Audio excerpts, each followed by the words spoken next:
Good morning, Antigua and Barbuda, and good morning to the wider part of the Eastern Caribbean, in fact, the entire universe. And we're getting ready for the fourth round action of this Cricket West Indies Under 15 Rising Stars Super 50 Championship. It's an all-important game. It's Jamaica and Trinidad and Tobago. Jamaica have found a rhythm coming off of their first loss in round one, and they've had some comfortable wins. Trinidad and Tobago, who would have played here against Barbados in round two action where they lost, they'll be looking to try and see if they can be able to get back onto the winning ways. It's a lovely day here, and we see both captains, Caden Pollard, the son of Kyron Pollard, stepping out, and Zachary Buchanan from Jamaica, first timer, 13 years old, also going out along with the match referee. We get a chance to be able to see what happened at the toss. Very, very important toss on this lovely and windy day here in Antigua and Barbuda. Take a listen. Antigua for round 4 of the CWI Rising Stars Men's Under 15 Championship. In this encounter, we have Trinidad and Tobago coming up against Jamaica, and I'm here at the toss with the captain of Trinidad and Tobago, Mr. Caden Pollard, the captain of Jamaica, Mr. Zachary Buchanan, and the match referee, Mr. Lenroy Roberts. At this point, we'd like to go into the flip of the coin, and they'll have to exchange their team sheets as well.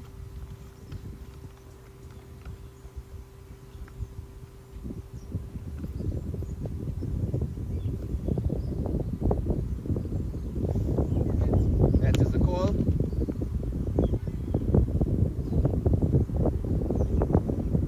The decision. Heads it is. That means Captain Buchanan, you're on the toss. What would you decide to do today? Any reason for that decision? It's a dry pitch. More conducive to speed later on. So, just want to have a bat first, see what we can do, and bat our team to bat well and make a good total. Sure. Any changes to your squad? One change, Ryan Livingston comes in and Dante Peters goes out. All the best to you, Zachary. Captain Pollard, you did win the toss. What would you have done? We would still like to go to. Any changes to your squad in this game? Yes, there's changes. In coming into the team is Joshua Joseph and Giovanni McKnight, and coming out is Laurel Giuseppe and Riley Gangu. All right, Sean. Any thoughts coming into this encounter? Yeah, well, it's a good challenge, good game. I'm looking to play a good game today. All right, all the best to you, Kaden. Look forward to this game. So there you have it, the news from the toss. Jamaica have won, and they have decided to bat first.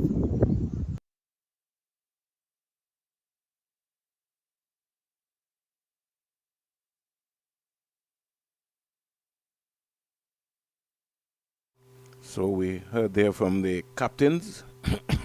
Jamaica winning the toss and deciding that they were going to bat. Caden Pollard also indicated that he would have loved the opportunity as well, but it was just not to be. And Trinidad and Tobago starting here. I'm joined by my colleague, former test player for the West Indies team. Seemed like a long time ago. First met Sylvester Bongson Joseph 12, when he was 12. Boy, that's a long time ago. Good morning, Sylvester. Good morning, Springs. Good morning to the listening audience all over the world. It's a pleasure for me to be in your presence again. It's been a minute. Yeah, it's been a long time here. You'll get an opportunity here. First time you'll be seeing the Trinidad and Tobago. In fact, the matches in the under 15, very competitive. Stepping out there for Trinidad and Tobago.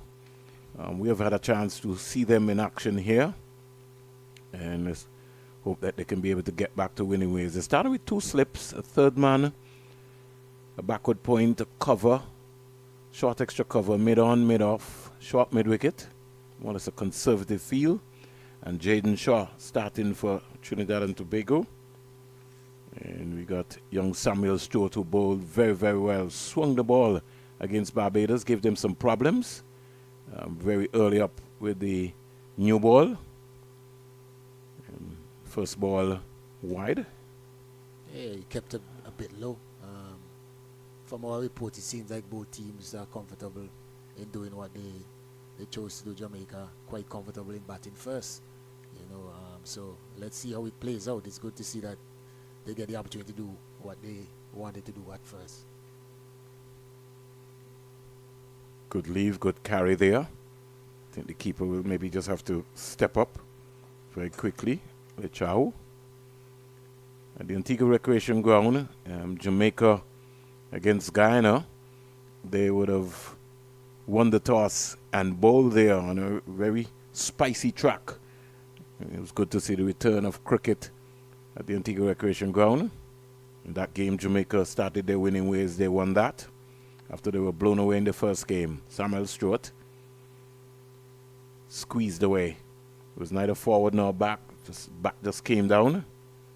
It went down to the third man area.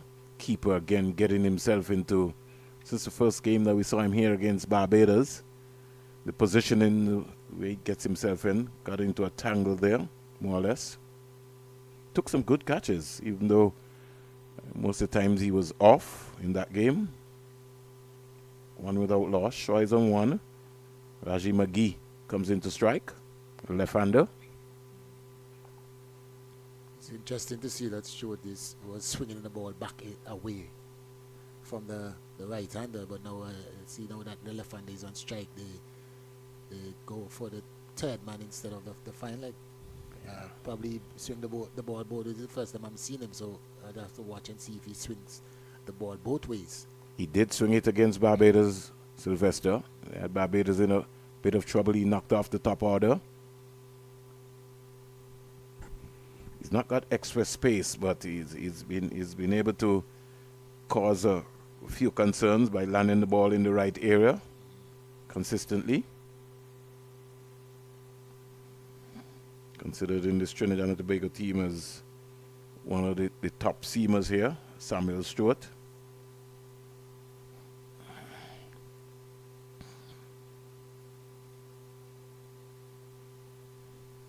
McGee comes quietly forward.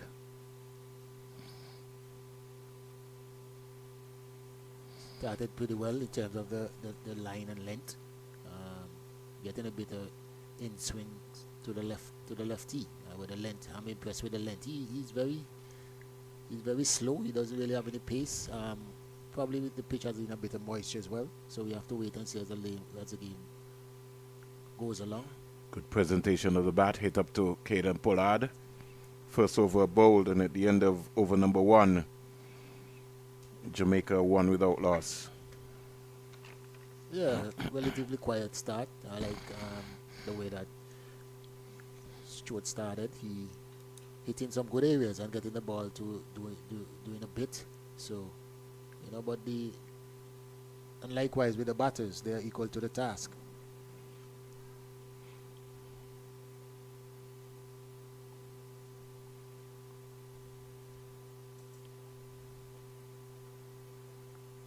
Jaden Zadafal, he will be starting. He too also swung the ball pretty early. So Trinidad continuing with their same two opening bowlers.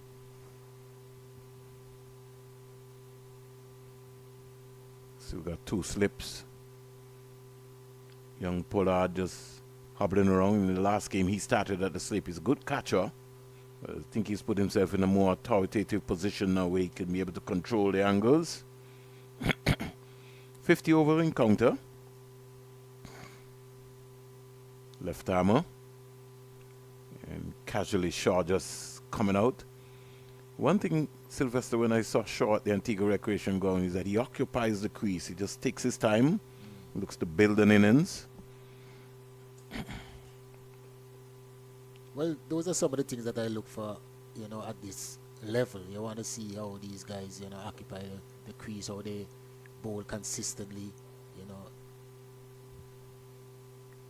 Nice shot there to the covers there. Half alley should be good. It's the rope now. A boundary to Shaw. He just leaned into that. Didn't try to overhit it. Good balance. Stepped out nicely. Beautiful shot. Good follow through, Sylvester. Yeah, nicely done. Waiting, timing instead of trying to hit the ball too hard and, just being in the right position, and executing. And be watchful as well. So it's a good start. I like what I'm seeing so far. At least he's giving the ball enough time where he can swing. Nothing is wrong with that. Kenny comes right back onto the money again. Interesting that he's a left arm pacer and starts around the wicket. Very interesting. Yeah. I've seen some interesting stuff these days watching, you know, in terms of the basics, how we used to do it. It's Yeah. like everything is flipping around. Well, I think everything is flipping around because there's a concept with this word called data. And sometimes I'm just feeling Sylvester. Bowled him! Played right around a straight one. Jaden's had a foul. Has gone to the defense of Jaden Shaw. And Jamaica losing their first wicket in the second over. Shaw goes. Bowled. A beautiful delivery, you know, started. The important thing is the length. You know, he's getting, these two bowlers, they're getting a bit to do, a bit of swing with the new ball, and they're hitting the good areas. So if the batters are not equal to the task in terms of, you know, getting their solid foundation in their technique, you know, if any kinky their technique, they're going to get caught out. And I think that is the issue here. You know, he played right over that one, the ball swung in a bit, and good length and good line. And probably I was, you know, the thought came across if he has ever started with a left hand for seamer around the wicket, because normally, you know, they will start over the wicket. But seeing as now that he's coming around the wicket, he understands what he's doing with the ball, getting it to swing back, and it may be something different for the opener, you know, and that may be the one that caught him out. Think he was overbalanced as well to Sylvester. The head fell over because we looked back onto that replay there. But out comes Tesfa Ward, 15-year-old. Bowls a little bit of leg spin. I don't think he'll be required yet to bowl that. The number 9. So good morning to the folks in Jamaica. You know, Robert Haynes would be very much glued to this. But Jamaica's got some talent, Sylvester. There's a young guy, Andrew Lloyd, bowls some off spin, looks like a Nehemiah Perry. Here is Ward coming forward nicely. Yeah, quite confident as well. Yeah, he's a very positive player. Yeah, that shot looked like he's ready. He's on the march, ready to look That's in. what you want to see as a young batter. You know, from ball one, you have to be ready. Jaden from the CIE Royal then. He's already picked up a wicket, looking for a second. Over number 2 comes to an end, and at the end of it, score is 5 for 1. Jamaica batting first.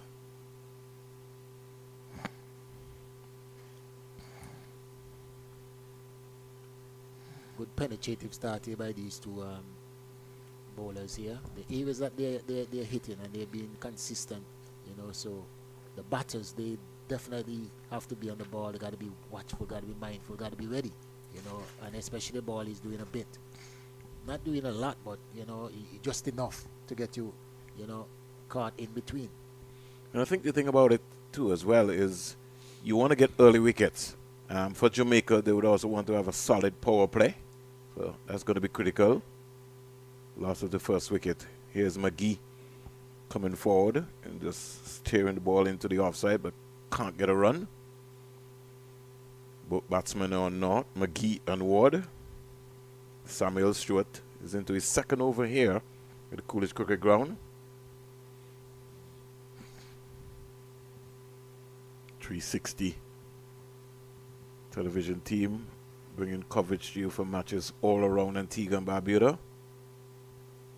Easy on the eyes, just coming forward and just choking this into the offside.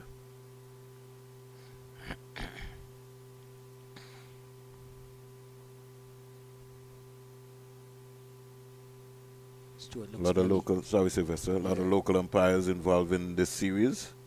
O'Geese, Joseph. It's good to see. It's good to see. Yeah. You know, I think after they 10, hope yeah, they I can don't- raise I- the, I hope don't- they I- can raise the level in the Antigua competition as well. Don't think that. And they've been getting lovely good shot. reports here. Beautiful shot.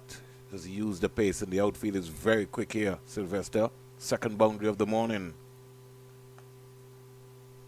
Yeah, that was a lovely shot. I mean, the length was a bit full half volley length, but the ball is swinging in to the left-handed batter, you know, and they have a third man. I was wondering if the ball is coming back, why they have a third man and not a fine leg or even a deep square. You know, in the one-day game with the power play, you can have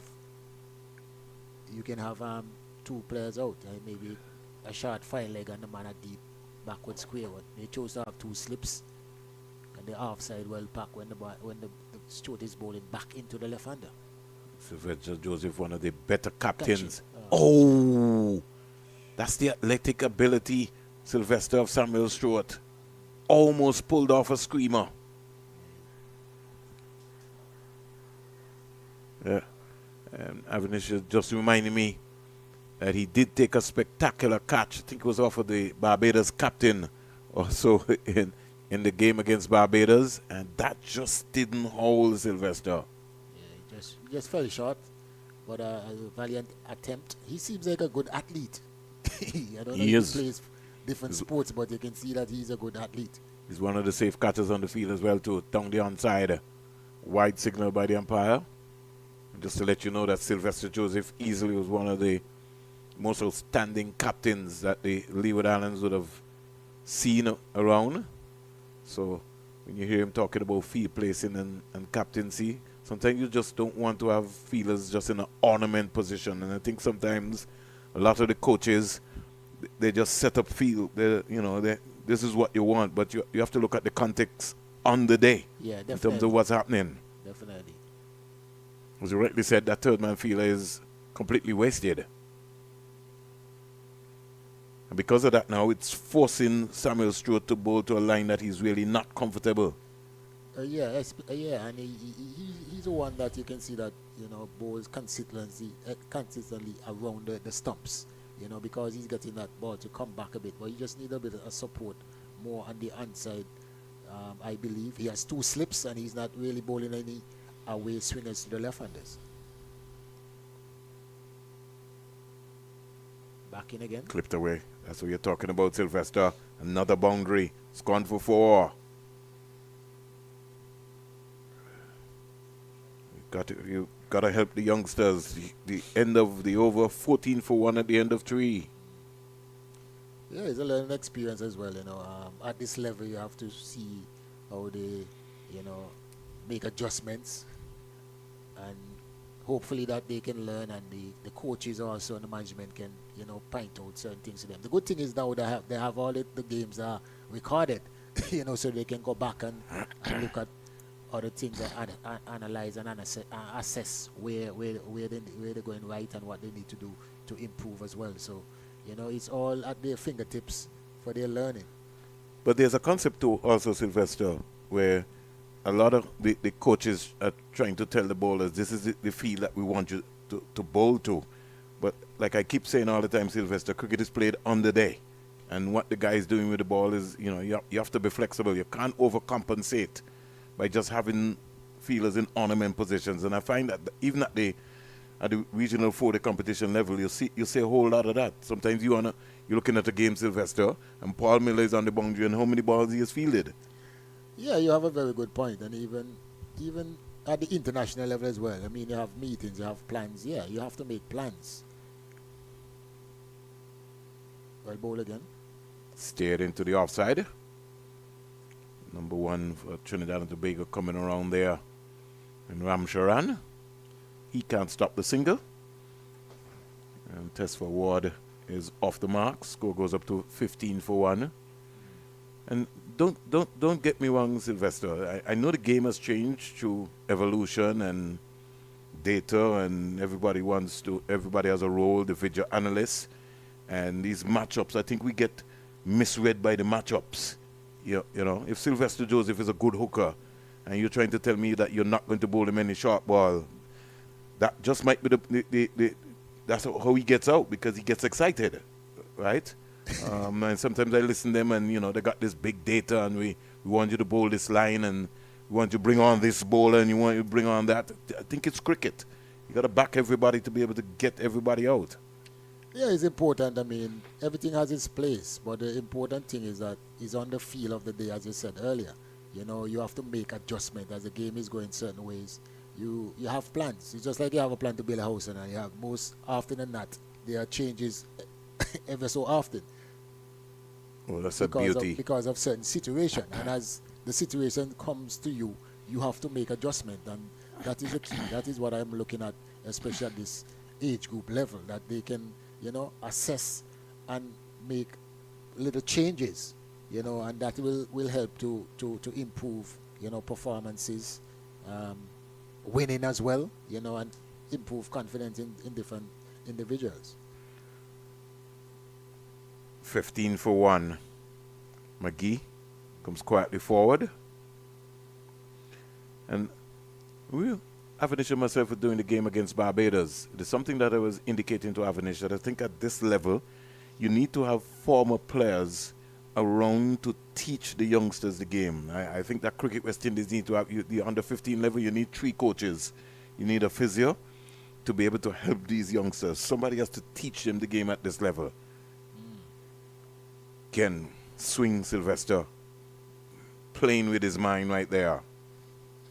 Over number 4 comes to an end, 15 for 1 Jamaica.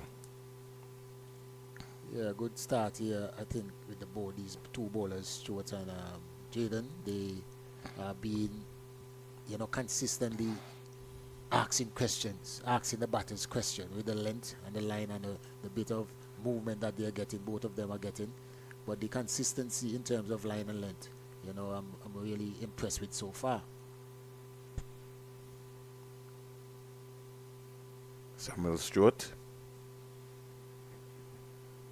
He can't wait to get the ball in his hand. He can't wait to keep going. Caden Pollard, the captain, clapping away there, trying to gear up his guys. He wants more early wickets.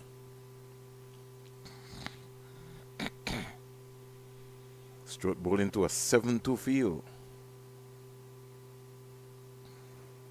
In the air. Second wicket. Stewart goes. Strikes again, Stewart. Ward playing too early. Leaning edge. And a comfortable catch on the offside. Trinidad and Tobago strike again, 15 for 2. Lured into that one, Sylvester. Yeah, that's the penetrative line and length that we're talking about with a bit of movements. And if you're not, confident in your attack or defense, that is where you see he's walking. You see that he's walking into it, half balance, no balance. And it's like he just rolled his wrist on that delivery, Sylvester, more or less like an off spinner. You could see that in there. Good, comfortable catch there by the fielder. Trying to pick his number up there. The bowling is testing your technique. Yeah, and so far, with both wickets, you can say that the technique is found a bit wanting. Early on, when the ball is doing a bit and the bowlers are consistent, a simple catch there by... Yeah, Joshua Joseph taking that catch, number 77. You got to be a good catcher. You got to be a good catcher. Joseph. Man, he didn't play in the last game, so thank you very much, Avanish. I know I saw 7. But 77. Yeah. Joshua Joseph. Got some big numbers here. The good delivery there, searching there is Samuel Stewart.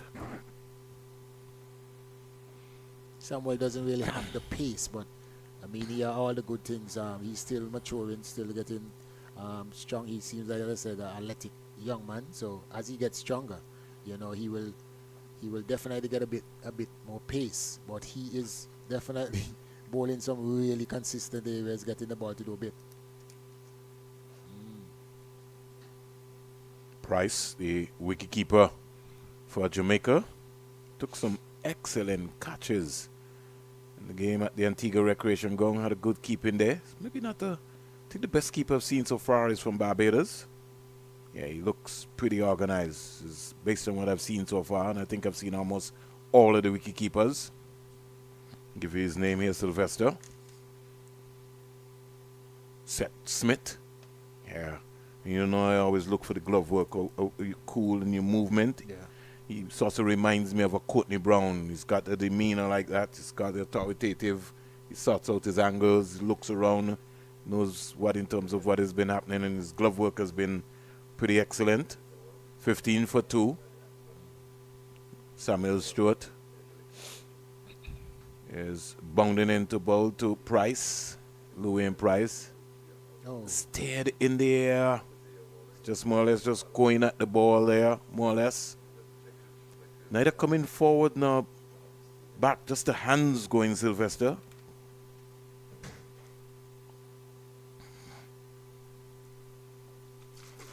yeah, just pushing. You can see that.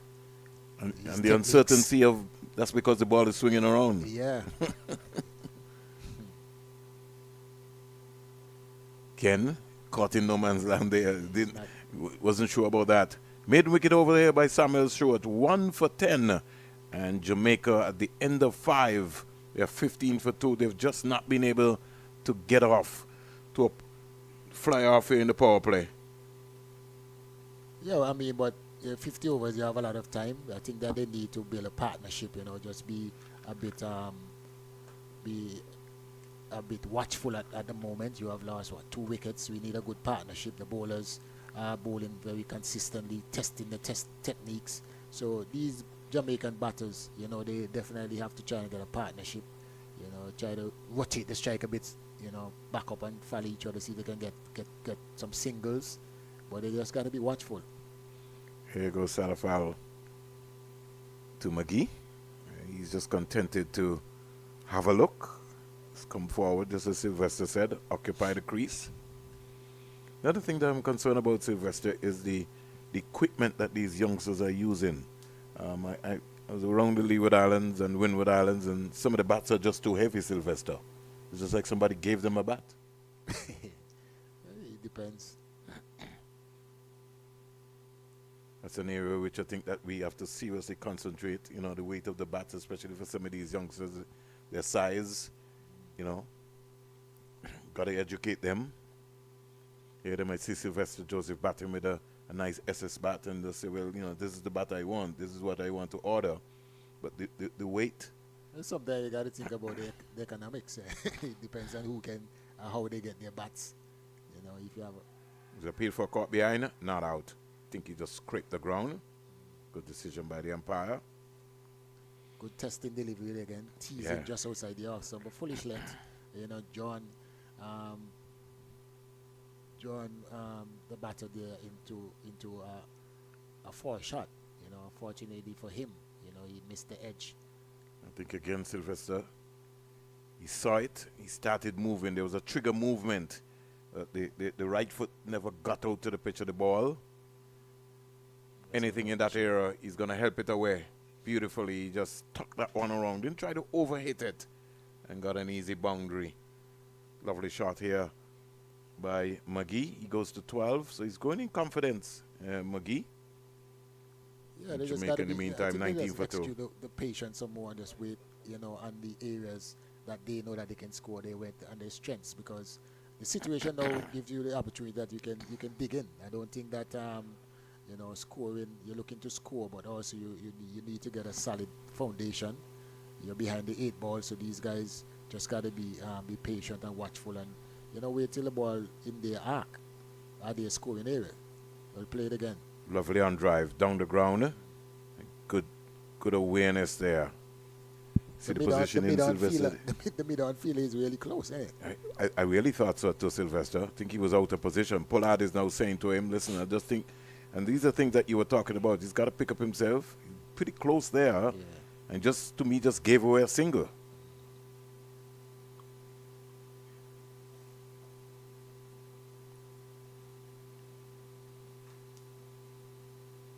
Now brings the right-hander into strike. Price. Let's face some 5 deliveries. Still a naught. Ball into a 7-2 field. There's got to be good control here for a youngster.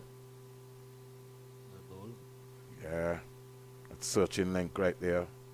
Over number 6 comes to an end. And at the end of it, with some 29 dot balls in place there, Jamaica, after winning the toss, they're 20 for 2. Yeah, that is just confirmation of the partnership, the bowling partnership that Samuel and Jaden has. They're testing the batters, getting a bit of result as well in terms of picking up two early wickets. And as the Captain Pollard continues with them, to keep the pressure on. If they can nick out another one now, the Trinidad team would be in a really commanding position. After Jamaica won the toss and elected to bat, this is what you want as a fielding team. The mid-on is a bit short again, Springs. Yeah, just too short. I think he's forcing him to bowl to a 7-2 field. Full toss, driven down the ground, can't score. Just really Guerrero stopping the ball at mid-off there. And I think Sylvester, because he's had to overcompensate to bowl to a 7-2 field, if he was bowling to a 6-3 field, he'll be a lot more comfortable based on what he wants to do with the ball.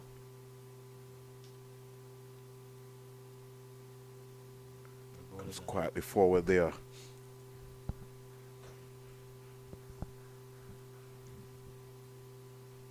Davis, the mid-off fielder, is attacking the ball, preventing even a thought of a run. You know, he's really attacking the ball. He seems a bit straight for me, for my liking, too close to the bowler. I think he needs to go a bit wider. So you can see the ball. Driven again. Look here, Very well. Ooh. One single. That's a brave one, Springs. After he attacked those two balls. Yeah, very brave. And I guess maybe in a way, Sylvester, he would say maybe, well, I just knocked it slightly to his right. If you look at it right there. Yeah, that one was a bit to his right. Yeah, so he's good call. He really tested him. Direct hit. I think he could have been in some trouble, Sylvester. Definitely, Direct hit, I think. He's, wow. He went skating around there. Yeah, that's what I say. He was very brave after you saw him field those two balls before. Price. Oh, that's a Jaffa. How do you play that? He was searching for that. It's like he wanted to get his bat onto the ball, just beat him all ends up. Yeah, Stewart has a good way swinner. And that's a good leg cutter there. What's the length? Oh, beautiful. Jeez. He knows that, Stewart. Landing the ball in the right area. Keeping it simple. Catch him. Another wicket goes. Price goes for naught. Samuel Stewart strikes. Jamaica 21 for 3. The length, Sylvester. Yeah, testing their technique. You can see in this shot as well that he was walking into it. There is no balance and waiting on the ball where they're defending or attacking. You have to have that base. You know, these guys are moving in the shot. No balance. And that's because of the lack of pace, Sylvester. You could tell that they're accustomed to the ball coming onto the bat.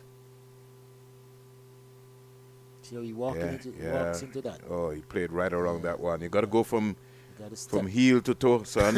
You got to step forward. But Joseph again with another catch. Yeah. And Stewart with his immaculate length and line, you know, getting the ball to go away a bit. And he's getting the results that he's working for. Some simple catches. Those are the catches that you want as a fielder. So Wayne Plummer, somebody, Sylvester, who have penciled down. He's a busy cricketer, all-rounder. I think this might be his second year. We saw him last year here in Antigua and Barbuda as well. And he's a little busy all-rounder as well. So he's coming out now. They maybe need some runs from him. Maybe, you said? Just maybe. I don't know. I think they need some runs from him. Don't know if today is his day. Left-hander. Well, Stewart is bowling really well now, so we're going to see if he's up to the task.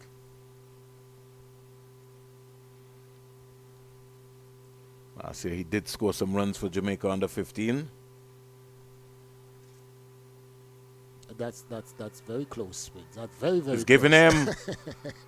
He's giving him leg before Samuel Stewart strikes. As I was saying, Sylvester. Don't know which way Plummer was coming out. 15-year-old Will Plummer, the all-rounder, goes back. Avanish gonna have that look at that again as McGee is just thinking. He's just seeing everything falling around him. It's almost like, you know, London Bridge is falling down here. 7 overs bowled, 21 for 4. On the money. I think he played around a straight one here, Sylvester. Oh, that's dead, Sylvester. He played on the wrong line. Yeah. Trying to get fancy and cute, Sylvester. Trying to turn it into the onside. Got to look to play the ball, presentation of your bat up in front of you. That was adjacent as it can be. Trust me. And Sylvester Joseph himself, a former umpire. Even the man in the moon would be able to call that one. That's interesting. 21 for 4. Plummer goes back. So, Sadafal just turns this one. McGee still fighting away. He's on 14. Jamaica in a bit of trouble here, Sylvester. After winning the toss and elected to bat. The captain says that he thinks the pitch could maybe turn later on, but the way that they're going, I don't think there's going to be any later on springs. Well, I could tell you, Sylvester, the ball did turn the last game and turn big. It did. Later on. Later on. But it's right now, it's swinging. That's just the catch. It's swinging right now. So we can't think about the turn yet. We got to think about how they're going to deal with the swing. 21 for 4.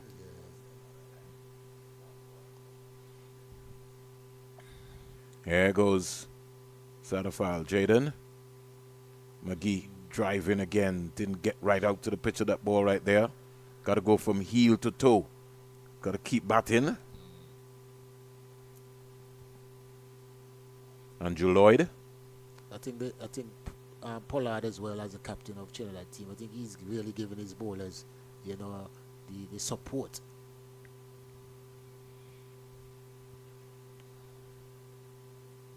Wide delivery there.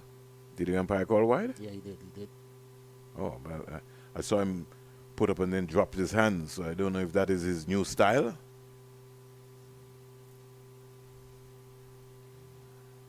Two slips.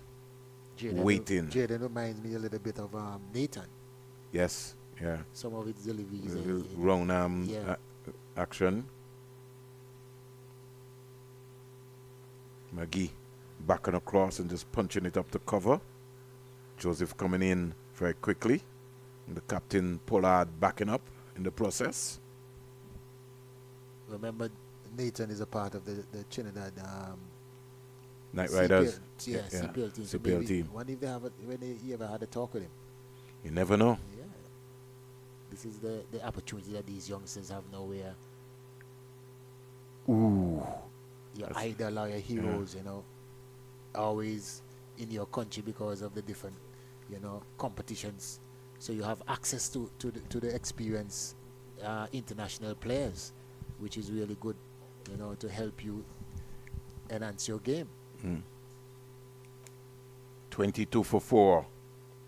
Jamaica in trouble. Another delivery down the onside. Wonder how much longer these two are gonna. I think he's gonna bowl them straight out. This is what we saw against Barbados. In fact, Stewart might bowl 6. Yeah. So I think he'll push the boundaries. 22 for 4. Widen that over. And Sylvester, I was talking also to Kivash.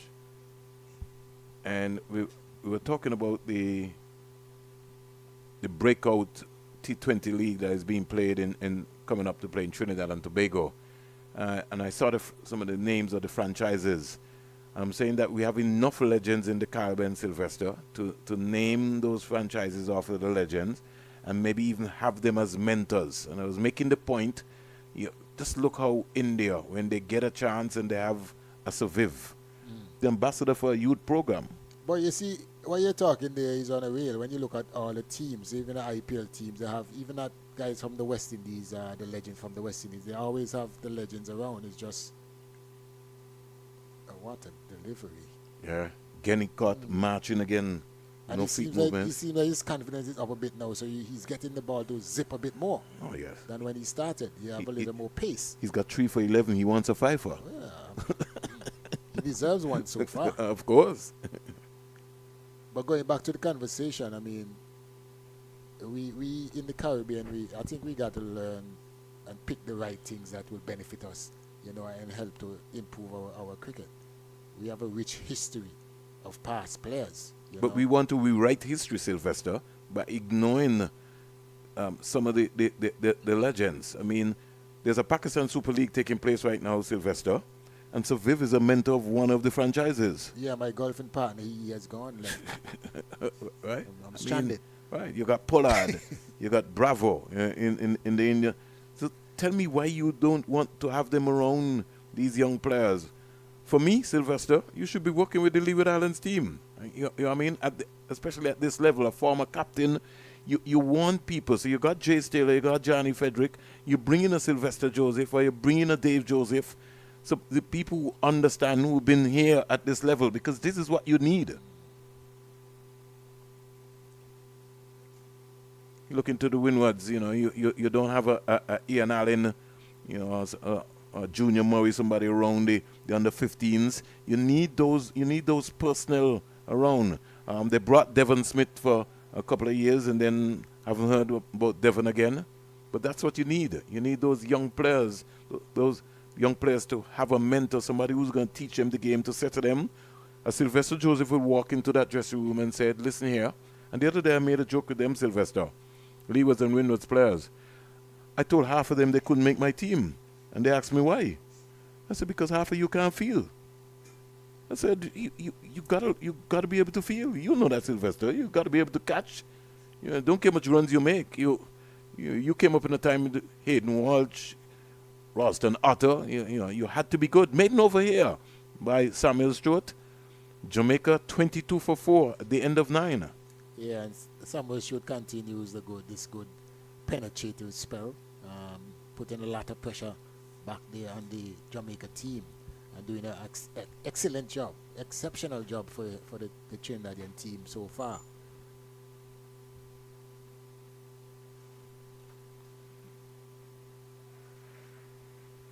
McGee stands in the way here. He's 14 from 27. He's occupied a lot of balls here, Sylvester. But I think this is what is really needed. Ooh. Gone down the onside there. Every now and again, Sylvester, a Jaffa is produced. Yeah. Caught on the crease. I mean, Stewart has been more penetrative in terms of his length and his line, but in terms of Jaden, he has produced a lot of wicket-taking deliveries, you know, beating the batter a bit. Another one here again. He's the one that it's like Ambrose and Courtney. Yeah. You know, Ambrose was the one that was very penetrative, but Courtney just comes and take those wickets, the more wicket-taking deliveries, you know. So this partnership is looking really good, and Pollard is really stretching them to get the most out of this partnership so far. And he feels like he maybe wants to get another couple of wickets. He's looking to try to get 2 more. These guys are bowling well within their own here. Raji McGee. This is the 10th over. Jamaica in trouble, 22 for 4. It's been a beautiful day here for Caden Pollard.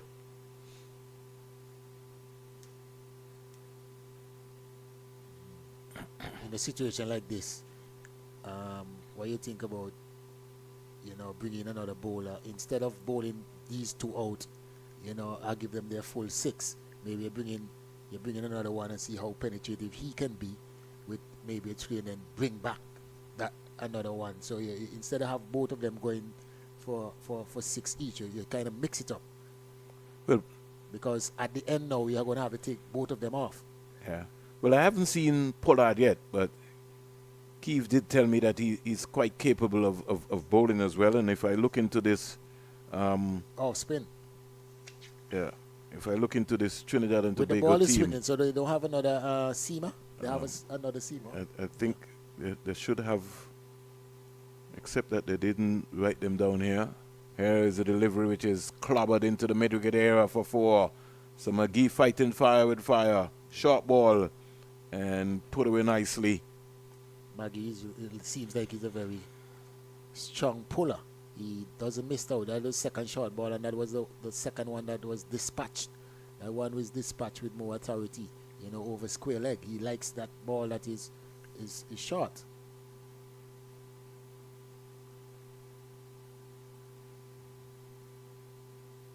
think there was supposed to be another seamer somewhere. Okay, number 26. So we'll see in terms of what's on. Well, we'll wait and see. Oh, he's a sub today, so he's not playing. Okay. All right. So McKnight. Oh, we'll wait and see what Pollard comes up with. Here goes Samuel Stewart. Oh, he just needs to get that one. That needs to be attacking the stump. So they've gone opposite Sylvester. They've decided that they're going to they feel that Stewart maybe can get a couple of wickets here and maybe fancy getting the wicket of Andrew Lloyd. Because Andrew Lloyd doesn't look comfortable at all at the crease. Yeah, well, another wicket here will definitely put their back on their back foot. This is like a partnership that can do a bit of damage. Yeah. Well played. Lloyd is watchful, he's not really pushing too much. He's waiting. He's watchful for the meantime. For the meantime. Yeah. When one is pitched up, we're going to see him on the march because he'll be caught off balance. He's comfortable in that area, but I think that length. But I think the full one is when you see what happens. Yeah. Once Stewart lands it into that area there, you know what's going to be happening. Fuller length. Yeah, he'll be comfortable there. He can stand up and he can defend there. Yeah, everybody can. That's easy length there. Pollard is right there waiting on that full one to be coming his way. Even Joseph too, leading edge just in case Andrew Lloyd goes across. Yeah. Lloyd bowled a beautiful off spin.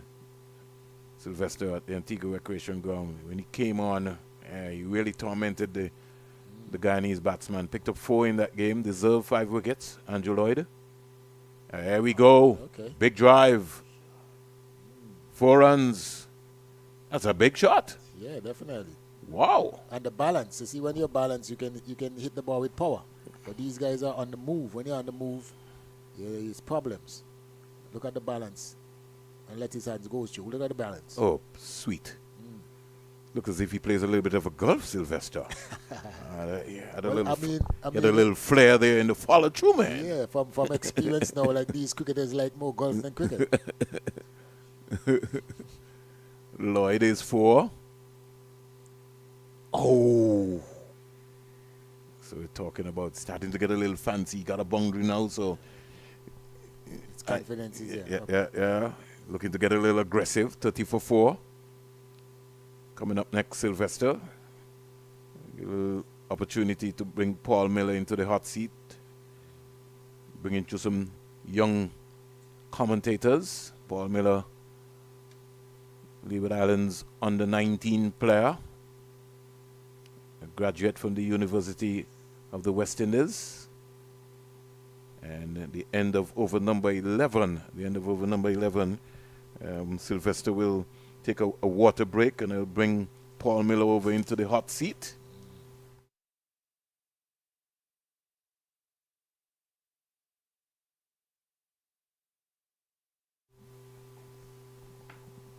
Keith, make sure you take a photo. I want to send this one to my daughter. But I'm next to her big friend, Paul Miller. Yeah, they both were in college together. They took Barbados by storm. 30 for 4. Morning, Paul. How are you? Yes, good morning, Vernon. It's good to be here. And it's my first time, and I'm really hoping to have a good time. Don't worry, man. You can be a good boy. It's just a conversation. Don't worry about anything. Here's looks like Jaden Shaw. He's on 18. Score is 30. Yes, Vernon. I wanted to speak briefly about the standard of the cricket now. It has gone up tremendously from since I last played. How long that was? A lot of years ago. I started under 15 in 2014, actually. You're talking about 11 years ago.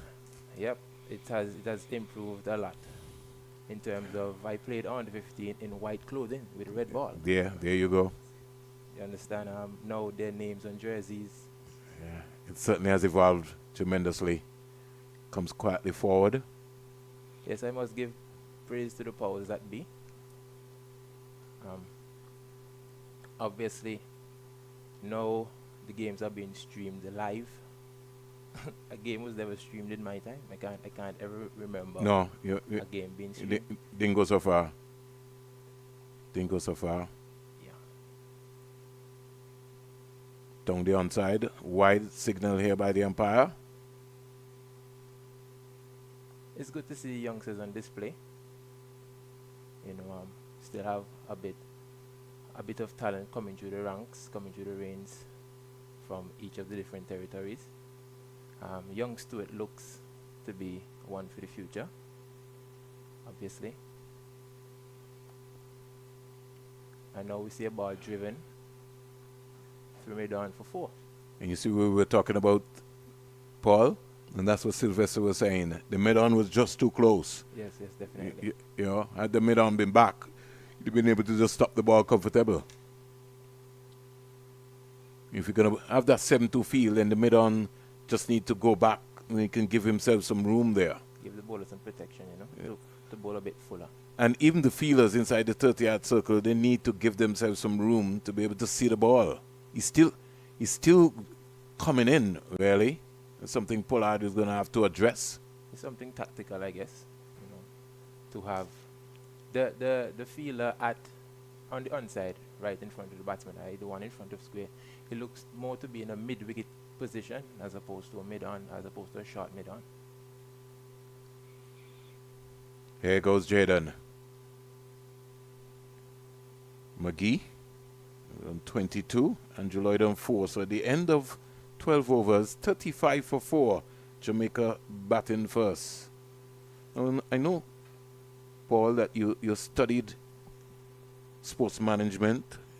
Paul Miller, I first saw Paul Miller. In fact, we'll come back to that conversation, Paul. We'll take a water break at the end of 12, and we come back 35 for 4. Give our crew a chance to get a little water break, and when we come back, we'll continue our conversation with our debutant, Paul Miller, one of the Leeward Islands under 19 players. The first time I saw Paul was in Montserrat. He scored 100, Avanish, against St. Kitts. Solid 100. That seemed like a long time ago. So 35 for 4, and we'll be back.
thank you very much for Wiz. I call him Kishav. He's got everything done. He's a lawyer, cricketer, you name it. So just in case I get myself in trouble in Antigua and Barbuda, I'm certainly going to have to call him sooner rather than later. But I'm next alongside Paul Miller, one of Antigua and Barbuda's young promising cricketers. Started like a way back when. So we've got a change here, Paul. Yeah, he looks to be a leg spinner. Yeah, Ramcharan. Ramcharan. Yeah, number one. Didn't bowl bad at all in the last game against Barbados.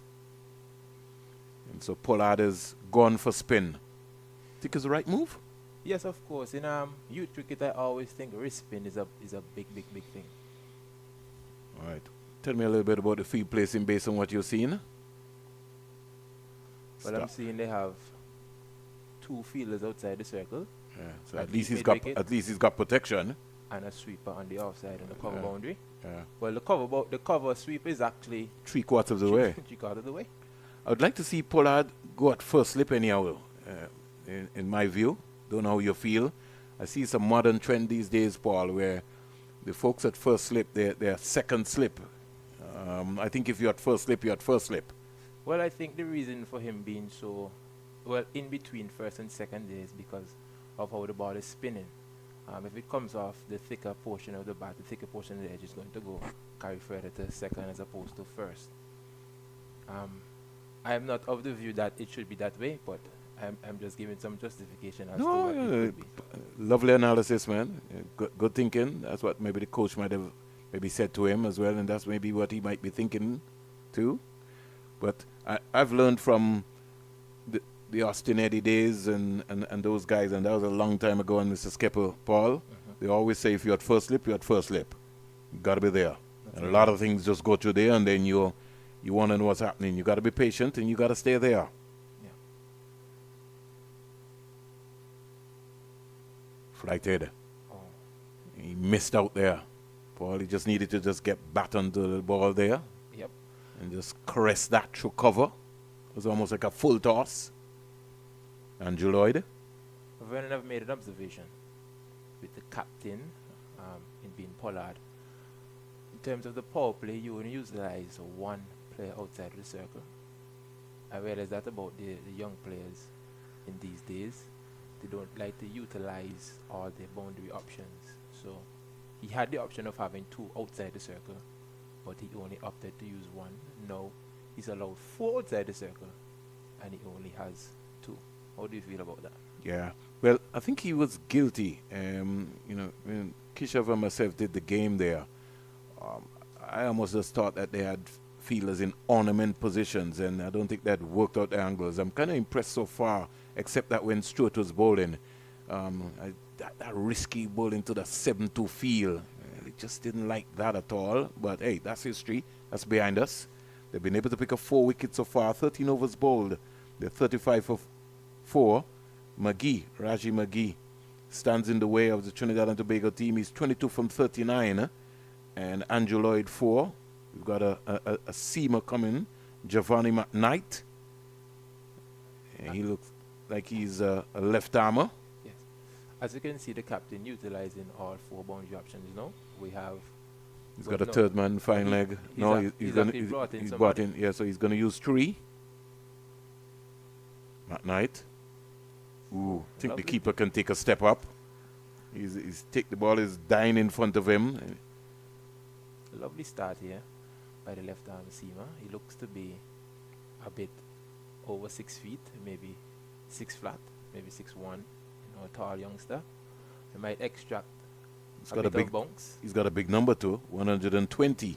Looks like he wears size 10, 11. Pulled through the onside. Pollard is going to have to sort that out. He's had to run from mid-on to mid-on. And Mickey would have felt like he missed out there. He didn't time it properly. Only managing to pick up a single at mid-on. Well, I could say the vacant mid-on area. If he would have timed that, that would have probably been 4 runs.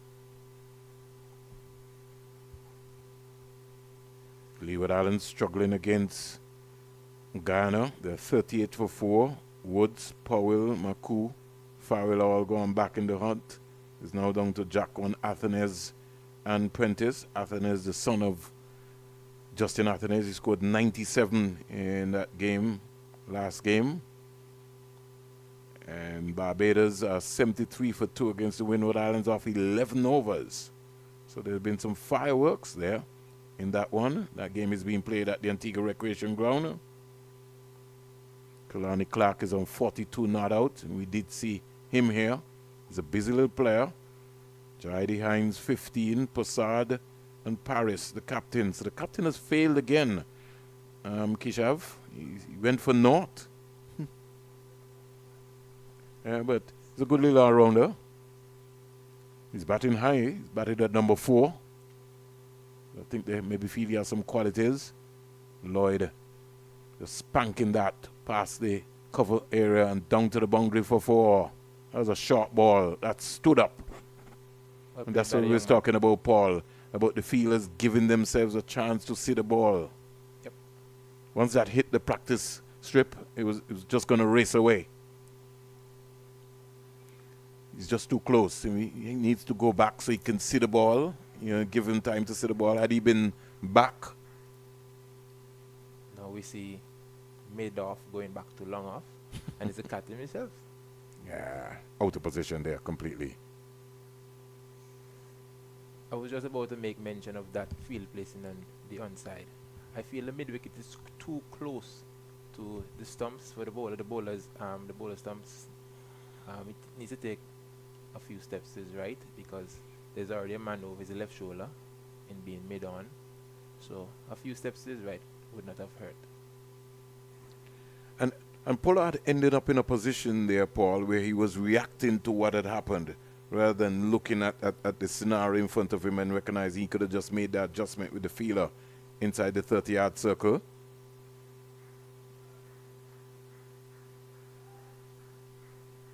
Overcome Sonnen. Yeah, 14 ball, 41 for 4.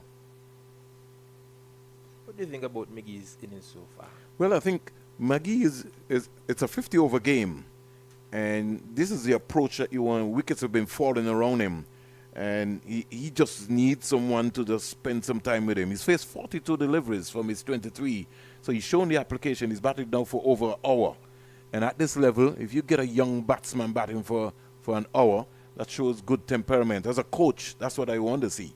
I don't want to see a dasher. I want to see somebody occupy the crease, and I think he's shown that anything short, he's going to be able to put it away. He just needs to find a partner, build a partnership, and get Jamaica back into this contest. You see the reintroduction of the leg spinner. It's going to continue from... Yeah, his first over was a maiden from the major center end here.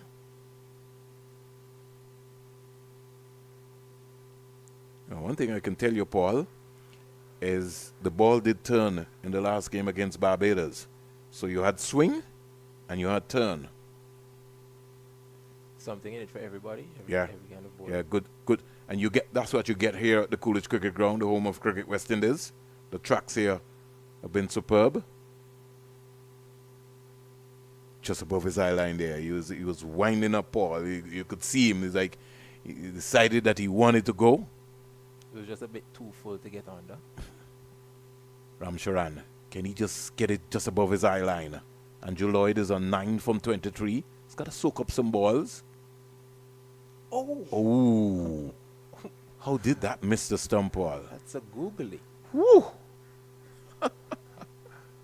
Interesting. So the leg spinner showing all his assets here. He has a googly. It's a very, very interesting one. Would you say that Lloyd read that? No, absolutely not. He's still there. Yeah. That's what they will say.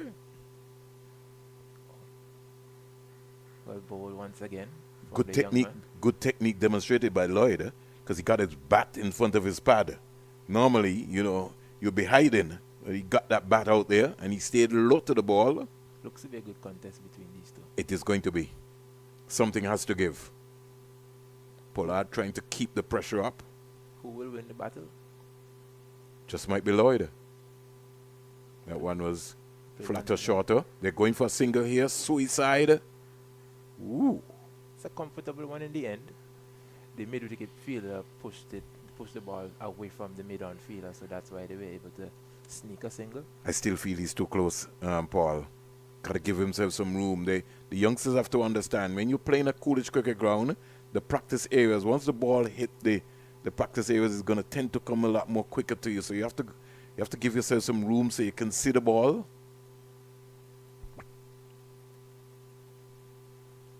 Especially with the bats these days, where the ball comes off the bat a lot more quicker. Ooh. Another googly. Yeah, Left under this time. It's gone past McGee. So McGee seems he's going to be a handful. Paul, 15 overs bowled, 42 for 4. I think Jamaica going to have a torrid time here against Ramcharan. Don't think they're picking him, but they're surviving. Yes, once again I said, wrist spinners in youth cricket are always going to prove to be a handful, because the ball going away from the right-hander, they always seem to drag the feet out to the crease. Always seem to be stretching with the ball going away from them. So the keeper might have a lot of work to do, but the keeper has to be ready. He certainly has to be. McKnight, starting from the CIA road end, big left arm seamer. And Lloyd is picking up the line. No need for him to play. Jamaica 42 for 4. This is over number 16. Lloyd seems to be a calm, cool character. Doesn't look to be phased. Don't think he has a choice right now. He just needs to stay there, spend some time with McGee, build a partnership. Punch down the ground to Pollard. Can't score. Vern, look what I'm talking about. Look where the yes, mid-wicket is. yes. Perfect observation, Paul. Mid-wicket is far, far, far too close. And he needs to go to his right. Definitely.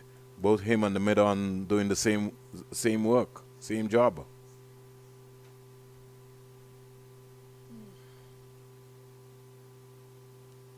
Played in the air, past the short extra cover, the sweeper coming around, thinking about 2.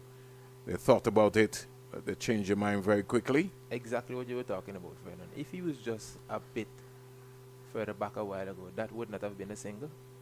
He would have picked that ball right up in the circle. It's called understanding your angles. And I know for Pollard, it's a torrid time for him. But the fielders themselves, they also have to be mindful and look around to know where you are. So you're being taught that you have markings. You see where you are. You know, that's something that you look for.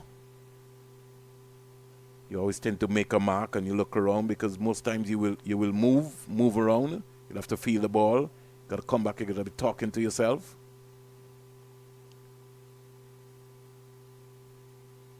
Now the fielder has just thrown the ball away. Number 7. He's thrown it past Pollard. It's gone all the way down the boundary. For 4. Pollard is asking him, what is happening? Look where I am. Just get the ball to me. The sweep on the offside. For the left-hander, do you think he should be cheating there? Or I think he's wasted. so he should either be in or out? Or out, yeah. Here is it, squeezed away. I even think with the lack of pace from McKnight, I don't know if we need a wide third man. I bring the third man into a short third man area based on his pace and the line that he's bowling, and really, set a wall on the offside, especially for this level. You're showing that McGee pulls the ball. McGee pulls the ball really, rather than drive the ball. So that's something that you want to look at. Lloyd is very conservative. Hits this one in the air. He's in trouble. He's in trouble. He's in. Oh! Did he drop that? He has dropped it. No. Number 77. Joseph again? No. Joseph dropped that. Joshua Joseph. Can't believe that. When we saw it going in the air, we said he was in trouble. Joshua Joseph. We were singing his praises. And that's the game of cricket. You win some, you lose some. Yeah. And for some strange reason, Where did that shot come from? He just threw his hands at that. Paul, in the air, the first catch dropped by Trinidad and Tobago for the day. Quite comfortable. Ah, yes. I kind of think it hit the harder part of his hands there, really. And popped out. Yeah, he's upset with himself. He sets high standards, young Joshua Joseph. But don't mind that. You'll take another one before the day's done. The first catch being dropped by Trinidad and Tobago for the day. 45 for 4 at the end of 16 here in this Super 50 encounter. And it's Lloyd to face leg spinner once again. Played it straight back to the bowler. Whew. He's got his hands ringing there. Is Ramcharan? Lloyd looks to be a hard hitter. I'm not too sure about that.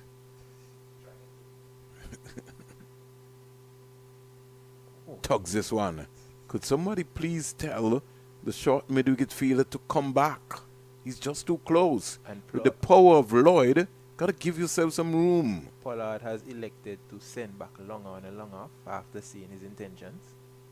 No, he's changed his mind. He's brought back up mid-on. And I think that's where Lloyd's strength is. So maybe it might have been better to put this man back. That could have been a wide if he had just let that pass. Lloyd. 45 for 4. Something has to give. So the boundary riders on the offside are not utilizing all of the space they have. I wonder if that is something they would have talked about in the dressing room with the coach and the captain, because the ones on the leg side use all the space, but the ones on the offside. No, he sent up. Let me see. He's brought back up mid-off. Yeah, he has.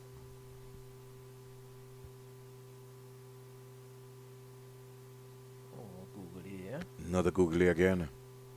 He's not afraid to bowl him. And he's pitching them right. Yeah. Some good googlies. What I want him, I just want him to test Lloyd, Paul. Just want him to just get that one on the money. Get close to the umpire, just above his eye line. I'd love to see that. Just toss it up. Let's see where he is. That's the one. He's not comfortable in that area at all. Played. Yeah. 17 gone, 45 for 4, Jamaica. McGee has been quiet these past few overs. But I think he's faced less balls, in fairness to him. Paul. Yeah, If you check there, Lloyd has faced 36 deliveries.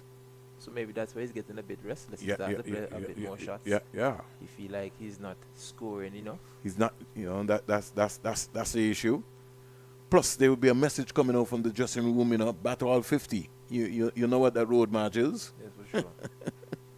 I think if they get a bit more singles.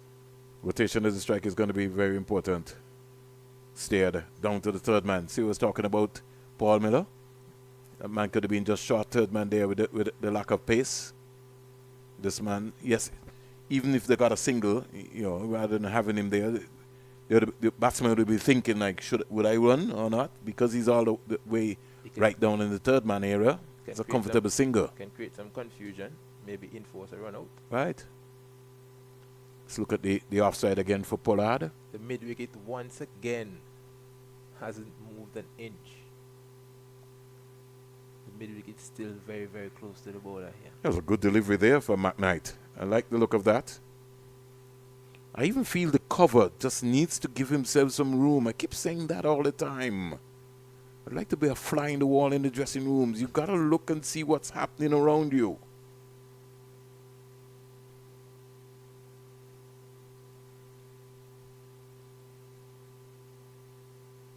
In the air. Joseph is after it. He won't get there. He'll only get one run.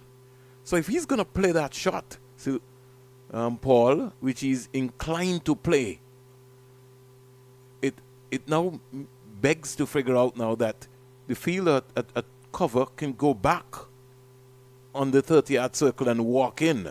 because he's fancy himself playing that shot consistently. For sure. Beautiful delivery again by McKnight. I like the look of this young man here. He's a big, tall guy. Don't want to say he's an Anthony Gray as yet, but he's got good height and growing. He's maybe 15 years old as well too. He's a big boy. Got long levers. Want to see his non-bowling arm? Just like that's the shot that McGee likes, Paul. Anything in that area, you know. Just a bit back of the length, and he was already ready to pull. Not really the right length to pull it.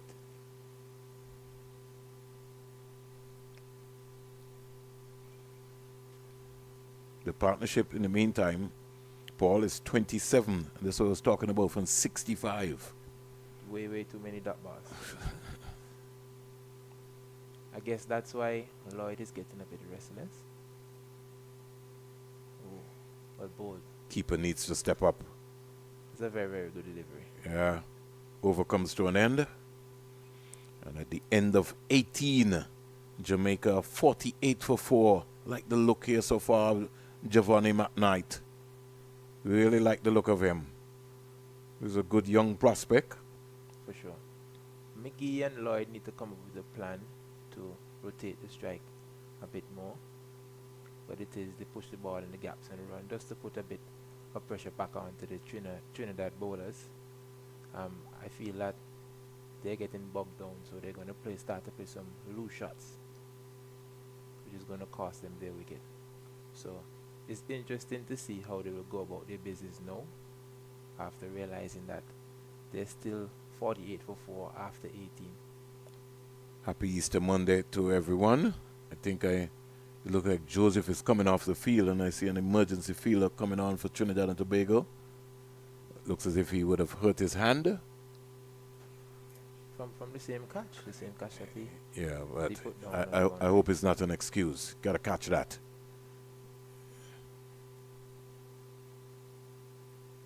He's got to put his hand up, Unos, and recognize that he can't be that soft. And it's not like his hand is broken.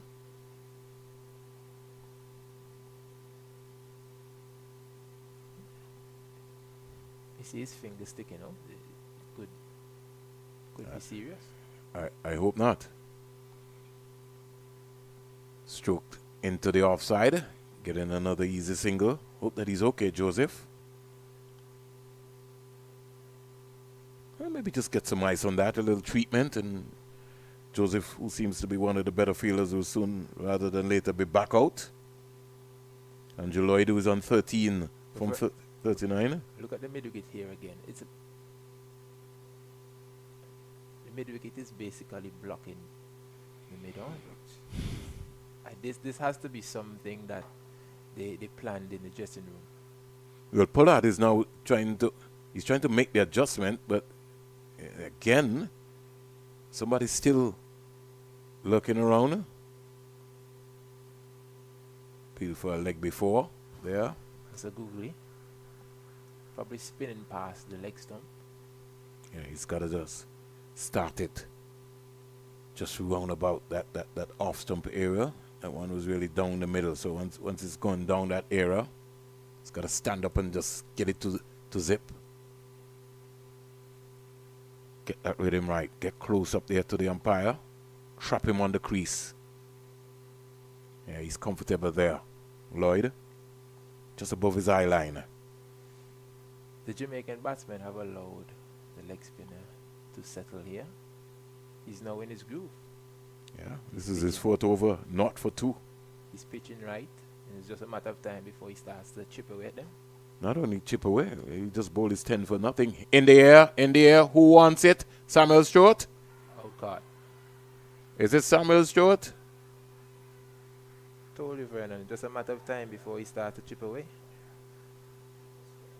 Guerra taking that catch there, very comfortable catch. Just as Paul said, the pressure was building. You know there was going to be a release point. Was that shot needed, Paul? You could have played it on the ground now to the fielder to get a single, as opposed to trying to hit it for 6. as we see here, a big shot. Yeah, he went for maximum. Comfortably taken by the youngster. Guerrero. Number 12. Jamaica now 49 for 5 in 19 overs. Yeah. The young leg spinner has settled beautifully. Don't think that shot was needed. Definitely not necessary. But it's demonstrated to show you, Paul, that the understanding of rotation of strike and just knocking it and getting a single. His release shot was, I've got to go for a maximum. I've got to find a boundary. And this is just only over number 19. So imagine you get out at over number 19. No need for that at all. 49 for 5. We used to have a groundsman in St. Kitts called Vincent Deming Jackson. He used to say there'll be an early day at the beach. I'm thinking Barbuda have 365 beaches. So, you know. And you've only been to 2. Today is a beach day. It's happy Easter Monday to everyone. I was supposed to go to the beach this morning, guys, at 6 o'clock. But by 6 o'clock, I was still resting. I went to a church service last night, and it was just fascinating. Got home about after 12. And the beach looking for me, and I'm looking for the beach. McKnight continues. Yeah, big tall guy. Bongs away. On the money here. McGee's still there. Fighting to hold on for Jamaica. He's going to be there for a very long time too. Zachary Buchanan, the captain, he bowls some leg spin. His batting ability will have to come into play here today, and with Plummer not getting any runs too, that I think that has posed some pressure on the Jamaica batting team. And he's again likes to pull McGee. Yes, once that delivery shot, he's already in the back foot, waiting to pounce. Looks to be his favorite shot. Looks more to be an onside player, because we saw earlier anything on the pads, he clipped away very easily. He likes to play the ball to mid-on. He seems more to be an onside player to me. 27. Make it 28. Steered beautifully into the offside. And get a comfortable run. And I was saying, Paul, when Sylvester was on with me, is one of the areas which I feel that we seriously have to concentrate on. We have to pay a lot of attention to this under 15 level. I know you said things have evolved from since when you last played. But more than anything else, 50 has come up for Jamaica. Very welcome 50 at an important time, also in the 20th over.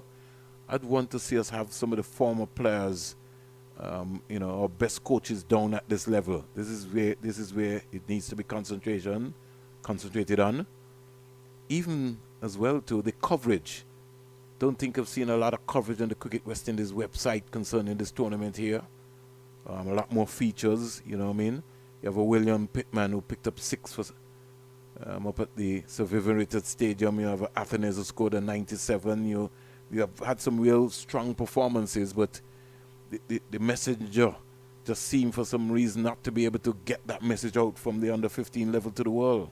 Yes, we're seeing it here, but nobody's writing their stories. Beautiful delivery there by McKnight. Well, I agree with you in terms of bringing the past players around the younger setup.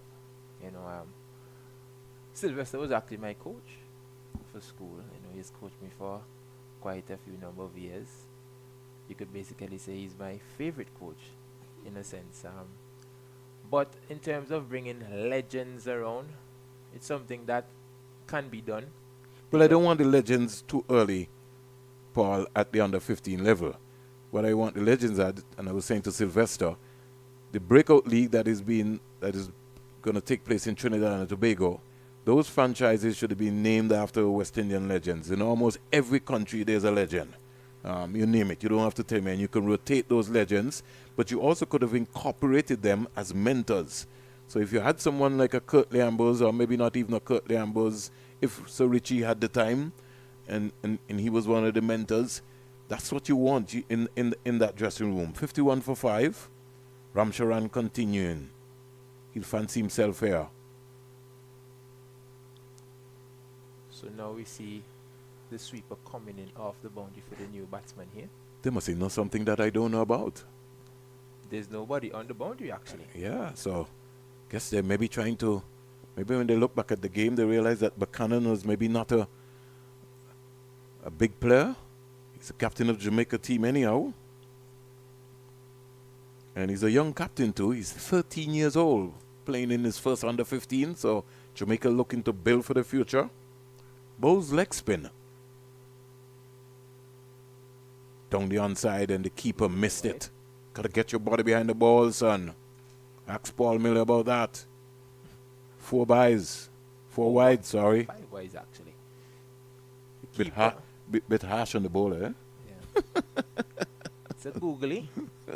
Down the onside, I don't think the keeper picked it actually. Well, the problem is that the keeper is blindsided. He's not skipping. You got to skip around. You've got to be able to watch the hand of the bowler to know whether it's going to be a leg spin delivery. Paul, I think you're talking a lot of technocrats there. The keeper, I don't know if he's picking that one. Let's see if what you're saying is right. First of all, Paul, his left foot is behind the middle stump. So he's already blinded by what is happening. So you just never know. He could be picking up the ball late. Sort of peeping on the side. Well, I used to do a bit of glove work, back in my youth days. I'm still young, but I have to say my youth days. So you'll get there, Paul. So, shot. Running very close to the boundary, it now goes into the rope, and that's a lovely shot by the young man for 4. Now you see what we were talking about, Paul? This is what we were talking about. Now if you put yourself back on the 30-yard circle and you walk in, and you give yourself some room, you can be able to see the ball. The short extra cover is really in no man's land. And so once the ball goes into that area, that's what's going to happen. He needs to come back. Give himself a little chance so he can see the ball. Worked away nicely by Buchanan. Tumbling save there by McKnight. This is a big team effort here from the young man. Buchanan big fast bowler. Buchanan seems to be a very busy player here. The first ball he faced, he got a single out to the sweeper on the cover boundary. And he has since then moved on to score 6 from 7 deliveries. So he looks to be turning over the strike at will. Still a lot of pressure on McGee anyhow. He's 28 from 55, but at least he's farming the bowling. Giovanni McKnight is going about his business quietly. His 4 has cost 14 runs so far. Jamaica 61 for 5 at the end of 21. Back to what I was saying in terms of the keeping now. So when I started keeping, they always used to tell me to place, well, if I'm keeping for a right-hander, to put my left foot on off stump. Driven in the air, out to the sweeper. Another single to the captain.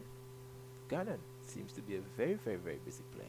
But the good thing about him is that he's rotating the strike and he's finding the gap, which is what you want to execute. Definitely.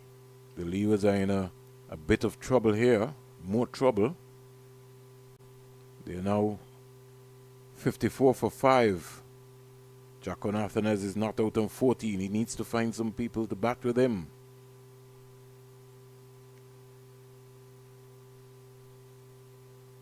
Worked away nicely by McGee. Anytime the ball seems to be on his body. Anything middle and leg is strong in that area. It's very comfortable in the area. Very, very comfortable. Whether it be on the back foot or the front foot.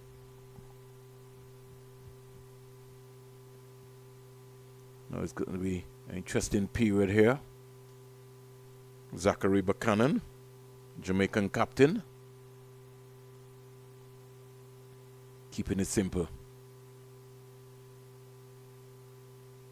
Squeezed away down to the third man area. He gets a single. Ramcharan comes off with the boundary and just lobs this up to the wicketkeeper. Another single to Buchanan. So he's now moved on to 8 from 9 deliveries, which brings back McGee on strike.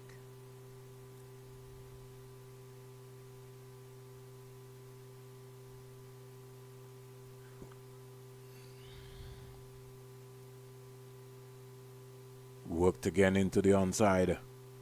They're thinking about 2, and they get 2 runs quite easily. Beautiful piece of running from Buchanan and McGee. Yes, well judged 2 there. Was played with soft hands as well too. It's good to see the likes of Ogis in tournaments like these. Yeah. You know, you see these guys coming to the ranks at local cricket, and now they have a chance to display their skills or talent on a regional level. You have Ogis, Bernard, Shekels. Soon rather than later, Cricket West Indies might not need to bring in any umpires for this, because they've got a good caliber here that are searching through. Well, you know, Mr. Sylvester Joseph was an umpire. He was deemed one of the best in Antigua, and you know, He's always the best at anything that he's tried. Went to Kensington Oval. Yeah, the late Tony Cozy was commentating the game. Leeward Islands under 15 versus Barbados. And Sylvester Joseph played a Lawrence for cover drive. He's still talking about that, maybe even though he's gone beyond. And you know, lo and behold, from that cover drive, he did say that Sylvester Joseph would play Test cricket one day. And that did happen. for sure. 67 for 5. It seems as if the Jamaicans, well, McGee and Buchanan, have found something that is working for them, because all of a sudden, the strike is being rotated very, very easily. Yeah, certainly has been. These guys probably go to school together, you know, played each other for a while. So maybe the communication is there between them, because they can see there's a different level of urgency between Buchanan and McGee as opposed to Lloyd and McGee. So they've taken out the wrist spinner in Ramcharan, and they're now going to bring the left arm spinner, Zian Phillip, who bowled very well against Barbados. And we know the story behind that. You know, the Barbadians players don't play leg spin very well. I think this is just too early. Pollard has just decided that he's going to push back Hoist for 1. It's very strange to me that he opted to take off the leg spinner. Yeah, I thought he should have gone through with him, because he was causing some problems.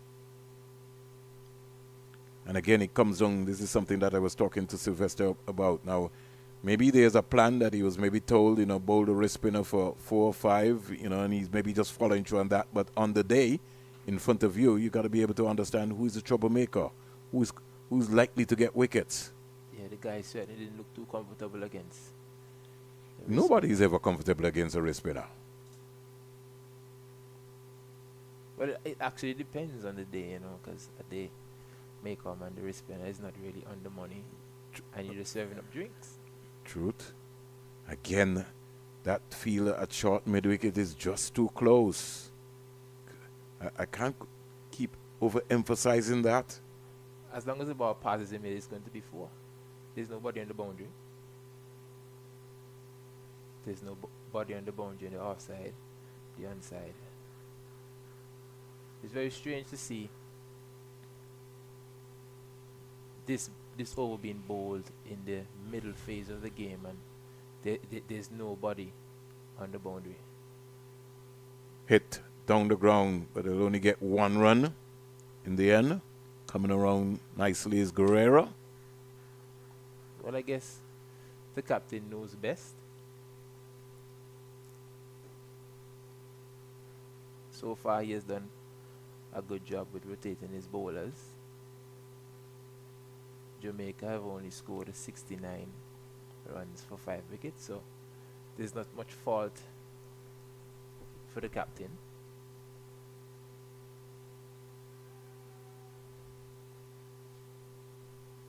Looks 23 bowled. At the end of 23.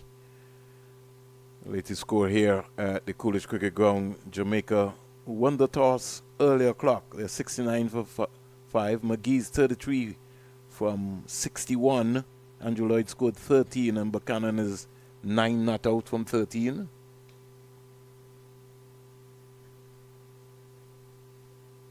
So McKnight will continue. So I'm wondering what was behind the decision to take off the wrist spinner. I thought he was going to probably change ends or something, but we see a total change. Something that we saw in the last game as well too. Zion Phillip was bowling very well, took a wicket, and then he was pulled out of the attack. So we've seen stranger things happen, but maybe what Pollard is going to concentrate on here now, and I think he has to just keep going with McKnight, because McKnight is into a groove, really good groove. This is a 6th over. It's not for 21. I like his control, especially in the middle overs, because you want somebody to come and put the brakes on the scoring.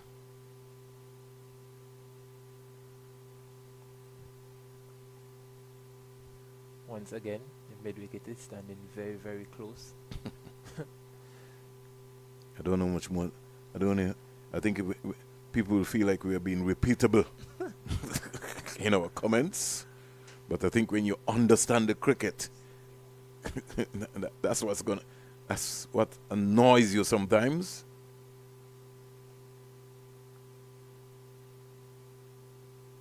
See a ball played up to mid-off and the batsman go through for a single.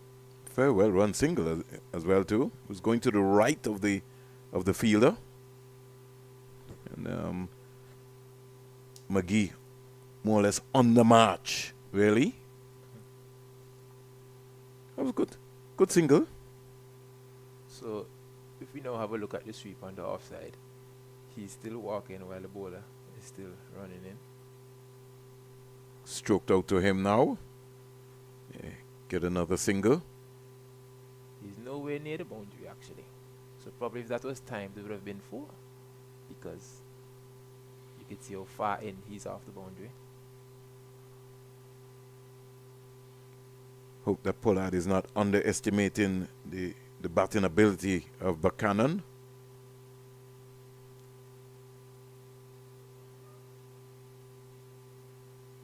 Squeezed again into the offside. Another single. These guys have definitely played together. Definitely played together. Whether it be they play for the same club in Jamaica, same school, or they just actually have a great relationship off the field. Because these guys seem to gel very, very well. The score has now moved on to 73 for 5. And the partnership is quickly up to 24 from 29 deliveries. Does not need to get cute here. Needs to continue to play the ball in front of him like he's been doing for the entire time he's been at the crease. Doesn't need to get fancy to try to run the balls down to third man, which would likely result in him getting an edge to the keeper. McGee's batted for some over an hour.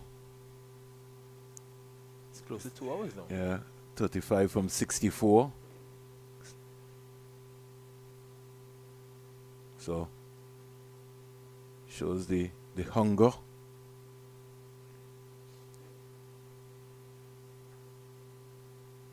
Breeze picking up slightly here. Squeezed away into the onside. I think Zion Phillip is just too flat and fast. Yeah. Those guys are just using the pace of delivery, and so that's why Ramcharan, it would have been so important to still keep him into the attack. Needs to give the ball a bit of air, give it some time to spin, to really give some problems to the batsman. Oh gosh, that missed everything. batsman no sneak through for another single. Buys. How did that not hit the stump? Seemed to have. Oh. Did that keep low? Or was it more so a slider, a shooter? I think it was a slider, more or less. Oh, well bowled. That's the line he needs to be bowling. He needs to just take some pace off of the ball, some revolutions on it. Can afford to. The score is 75 for 5. This is over number 25. At the end of this over, we'll hear the voice of Sylvester Joseph coming back in there. See where we're talking about with the short mid-wicket fielder. He's like an ornament. And he keeps straying all the time. He keeps going. But I can understand his position in there because there was long on the boundary. So he has some protection over his right shoulder.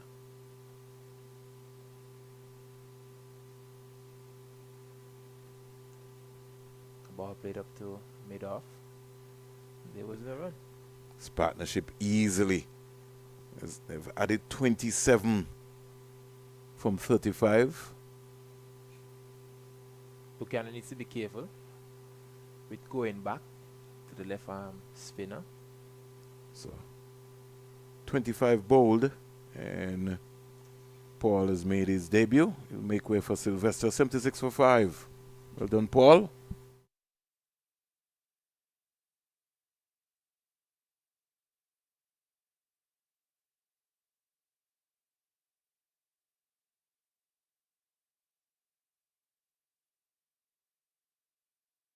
Welcome back, Sylvester Joseph. Game nicely poised, Sylvester.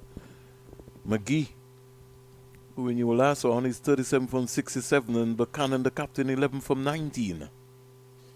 Yeah, and these two are in the process of, building a very good partnership, a well-needed partnership at this present time for the Jamaica team. The captain came out and he, as Paul says, he's scoring freely, picking up the singles, rotating the strike. He looks a bit to me like Nikita Miller when he's batting, but the partnership is going fairly well, and I think that the Jamaica dressing room would want them to continue. So, Beshu, and he's a pretty interesting bowler here as well, to Sylvester. So he give you a little chance to have a look at him. We've seen him already.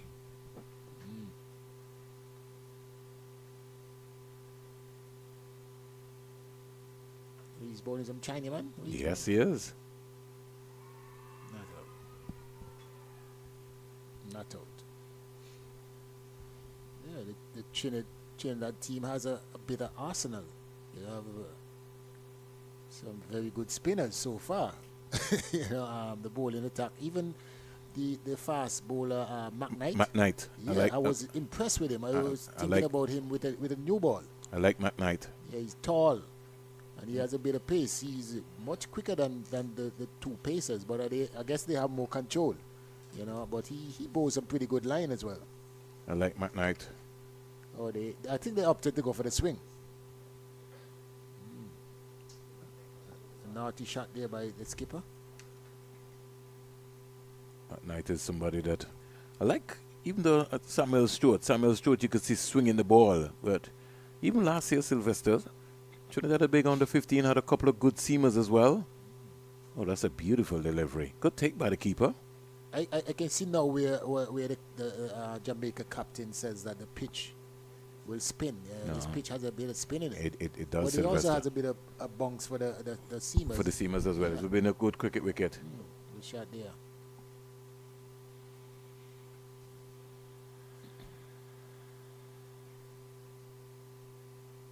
Good communication there from Stewart and Pollard. Ranjay is the anchor. He's really batting very well in the situation. He's waiting on his strength. He's strong from the back foot, as I said, and when the ball is both middle and leg, he scores freely. The partnership is 31 from 40, Sylvester. Make it 31 from 41. And as you rightly said, since Buchanan has come to the crease, he's gone about his business quite easily. Water break coming up just now. Back. Can't pace the offside. So, water break, Sylvester, at the end of 26. And here at the Coolidge Cricket Ground, Jamaica 80 for 5. McGee is 37 from 68. And Buchanan, the captain, is 13 from 24.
So right after the drinks break, Jamaica, the end of 26, 80 for 5.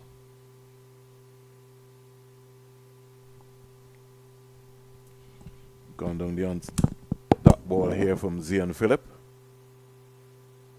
Zachary Buchanan, the right-hander, the captain, is on 13 from 24.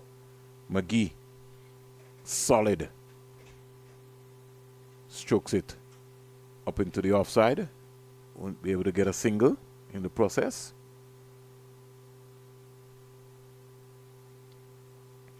Here goes Zion Phillip.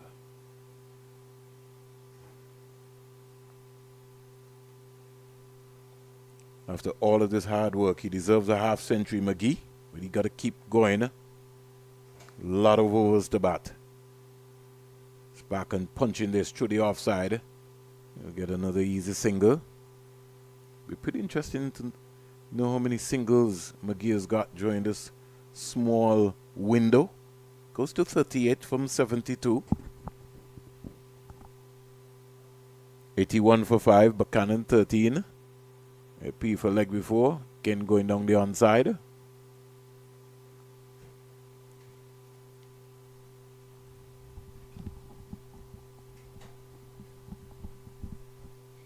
Here we go. Zion Phillip, left arm spinner for Trinidad and Tobago. Driven. Samuel Stewart getting his body behind it, parrying it, but they got an easy single. Good powerful drive. Going to bring Paul Miller in to sit next to Sylvester Joseph so he can get a real proper opportunity. Sylvester settles in. 82 for 5, Sylvester. Yeah, partnership keep going and going and going. Most likely that is the best option at the moment for the Jamaica team. Captain is out there, know what is required. Know what is required at this moment, and it's important that this partnership, go as long as possible. Zion Phillip is back in the attack. Is that Zion Phillip? It's a wrist spinner, to my knowledge. Yeah, right, you're right. So Sanjeev Bachu. Another wrist spinner, causing some problems here with the Jamaican batsmen. What do you think about the mid wicket, dear Sylvester? The positioning of it. Well, that's not really mid wicket, that's a short mid on. He's right in front of the. He's replaced right in front of mid on. They have a mid on and they have basically a short mid on. I think mid wicket is a bit more to his right. But you guys have been talking about the mid wicket. This is the way that they go about it. As they get older, they will understand, and make the adjustment. Ball played up the mid off by Buchanan, the ever busy Buchanan. So now the score now moves up to 83 for 5.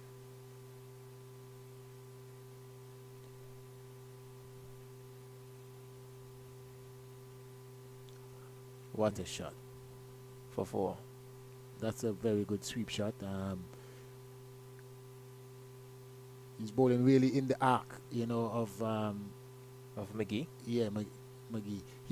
He's very strong, as you said, middle and leg, and with that line, without any deep mid wicket. Yeah, well, deep backward square. Yeah. He's gonna be 4 every day. Every day. So it's a good challenge, and I think the Jamaica dressing room is basically at ease a bit, especially if Ranjay continue, anchoring the innings. He looks like one that can score, especially when the ball is in his arc, and the captain is playing a very good supporting role, rotating the strike as much as possible, and the running between the wicket, as you said. I don't know if both of them play together, but they really understanding each other and trusting each other in the running, and they're getting some good singles and rotating the strike. Yeah, definitely. Philip is employed once again from the Yeah, Zion is the left arm spinner. In bowls. A ball played back up to him and he feels cleanly. His trajectory is a bit different. Like he bowls flatter and faster. If he, as is a bowler, a bit slower, he's flat and sharp. Oh, and he plays it straight back to Zion Phillip and he gives his wicket away. What a soft way to get out after you've been rotating the strike so nicely. Not looking in any trouble at all. Yeah, it's the way in which that these batters got out. You can see is the technique. They're just seeing the ball and trying to hit the ball. They're not getting themselves in the right position and balancing and and using their hands to hit the ball. He's on the move again. Look at that. Pulling away. Just stay side on and punch the ball. He's been punching the ball nicely. Just stay side on and punch the ball. He's trying to hit the ball too hard. And those situations, create the downfall. And in a situation like this, after you're building a nice partnership, the Jamaican dressing room management were looking forward for this to go as long as possible. But it's the way in which technically that we have to look at these youngsters. Well, my intention always, our philosophy is as a youth coach, especially on the 15 level, I want to see you guys batting 50 overs. You know, we have to start looking at that. How many teams so far in this competition batting 50 overs? That is the foundation of our cricket. We need you guys, that batters, to stay out there and bat 50 overs. You're going to score. Yes. You know. Scoring comes when you occupy the crease. Yeah, and that is the mentality, I think, that we need to instill in these youngsters. The new batsman is Raheem Livingston, left-hand batter. Ranjan needs a partner, another one. Definitely. But credit definitely must be given to Trinidad captain and the bowlers. They have been very penetrative throughout. Now here we see a ball down the left side, taken cleanly by the keeper, whipping off the bails.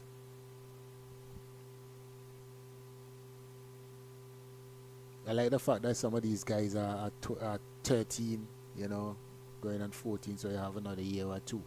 That was our philosophy as well when I was a selector for the Leeward Islands team. You know, I mean, Joel Andrew, now that a lot of guys see him, you know, dominating. He started at 12, and these guys were laughing. But we know the potential that he has, you know, and the earlier that you get in there and understand. And now he's been around the cricket. He's young, but he's been around the cricket for about 5 years, you know, playing at that level. Oh, he's played all around that. That's dead. That as a no doubt. That was a quicker one. As I said, Philip, his trajectory is a bit flatter, and that one was even flatter and faster. You know, Yeah, when you're bowling at the tail, you know, you gotta try and get some wickets. So 2 wickets now for 7 runs from 4 overs. He's bowling really, really well. As I was saying earlier, to Philip, it's not advised to go back, because some of his balls shoot, they keep low, they skid, as we see here. A quicker ball, bang, absolutely plumb, hitting the middle of middle. And you can see that he went back with no balance, but he was playing across the line as well, trying to hit the ball too square. You know, you can go back. It's the length. You got to keep your eyes on the ball and stay balanced with the back foot or front foot and play accordingly. You know, watching the game, hopefully he was, those that are in the dressing room watching the game and see what's going on out there, so they have an idea of what they need to do when they go out there. That is always important as these youngsters in the dressing room, especially after bat after that, you watch the game and, you know, assess and see how you're going to approach your innings and what you need to do. You know, get some preview before you go out for the actual stuff. Definitely. You know, you guys like to be playing around and laughing around and talking and not focusing on what you need to do. So when you go out and you get a good one, you come back in and the team is in further trouble. So it's important. Because these guys, I mean, they're bowling well. They're bowling really, really well. Now we have Bachu to continue. And the skipper is feeding at 45. It's pretty strange to me. Is it? The skippers feel all over now.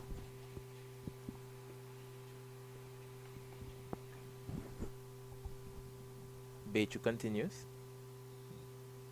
I think it's the first time I'm seeing someone bowls a right-hander bowls in the in the back. Normally you will see a left-hander will bowl like that, like a Paul Adams. Yes, definitely. Samaru from Trinidad. You know, but this is the first time I'm seeing someone bowling like a righter. I might be mistaken, but I can't. Normally, I can't recall ever seeing somebody with that action other than a left-hander. In truth, the left-arm Chinaman. They usually give you a bit of a strange action. He seems to be bowling from behind his ear. That looks like a googly. He's bowling the googly, but that seems like it's his main delivery. Yeah. Wow. As we see here, no jab catch. That was middle and leg again, and drop catch, and jab it catch. costs 4. A Belgium. delivery pitched outside the line of the leg stump and swept hard. Yeah. That's not the line. to bowl to. He was fortunate that the captain has a ball, but that one was hit with a bit of power. Yeah. You It know, burst to your hand and but- still went for 4. Mm. The field at mid wicket could not come round to cut it off. In bowls again to McGee. Mm. Quietly forward. A thickish outside edge. Runs very close to the boundary. They're going to pick up 2 runs. And the keeper almost makes a mess of it. Well, he did make a mess of it. He had backup. Jaden gave a good chase at the boundary there. The number 35 for the keeper. That number looks familiar. Does Josh with the Silver wear that number? Do you know if he has any relation to Josh? Okay. Probably Probably idol or something. Okay. Well, I heard that they went to the same secondary school. He's probably trying to follow in the same footsteps of Joshua De Silva.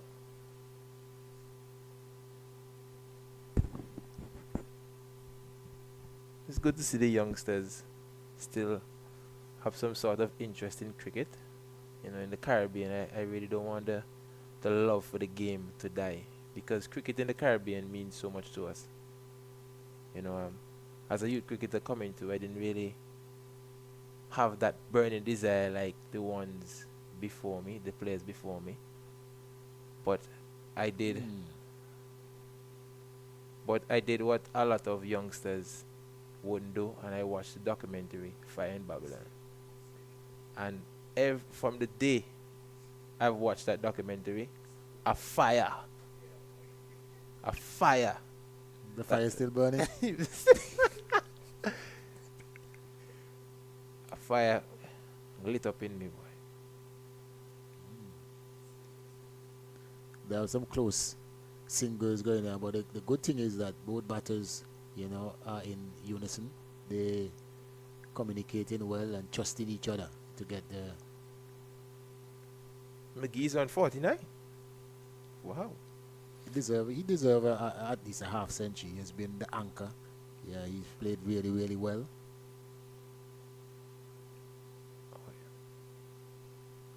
And delivery played back up to the bowler.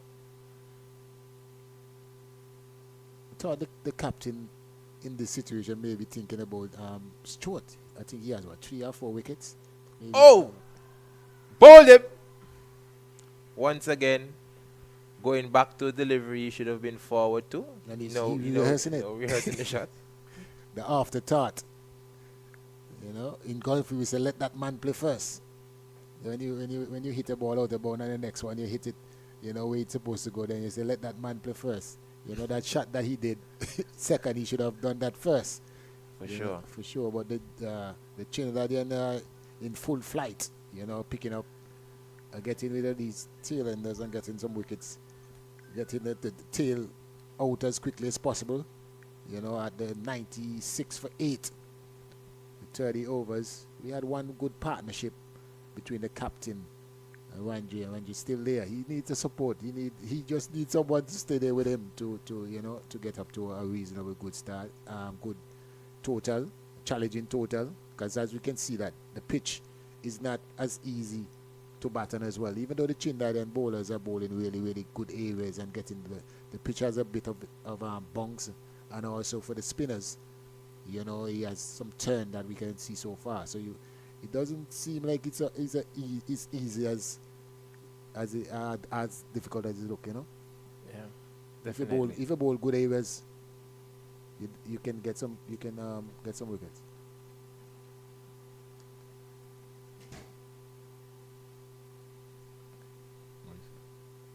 Well played.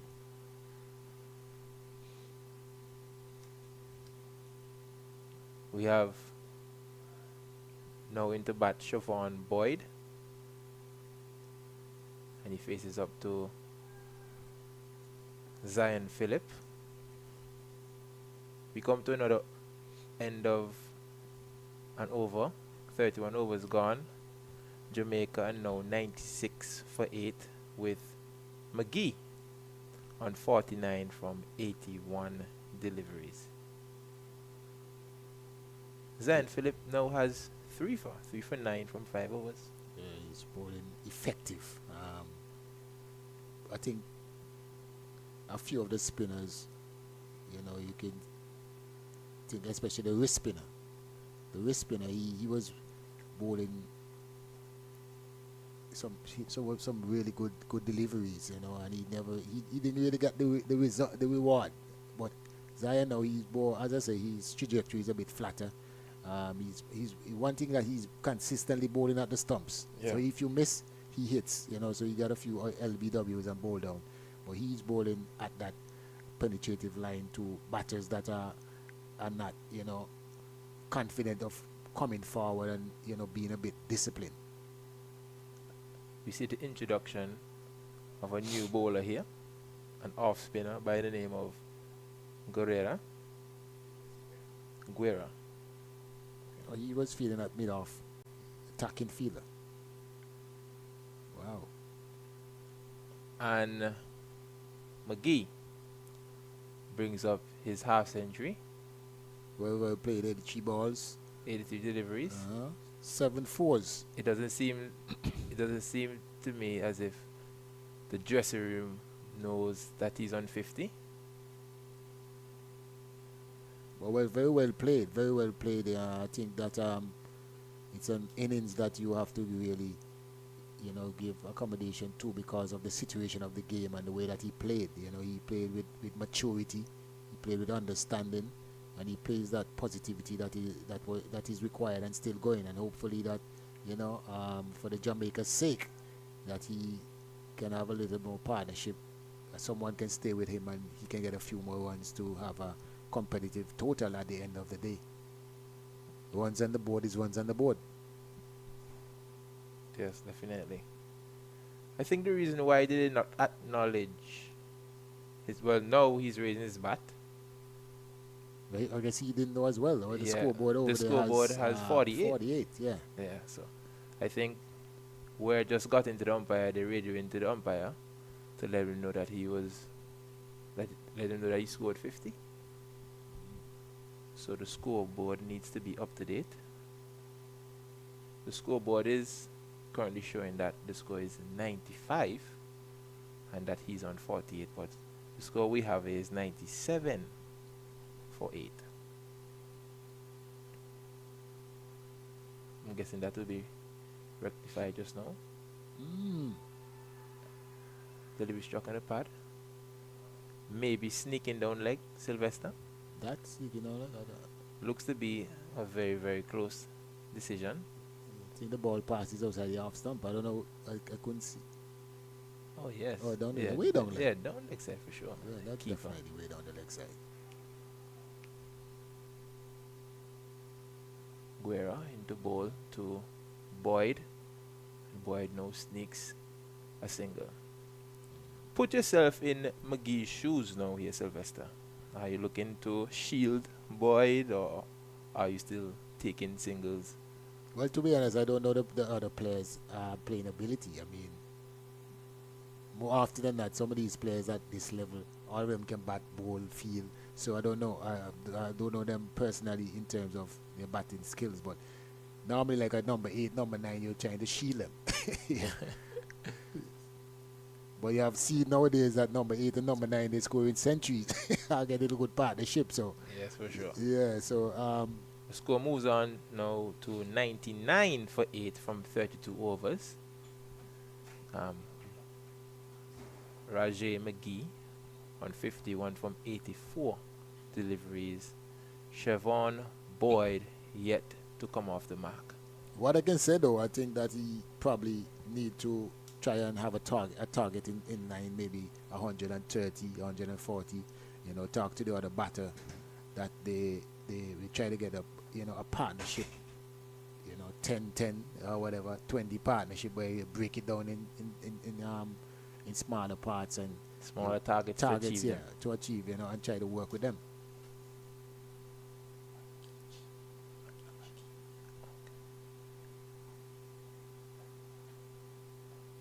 Well, he obviously is not shielding him, so he knows but he knows more than we do. He's giving him the opportunity to bat because taking singles at that very first ball. So I was just corrected. Sorry if I was butchering his name earlier. His name is not McGee, but McGeechee, actually. So McGeechee got a single off the first delivery of the over, and here we see a no ball. It looks like Well, he Boyd has a overstepped. Boyd has a chance now to let me see what he can open up his arms. Yes, to unleash, Yeah, to express himself. Magichi would be happy to be on strike. Here we see Oh, Boyd wide. swinging. Oh, it's a wide delivery, so we know that the free hit is still available to Boyd. And the 100 is up, 102 really, Yes. for the Jamaica team. Here's Philip. Into Boyd. Oh, swings and misses. That one look a little bit wide as well. He's trying to go more over the bowler header over mid wicket instead of going over the offside. Yes, He's you stand can a better see chance. Philip really wanted to keep the ball as close to the wide line as possible to keep it out of the reach of Boyd, to limit the free hit to a dot ball. Here's Philip in bowls to Boyd, and it's the delivery that teases him outside the off stump.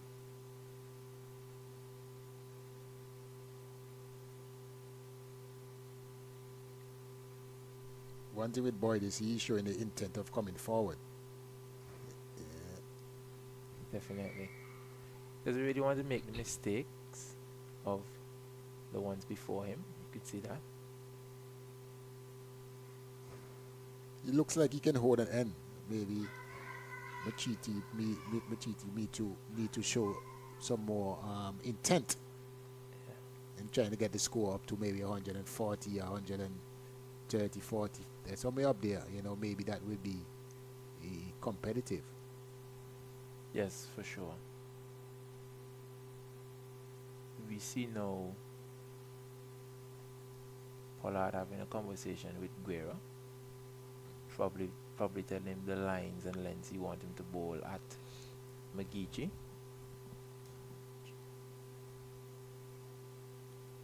Aguero, his line is basically more down the leg side, which is the strong point for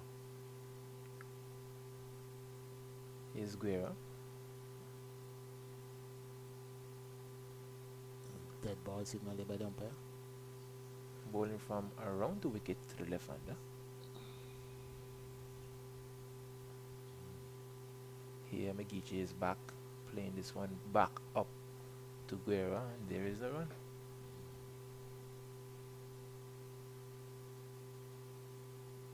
Nice shot. Driven straight to the field at short extra cover. He Ramcharan. has a nice cover drive though.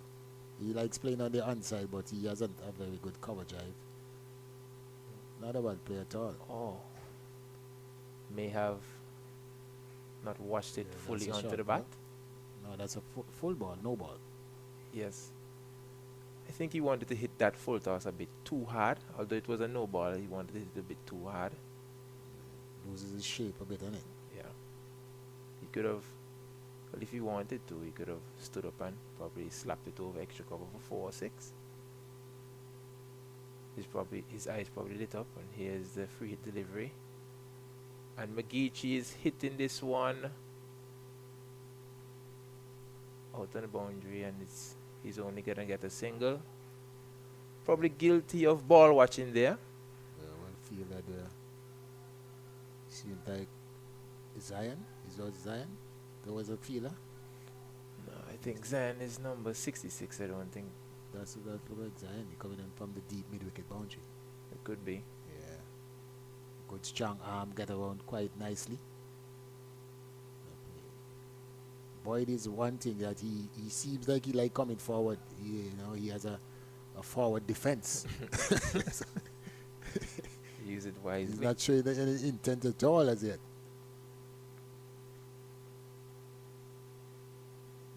Oh. Naughty delivery there. Just teasing Boyd outside the off stump, hanging his bat at it. Guerra probably looking for the outside edge. Pollard waiting for a catch. Umpires checking on something. I don't know what. Maybe the feeders are too close. If you're too close, you have to have on a helmet. I don't know. Ready to go again. Oh, Yeah, the pitch definitely has a bit of a bounce and spin. So if you have a good spin ball, I don't know about the Jamaicans, the spin bowling repertoire, but it's going to be difficult to play good spinners on this pitch. yes, definitely. Getting the ball in the right areas is going to be very important, as we can see, with the spinners of the Trinidad team. All the spinners has been very, very, consistent, getting wicket-taking deliveries and picking up a few wickets as well. So, the pitch is giving assistance to the spin bowlers.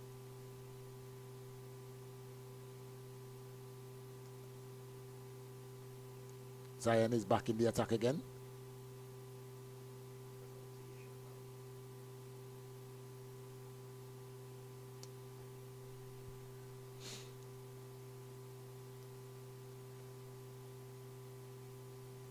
Ranjay is looking really, really good. Yes. Very, very compact. Oh. Oh. Once again, a full toss, losing his shape. I think he's trying to hit the ball too hard when it's a bit full. Yeah, and he's not getting in the right position. He's taking his eyes off it. There he goes again. He likes that slug sweep, mid-wicket area, anything middle and leg. He's very, very strong on that. Even with the full toss that he gotten so far, he tried to play across the line as well, because that's his strong point. Yes. But some of these you can just play with a straight bat, hit it over the bowler head or hit it over cover.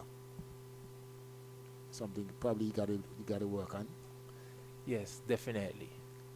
Trinidad seems to have a lot of spinners coming through over the years. Well, that's Trinidad you're talking about. Yes. Do you think there's a reason why they produce so many spinners? In youth cricket, senior cricket, they just Trinidad and Guyana, they always seem to produce a lot of a lot of spinners, I should say. Well, from experience, is the pitches. The pitches are much lower, and it's difficult for fast bowler. But they normally they produce some fast bowlers as well. Jamaica and not Jamaica, Guyana and Trinidad. They normally produce. So when they have a fast bowler, they produce a good fast bowler. But they have the capacity, to produce a lot of spinners, orthodox, unorthodox.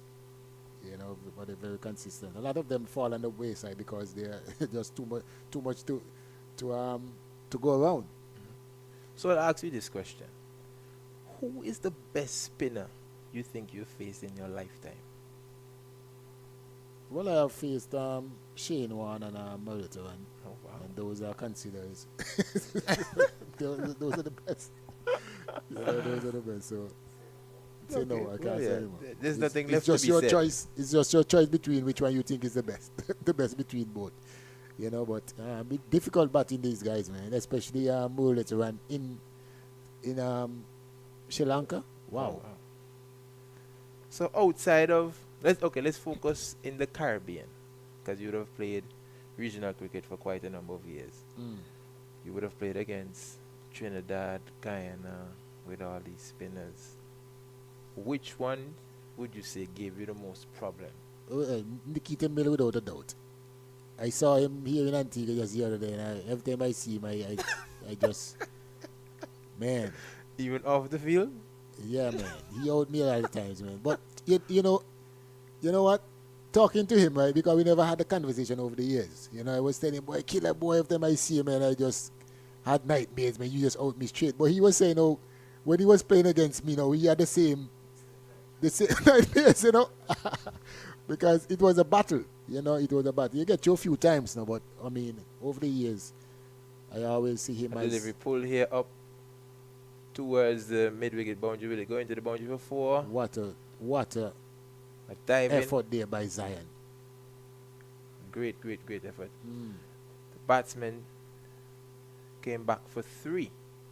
Yeah, Zion. It was a short ball. I I like him in the field. He gives a good effort, good account. You know, he bowls with a bit of pace. You can see he has a little bit of energy as well. You know, he get around and doing some very good work on the deep mid-wicket boundary.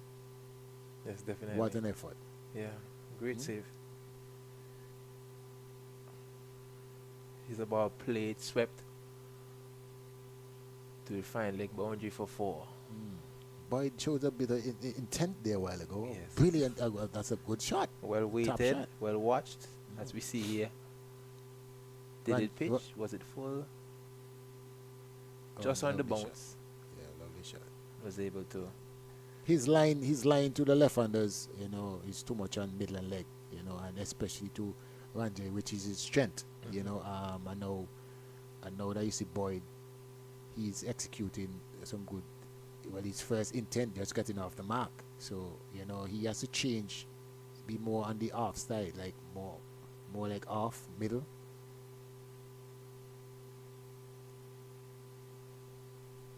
And the captain, you know, he needs to make the adjustment and put him back a deep to prevent some more. Maybe give the batter 1 instead of 4. Well, 'Cause at the end of the day, you're going to see that this is a low in score, a low in score match. So you gotta try to here's a sweep shot once again. bad Beats the defense. fielder, and it will now go into the boundary for 4. Should have done better with that. Who's that? Mark Knight. Can't He's lose. Mark Knight. It seems like him, but he's one of the tallest on the field. So maybe he's a bit lame in getting down there. But that's another good sweep shot there by Boyd. Oh, should have done much better with that.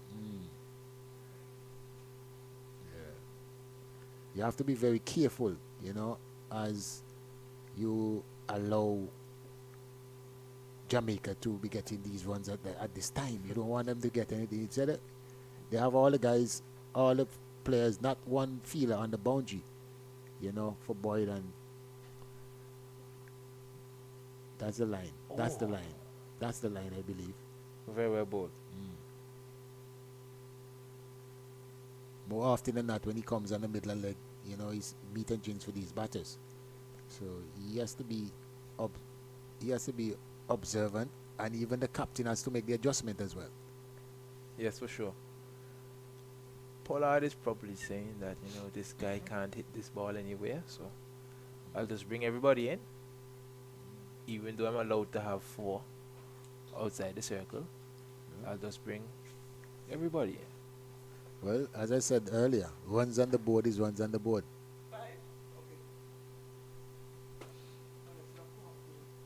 In a low scoring game, I mean, you have to try and prevent. While you have the power to do so, which Pollard does, you know, he has the opportunity that he can change the field because he sees how they are scoring. So you try to block that area because it's a one-day game, and whatever they make, you have to make. So so you try to prevent them from making as much as possible. And this partnership is building as well, you know.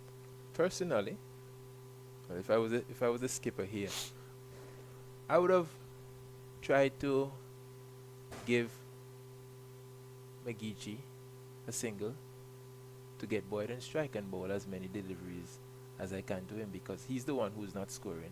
Even though we're not getting any wickets, he's not going to be scoring as fluently and frequently as McGeechee. As we see here, another dot delivery. Pollard is persisted with all the spinners.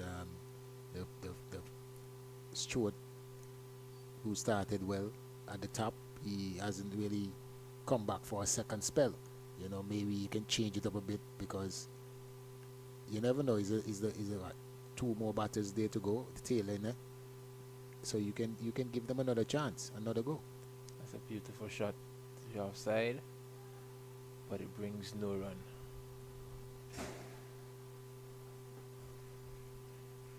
Five deliveries gone in the over. Let's see where McGeechee's head is at. If he's going to try to sneak a single here to face. Yes, and he runs quickly and he just sneaks in, gets in. Boyd was equal to the task. Definitely, for sure. good You under- communication, good understanding. Yes, he definitely understood the assignment, Yep, and yep. it looks like they have a clear plan going into the 38th over of this contest. A nice little partnership you're building as well, but Chichi just need someone to stay with him. Boyd so far is showing that he's capable. Yeah, like his forward defense. He's not really an aggressive player.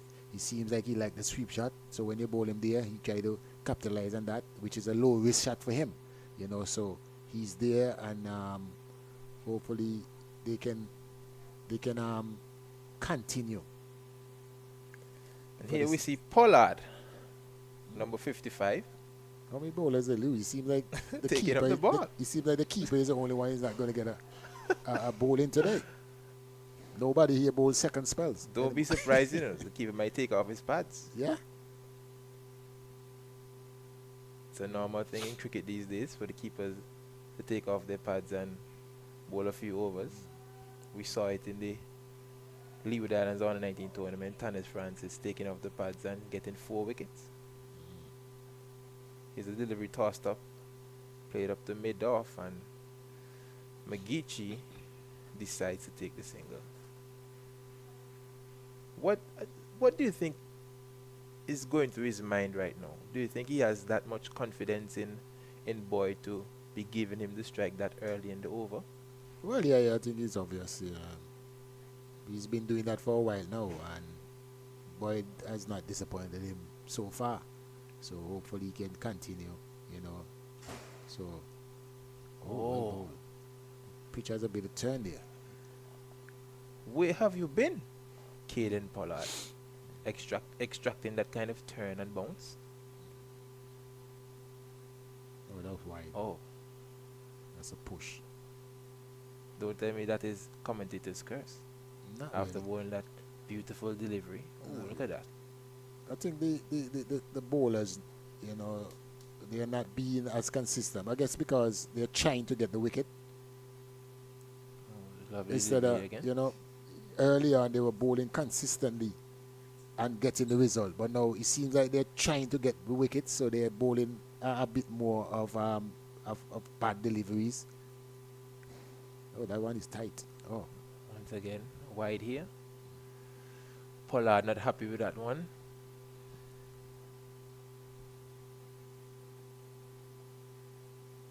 As a bowler, you never want to get on the bad side of an umpire. well bowled. That's the area. We have to be consistent in those areas. It seems like when you come down to the lower half that you try all sort of things instead of, doing what is working for you. And that is just being consistently bowling on that nice area. You're getting the ball for turn and bunks. Just be consistent in those areas. Look at that. Well, I always heard the coach, Winston Benjamin, former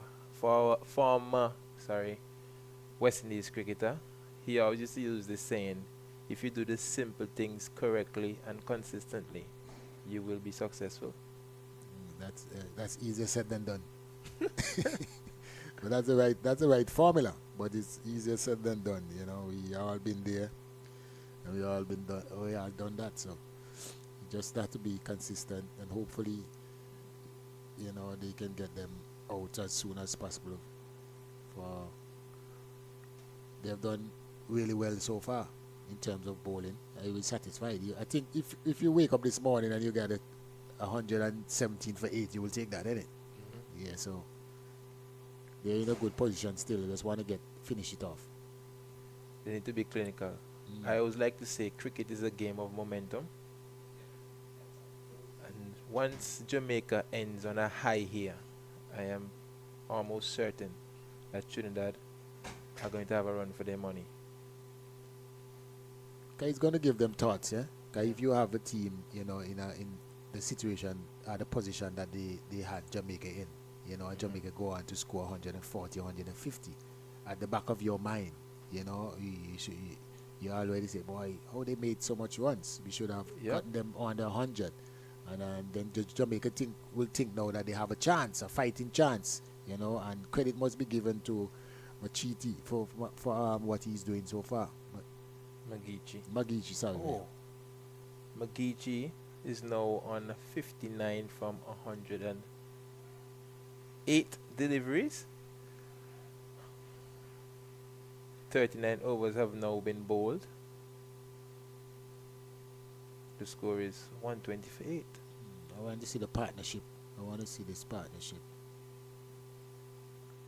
Would like to see the partnership that they have so far. You see the projected score 154. They would be. I think they would be happy with that. You know, from the given the start. Yeah, given the position that they were in. Definitely. Here's Pollard once again. Comes and pushes the ball into the outside. Is Boyd. Boyd is small in stature, but he looks like a very hard batsman to get out. Well, a hard player to get out. I don't know if he's a batsman. He is squeezing the ball. He's going to run very close to the boundary. Crosses the rope. Now goes into the boundary for 4. So Boyd going very, very quietly. Now moves up to, what is it, 13? I think something like that. 12. Actually 12 from 27 deliveries after facing quite a few number of that deliveries, but more so playing a supporting role for Rajay Magici. Roger. A dead boy. Caden Pollard here trying to employ all sorts of tactics. Try to utilize a back of the hand delivery. Shot. Nice. Well played. Push up the mid-off. Cannot beat the fielder. So there is no run. But as you see, Boyd's formula is very simple. You know, he tried to play on the front foot more often than not, and he has been successful. You know, in the partnership in just staying there, and he has what? It's just 3 scoring shots he has, 3 fours. You know, so he's really doing the job, just staying there. Gonna sneak a single, which now brings Magici back on strike. You see the partnership there? It's 29 from 57 deliveries.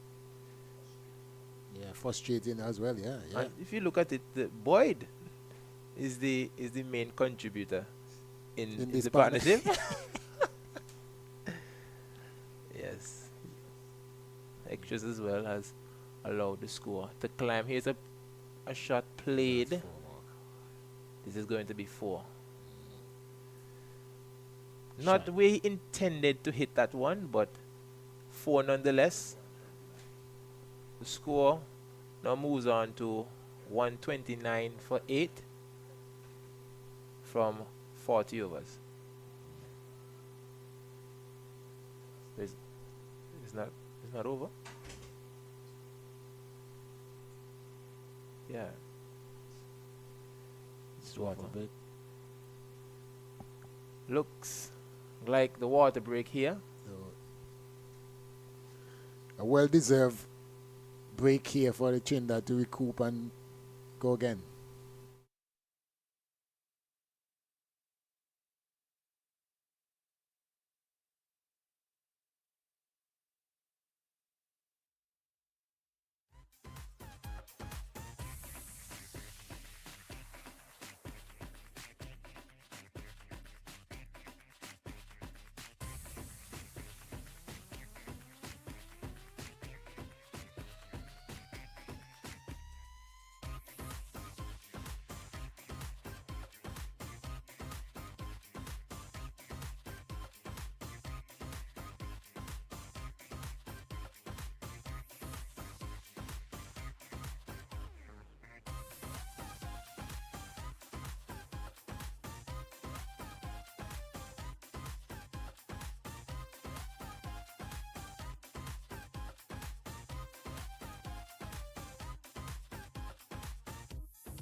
And we're back from a much needed water break.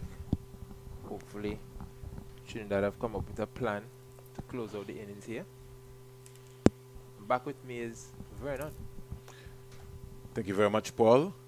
So Trinidad and Tobago put on a bit of a pressure, 129 for 8. The supporters have turned out in their numbers. McGee has certainly been the thorn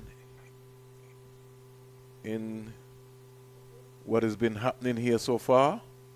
So He's Vernon, gone 63 from 109, and Siobhan Boyd, he seems to be a 360 player, Paul. He's played the ball all around the wicket here so far, based on what I've seen. so just before we go any further, I have to correct you in a pronunciation for the left-hander. It's McGee Chi as Well, opposed to McGee. I'm only following from what the coach told me. So if there's another way, I went to ask the coach, and that's what he told me. Yeah, so I can't fault, and folks, you're let me right. just apologize my listeners. No problem. So 129 for 8, 41 overs bowl. And folks, I maybe stand to be corrected, but I asked the question this morning. I think I asked it even the last time when they played at the ARG.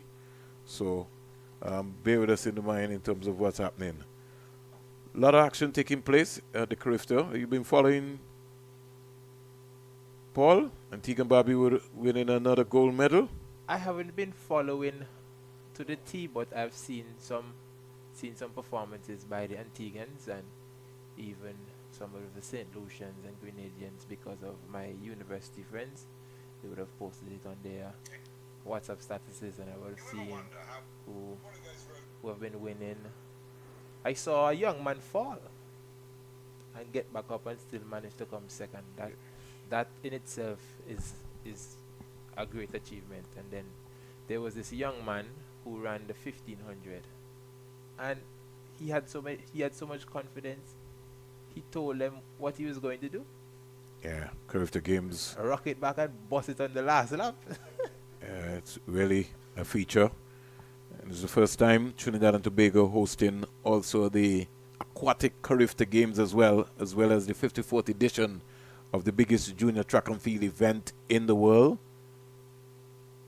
St. Kitts winning a bronze medal last night in the under-20 boys 400 meters hurdles. Kanya Samuel Francis, the son of Jevon Francis, moving up from the under-17 to the under-20 category. But here, Antigua and Barbuda at the Coolidge Cricket Ground, Jamaica fighting away here. Couldn't help but listening to you and Sylvester Joseph talk about if Jamaica can get maybe 150, 160, they can put some pressure on this Trinidad and Tobago batting team. For sure. So anything is possible. Yeah. Tugged into the onside. He's out caught. Brilliant catch by Pollard. So McGee finally goes. A very well played 63. And again, what do you think has happened? Right after a water break. Something that has been happening consistently. Well, it's been said in cricket, a break causes a wicket to fall. Before and after. Yes, definitely. That's what's not happening. We can see the young man here very, very disappointed in the way he got out after playing so beautifully for his 63. I must commend him. He waited on his deliveries to score in his area. He didn't try to overhit the ball. Well, in terms of his scoring shot, he didn't try to overhit too much of the balls he scored off of. There are a few times he tried to hit the ball too hard when he didn't score. But in terms of his scoring shots, he waited beautifully. His balance was good. His head positioning was very, very, very good. I must say, this is one of the best innings I've seen a youngster play so far. So, Connie Robinson comes out. He too is also a future, very promising fast bowler. Played last year, 15 years old. And on the SAT side on the Easter Monday here. He's very tall. He's a big guy. Right arm fast bowler. SAT side. We also had the passing of the Pope Francis, who passed away this morning at age 88. And this Easter Monday, peeled for a leg before, with the ball going down the onside. Think he'll get a leg by. Which now brings Siobhan Boyd back on strike. Yeah, Sylvester Pope Francis is also expected that we could have a black Pope. We'll wait and see what happens. You know, we just never know, you know. Death can come for anyone, anytime. The most important thing is that we give God thanks that we are alive here as well. Interesting field here, Vernon. There's a man very, very straight here at short third man. Then we see point a bit deep, but cover in close and extra cover even a bit closer. Brings over number 42 to an end. The score is now 130 for 9. Yeah. Siobhan Boyd on 13 from 37 deliveries. This is going to be a real pressure situation. Antigua and Barbuda picking up a gold medal today. It was Zonique Charles of Antigua and Barbuda with a record throw of 45.73 meters. Barbadian Ibani Brathwaite took the bronze, and the young athlete from Bermuda securing Tatiana. So here we have the reintroduction of the fast bowler, the opening fast bowler Stewart. Yeah, they're trying to look to wrap up everything right now. Don't know if it might be possible yet. There's appeal for caught behind, not out says the umpire.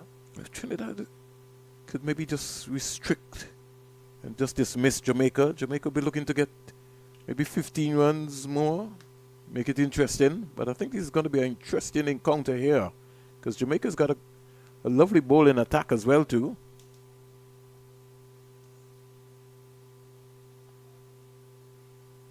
In goes to it, to Robinson. He plays this one out to cover, fielded by the captain. There's the run.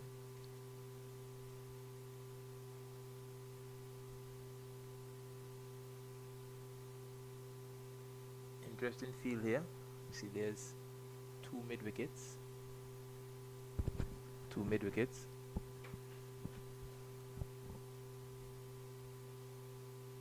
No ball again. So seems to have a bug of no balls all of a sudden creeping in. Wonder what's happening here. Guy's not staying behind the line. Free hit being signaled by umpire O'Geese. Leeward Islands bowled out for 74 against Ghana. 24.4 overs. So that game could be done in a hurry. Barbados 184 for 6 against the Windward Islands. Somebody seems to have got some big runs there. Let's find out. Oh, Kalani Clark has got the first 100 of the season. 121 balls, 11 fours and 2 sixes. And that is taking place at the Antigua Recreation Ground.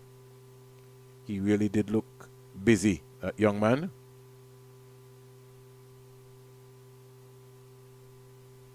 So, wicket taker so far for the Windward Islands.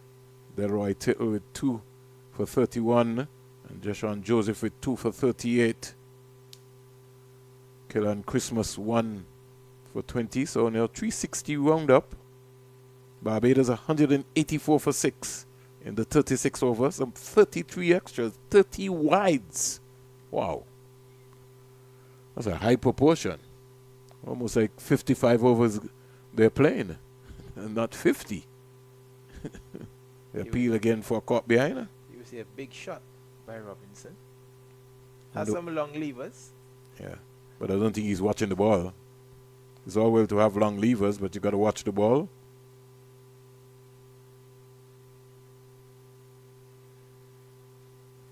Samuel Stewart looking for wicket number 4. Into Robinson. Ball is driven out to cover point region. Ball is returned to the keeper and the over comes to an end.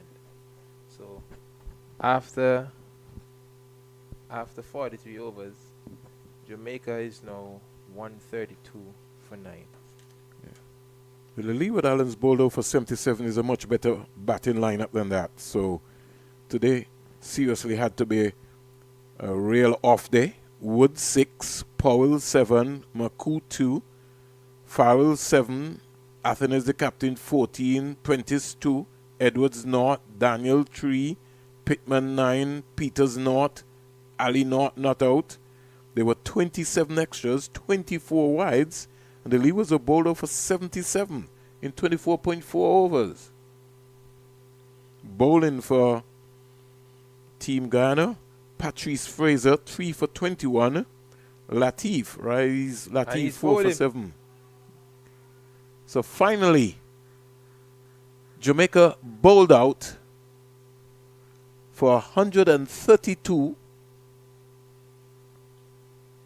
in 43.1 overs. So, think they have enough ball? On this type of track, I don't think so. Stunning. Batting is not going to be the easiest, but just a bit of application is going to see Trinidad over the line if they were to apply themselves. I thought that Jamaica tried a bit too much too early in terms of the swinging delivery. They were not putting the foot to the ball and trying to caress the ball. They were trying to overhit the ball. They were stretching and all these sort of things. But at the end of the day, Trinidad bowlers put the ball in the right areas and allowed the Jamaican batsmen to make the mistake, and they got reward. So, in 10 minutes' time, we'll be back. Jamaica bowled out before lunch for 132 in 43.1 overs. And the Trinidad supporters, Caden Pollard's mom, his family, they're all here. And what was pretty interesting, Paul, just before we go off, you had Zion Phillip, his mom and his dad. His mom was scoring. And so they've got Joseph, they've got a core of fans down there. I was fascinated when I went on to the break. Sorry I didn't come back before. I was in the Trinidad contingent on the back there. Yeah, mom was scoring. She's scoring everything. So just in case Sylvester Joseph, who is scoring, makes a mistake, mom has the correct score. So, on behalf of my small team today, Sylvester Joseph and Paul Miller making his debut, Jamaica 115. Jamaica under 15, 132 all out, 43.1 overs. Is that enough? Paul Miller feels we've got a game on here. We'll be back in 8 minutes' time.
Welcome back to the Coolidge Cricket Ground, the home of Cricket West Indies. The news is Trinidad and Tobago would need 133 runs. 133 runs to win this game after they dismissed the Jamaica under 15 for 132. 132 in the process. And could let you very well know that Jordan Julian wearing a very big number, 135 Sylvester. I think he would like this play if he gets going today, Sylvester. He's a beautiful player. Very risky, plays within his limitations, and has got some power as well too. He's not afraid to hit the ball away. Against Barbados, I think he top scored at about 45 in the game. Don't want to say ran out of partners. I think he more or less just got frustrated in the end. Davis Guerrero, he's also an opening batsman here. So you got a left and right combination. I think the batting is going to be dependent here on the start here from Jordan Julian. Good afternoon, Sylvester, right after lunch. Yeah, good afternoon. Good fight at the back end, I think, from the Jamaican team to get a, you can say, respectable total. Robinson starts with a wide down the onside. That's not a good start, Springs, with the total that you got, the fighting 132. You know, it's gonna be important that they minimize the extras, bowl as consistent as possible in terms of goals, good areas, and create opportunities to get them out, to get Trinidad out as under the score. I want to ask you something, Sylvester. Yeah, there we go. That's what Jordan Julian is good at. And that's a poor miss there, Sylvester. He's gone for 4 overthrows. Well, I said minimize the extras, but they're giving away some runs. You know, that is not a good. This is not a good start at all here by the Jamaica. Just like in the batting, they never had a good start at all. And now in the bowling, first ball, because the first one was a wide. You know, first legal ball, you know, I have a overthrow for 5 runs. So the score is up to 6 from 1 ball. What a strike rate. Well, I don't know, I was quickly to ask you, Sylvester, from the field placing that we're seeing here, it seems as if Robinson's going to be bowling short because he got a deep backward square. Don't know what's the ploy behind that. Thought they would be trying to bowl a fuller length here. With all the data, probably as I said, with all the data, and they have the same thing on the inside, so probably they're protecting the short ball, because I mean that's the only way that you have a deep backward square and deep fine leg, you know. So it seems like he's going to be aggressive with the short balls. Well, we'll wait and see. They got 2 slips, a gully, a backward point, a cover, mid-off, mid-on. Stylishly, Guerrero, the left-hander, he comes across and just plays it up into the offside. Plays that pretty easily. Get nicely behind the ball and just Good technique. But I know you're gonna like Jordan Julian. If you spend some time here, Sylvester, you're gonna like him. First time I saw him, he's a good touch player. He's got good hands too. Breaks his wrist pretty early. Stroked easily on the eyes to cover for 4. That's a lovely shot there by Guerrero. As they would say, you'll be chasing leather. Beautiful shot, half volley, pitched up. And he just eased it, Sylvester. Didn't try to overhit it. But he was leading with his head on his shoulders. That's a lovely cricket shot. Indeed. I mean, he plays that with a lot of time. The first ball, you know, that he played down there, he seems like he has a lot of time. And that shows again. You know, he seems like a touch player. You know, times the ball. We have to watch him a bit more, but from what I see from those two little degrees, he seems like he has a lot of time. 10 without loss, and we're still into over number 1. Robinson into Guerrero. No need for him. He's got so much time, Sylvester, that he didn't even have to worry about that. He knew where his off stump was, and it was going away from him. Looking at some of these Trinidadian players, you can see their experience that they play a lot of cricket. You know, the mannerism, the way they approach the game and so on. You can see that they are experienced guys who play a lot of cricket. Well, they have a very strong school cricket system. It's easily one of the biggest in the Caribbean. You got the north, the south, those zones. You've got all the schools competing against each other. Trinidad and Tobago Cricket Board, they've also invested very well in their academy, in their youth system. They also have a series which takes place between Barbados under 13 and Trinidad and Tobago under 13. So, as you rightly said, Sylvester, it's something which you could see. Even Guyana, they also play a series against Guyana. So, and I know somebody's going to say, oh, well, yeah, they're just close there. But it's not a matter of close. It's you have to invest in this level. Sure, you can remember, Sylvester, when you played at a very, very, very early age. Yeah, most definitely. I mean, in order for you to improve and to get comfortable, because it's all about your comfort at this level, your appreciation, your understanding of who you are at this level. So when you go around and play in different countries and playing against these guys, when you meet them again, it's like you can go and execute.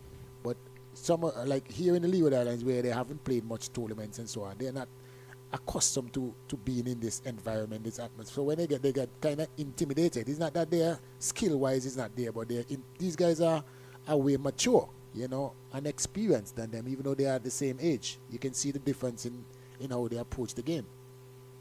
10 without loss. Number 12 for Jamaica. On our team sheet, looks like Wayne Plummer. Ball's more or less medium pace. Just lands the ball. It's almost like a Samuel Stewart type bowler. Oh. Well, they're going to need a Plummer now to deal with some of these leaks in terms of runs, because they don't have much runs to give away. So they're going to need the Plummer now to do a good job here and repair some of those leakage. And based on what I've seen too, they hope that their feeling has improved, especially their ground feeling Jamaican. That is going to be key.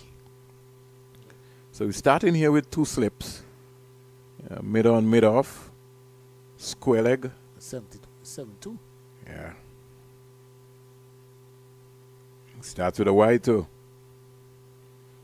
Something that you were talking about, Sylvester, having a balanced feel. Doesn't make sense to just have an artificial feel and saying you want a youngster Plummer. Well, I think, if I'm not mistaken, Sylvester he's 15, yes, because he played last year. But you want a balanced feel as much as possible. Short ball just worked into the onside. Square leg can't stop the single. Good running here by Jordan, Julian, and Guerrero. And one thing Julian is fantastic about is his running between the wicket. We saw that being demonstrated in the game against Barbados, him and Pollard. Good rotation of the strike. Yeah, the awareness that comes from playing consistently and playing with each other as well. You understand and appreciate each other, what you're capable of doing, and the communication is vital in running between the wickets.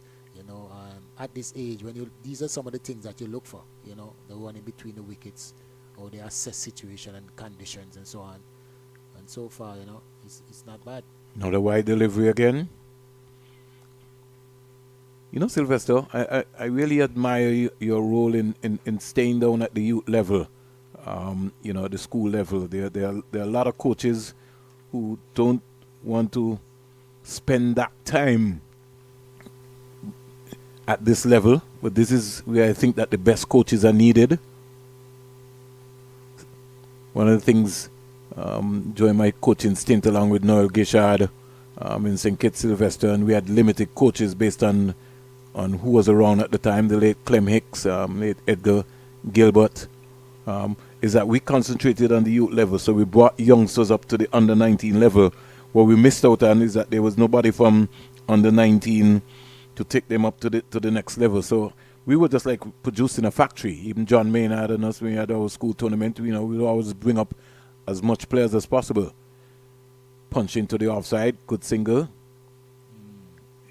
And good positive running, good communication between them. Yeah, the played with nice soft hands, didn't overhit it. The running is exceptional so far.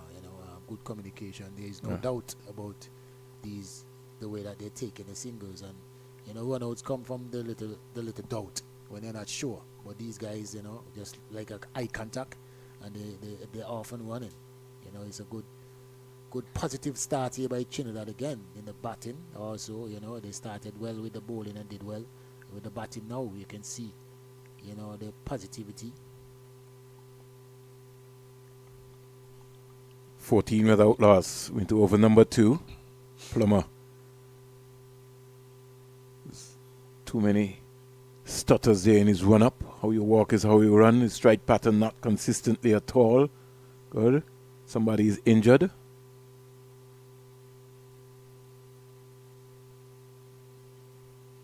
They're trying to get the ambulance. What has happened?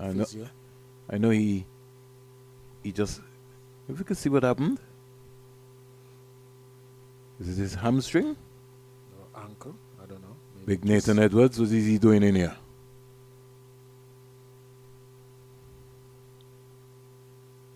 You think he twisted his ankle, Sylvester? Shaking it a bit. Like the hamstring or knee or something. First movement, I thought it was his hamstring. That is the first thing that I was picking up. Oh, sure. I know I have some good eyes. I saw him grab something. I don't know if he... cramps. Could be cramps. Cramps? Who's that? Let me just look and see what happened. If the cameraman was able to pick something up there. No, I don't think he did.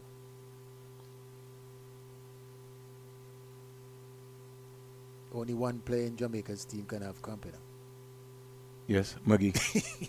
No other player. Maggie G? No other player. So I'm still trying to figure out what has really happened. The physio is stretching him out. He's holding the back of his leg there like his hamstring. I think it's his hamstring. Yeah, it looks so. Well, he's not complaining. It's just basically it's not a good start here for Jamaica. No, it's not. It's not at all. It's 14 without last. So I'd love to see. I hope it's not Andrew Lloyd. I'd love to see the number on the back as to who went down. Because Andrew Lloyd is really easily one of their better bowlers in our spinner. He's in a lot of pain because they got to take him off then. His hand is on his face, squinging a bit. They got to take him off. Yeah. But going back to this level where you're talking about with the on the 15 or on the 13, in terms of coaching. But here in Antigua, I to be honest, I don't think the emphasis is placed on that level enough. The facilities for preparation for the guys to play it's awful. It's heartbreaking sometimes as a coach at that level. To get proper pitches, nets to work with the young players. Number 21. Yeah. Number 21, skipper. The same McGee, so it's McGee. Yeah, well, I mean, as you said, he's the only person that could be pulling up. Yeah, you got to give him a pass. Give him a pass. He's certainly going off the park. Yeah, so he'll be all right. Like But I think but also to Sylvester, there's another bigger risk to that. If you're the governing body for the sport, then a conversation must take place with the folks who are running school cricket. Because that's where the development comes. So there has to be a development plan. You can't leave it. And I see it happening in all the sports, Sylvester. The football people say, oh, well, there's a ministry running the program. The cricket people say, well, there's a ministry running that program. But these are the guys that are going to go on to represent Antigua and Barbuda, St. Kitts and Nevis and company. So a conversation must be taking place. You got to collaborate. It can't be a different zone. We said Sylvester over there and I'm over there and everybody in the same space. It just bemuses me, Sylvester. And I think in the end, the athletes are the ones who missing out because the administrators don't put the proper systems in place. Yeah, we're starting back again now. Yeah. With the plumber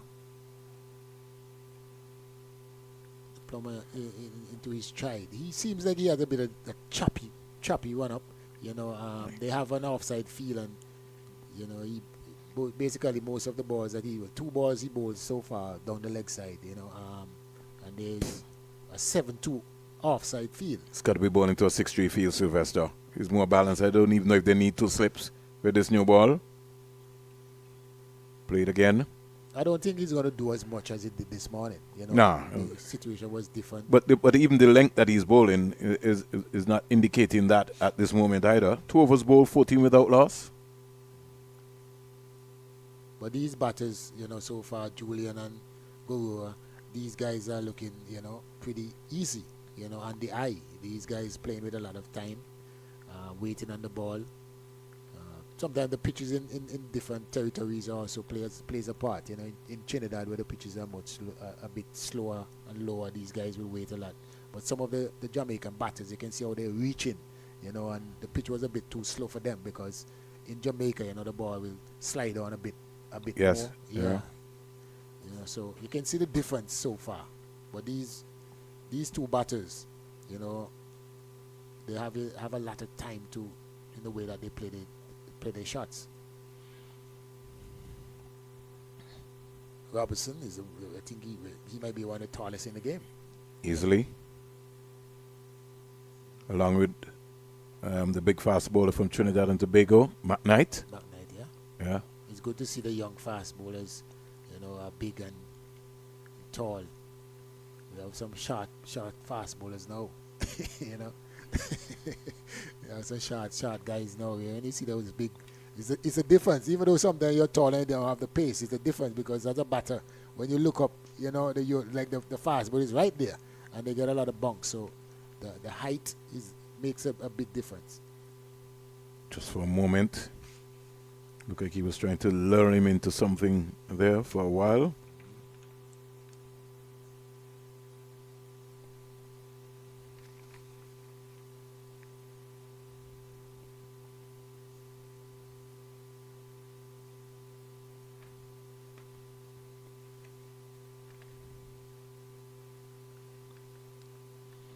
Break for a while, Robinson. Ken. Guerrero has so much time. No need for him to look at anything. Yeah, just a way. I mean, even the way that he leaving alone the balls, he's in control. He's watching the ball, balance. Like, I'm in control here. He doesn't give the bowler any chance of I'm beating my bat. Just like to see the non-bowling arm. Sylvester is a big, tall guy. Get it up. That one Robertson was telling me I talk too fast. that delivery, beating John into lovely. That's the length. Bowled a lot better at the Antigua Recreation Ground, for sure. That did have some juice on that day. Probably Strip because prepared by Anthony American, Musaid Thomas and Company. Probably because lovely shot. Good feeling there. Probably because he was getting more assistance. Yeah. I mean, but that pitch down there, you're gonna get obviously the first few games you're gonna get assistance, because there's no cricket playing on there. Sure. You're just down there, and as a matter of fact, that pitch just got prepared a few weeks ago. Yeah. But he played well. They really did put in some work on it. Really. So nothing much to scare about, but early. Yeah. And it was almost a rainy day as well to Sylvester, so it was overcast more or less. It was a good toss for Jamaica to win. So 3 overs bowled. Good maiden over there from Robinson. So at the end of 3, Trinidad and Tobago, they can afford to coast. They're 14 without loss. Yeah, that was a better over. More consistent in the line and length, bowling on one side, and he's basically, it seems like he's getting into his stride, his rhythm, and that is important in this phase of the game. Jordan Julian is 6. Guerrero is 5. Trinidad and Tobago need 119 in 282 balls. Yeah. Plummer I just think Sylvester, every time he approaches the crease, he looks like he's looking down at the stumps. So he just misses just a while ago. Dead ball signal by umpire O'Geese because he just didn't get the rhythm right.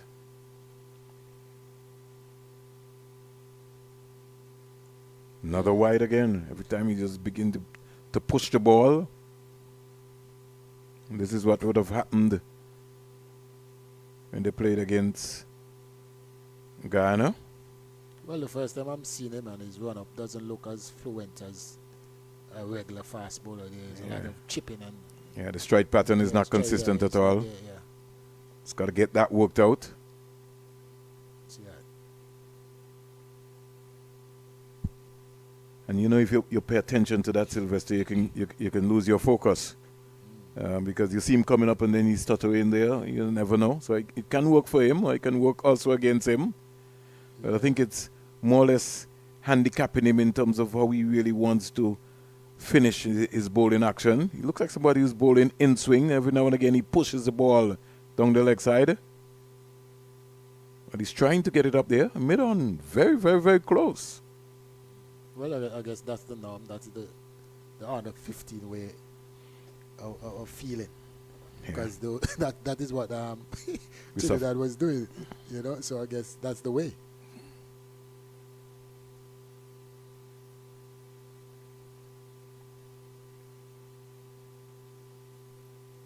He's appealed for a quarter second slip.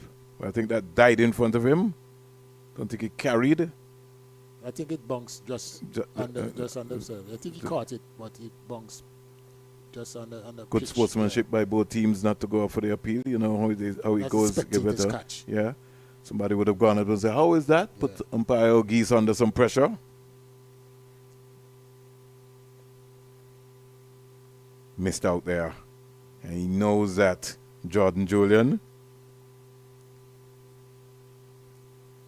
The plumber doesn't have a rhythm.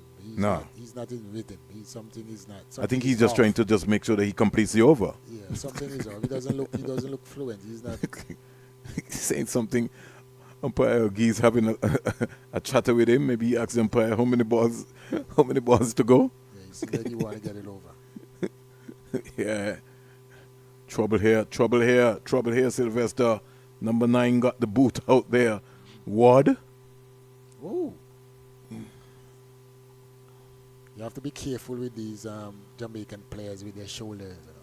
It look simple, but they throw the ball.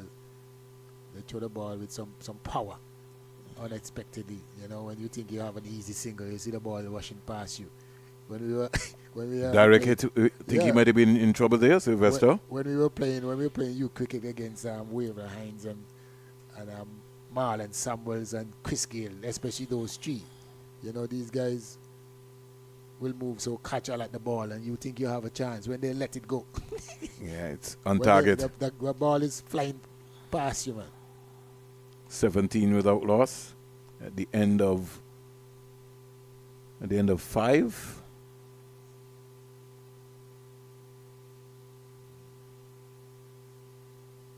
So Trinidad and Tobago, when you're chasing a small target, it's very important to have a platform and get a good start. Yeah. And they certainly have a good start here so far. Especially by not losing any early wickets. Yeah. You know, and at the end of 4, Jamaica had lost their first wicket 15-1.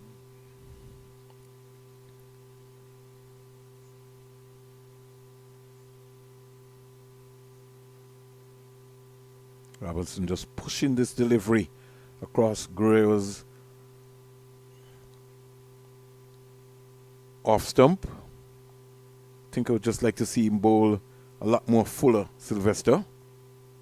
Yeah, he had a few, he had one or two deliveries in the previous over where he brought the batter a bit forward and got beaten. That is the length I think you're talking about. He has to be more consistent on that length. That one. Short ball. Who wants it? I think it's going to land safe, Sylvester. Guerrero is sort of ambling Sylvester. He doesn't look gingerly moving at the ball. He's just casually coming back there at the non-striker's end. And as you rightly said, he's got to be careful. He's running. That one got big on him. Yeah, that one caught him, but he got. I think the timing was much better than he thought. I thought that ball was in the air and the pitch, but he went over mid on. And the mid on is so close as well. I see they're pushing back a bit of what now. Yeah, that's the line. That's the line. I think when you got a new ball in your hand, that's something that the young bowler's going to have to work on. That's where Samuel Stewart was very consistent when he was bowling. He bowled wicket-to-wicket deliveries. Especially at this level with these youngsters. You know, it's a new ball, 5.5 ounces. You know, you want to get them playing. Anything is possible. Might be able to just go to the defense. Pushing again, making an effort. Those balls are pretty close to wide. Yeah. But he's a good lever of the ball, you can see here, Guerrero. Yeah. And so that's why it's going to be important for Robinson. He understands the opening batsman and he knows that, you know, the bowler has to come to him. Yeah. Robinson's going to have to, I know he wants to bowl dot deliveries, but he also wants wicket-taking deliveries, especially in the power play. You know, the short one, and this time he hit that one with such authority. Forward a square. Yeah, he such authority. He didn't even bother to run. Wow. And it was lightning quick, Sylvester. He has so much pounced time. onto that. He has so much time, Springs. Whew. Wow. That's a big shot. He has a lot of time, and Robinson. For a small man. Yeah, and Robinson is not that slow. I mean, he seems like he's getting a bit of pace.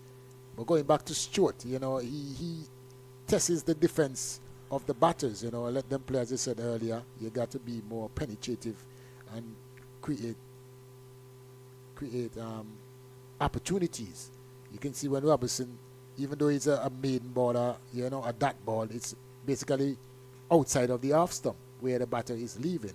But you have to be more effective. You have to be more effective bowling, you know, between that down that channel, and allow the batters to play. You don't want them to be leaving alone too many deliveries and picking up the pace of the pitch so early. So you got to let them play, work on their defense.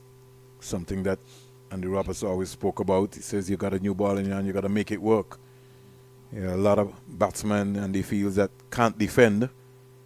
Even if you bowl them a slow ball, they're looking for a big heave and they lose their stumps. Again, Wayne Plummer misses his run. A lot of these players now, they don't like defending. If you can have them, you know, bowl consistently in a particular area, you will create opportunities, because these guys, they're not going to just defend and leave alone balls like that. Yeah, is strange. We saw that being demonstrated even here today, Sylvester. Yeah, in terms of the partnership that was taking place, those guys when Zion Phillip came on, yeah, you know, frustration, and guy just gave his wicket away. Really, yeah, they don't have the patience, you know, to build an innings. You know, but you have to like batting, Sylvester, to build an innings. You, when you played, Sylvester, you didn't want anybody to get you out, because you it's almost like you remember from practice when the coach says, "Listen, if you get one ball, you finish for the day." So you want to bat. Yeah, that's a big thing, you know, coaching now, especially at this level, you know, that you try to instill this, try to work, you know, over time with them for them to understand this. Another opportunity here. First wicket goes. Trying to play across that one. Yeah, Guerrero went across the line of the ball. New bowler. Doesn't have the same pace as a Robinson. Leaning edge. And a very comfortable catch. Trinidad and Tobago losing their first wicket inside the power play. And Guerrero is still looking at his bat. Leaning edge there. We're advised to have a presentation of the bat. Face coming straight down to mid-on. He's trying to get fancy. Let's look at it, Sylvester. Sort of close the face there. Just a little bit too early. Lack of pace. He was ready into it. Yeah, lack of pace. Yeah. We had a few wickets early on in that manner as well, in the Jamaican batting side as well. You know, the pitch is not really coming on as good as they would like. But you got to, as I say, adjust the bat with the ball with the face of the bat as they play as straight as possible for as long as possible. And, you know, these guys are faltering because of just playing across the line too early. Out comes the Trinidad and Tobago under 15 captain Jaden Pollard with his mom Caden. Make me say Jaden, giving him a new name. What guard he's taking today? Very center. Yeah, the last time I think he took. Did he take a center? No, I think the last time. You think his bat is as heavy as his dad? Boy, that's the only thing I didn't go to find out. Yeah, but I know he's wearing a big number, number 55. Well, that is dad's number. Yeah. When my kids play football, they wear my number. They wear your number. Yeah, whenever they play anything with any number, they wear my number. So. And trust me, folks, Sylvester is also an excellent football player. I had the privilege of seeing him in action at the technical center. Some real mad skills. You're impressed, Prince? Well, I was impressed with your skills. The way how when the ball touch your feet, Sylvester, you never look down. And a lot of these guys here looking down at the ball. You know where the ball was. Oh, you gotta have that finesse. You gotta have finesse. You were just looking. Oh my, you had a shot. Sweetly covered drive here by Pollard. They didn't even move. Yeah, it's got some class, Sylvester. It's good to see. It's good to see. I always like to see a young son, a farmer player, and his son or whatever sport they're in.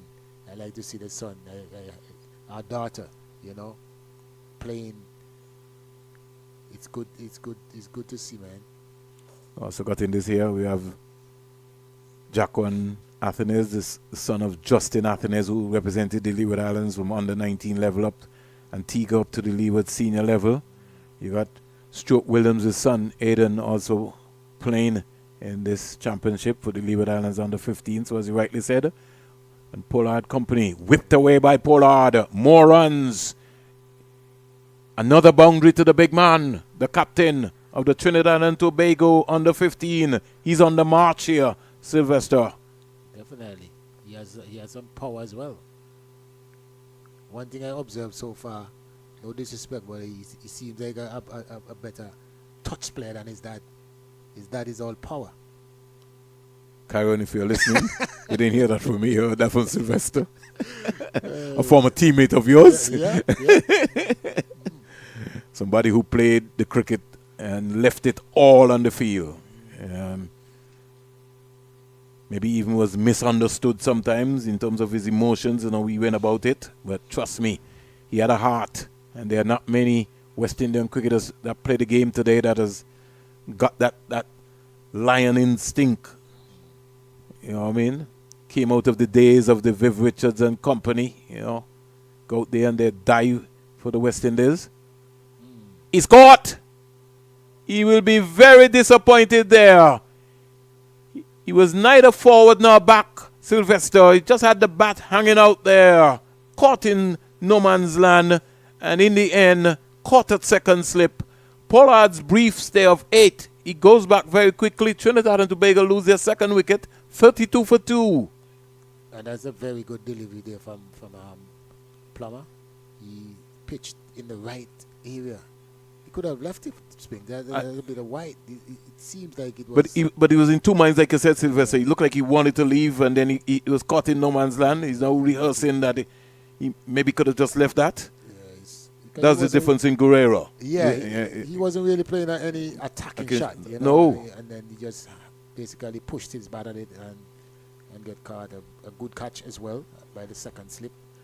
That one carried a bit, The one before, I think, fairly short.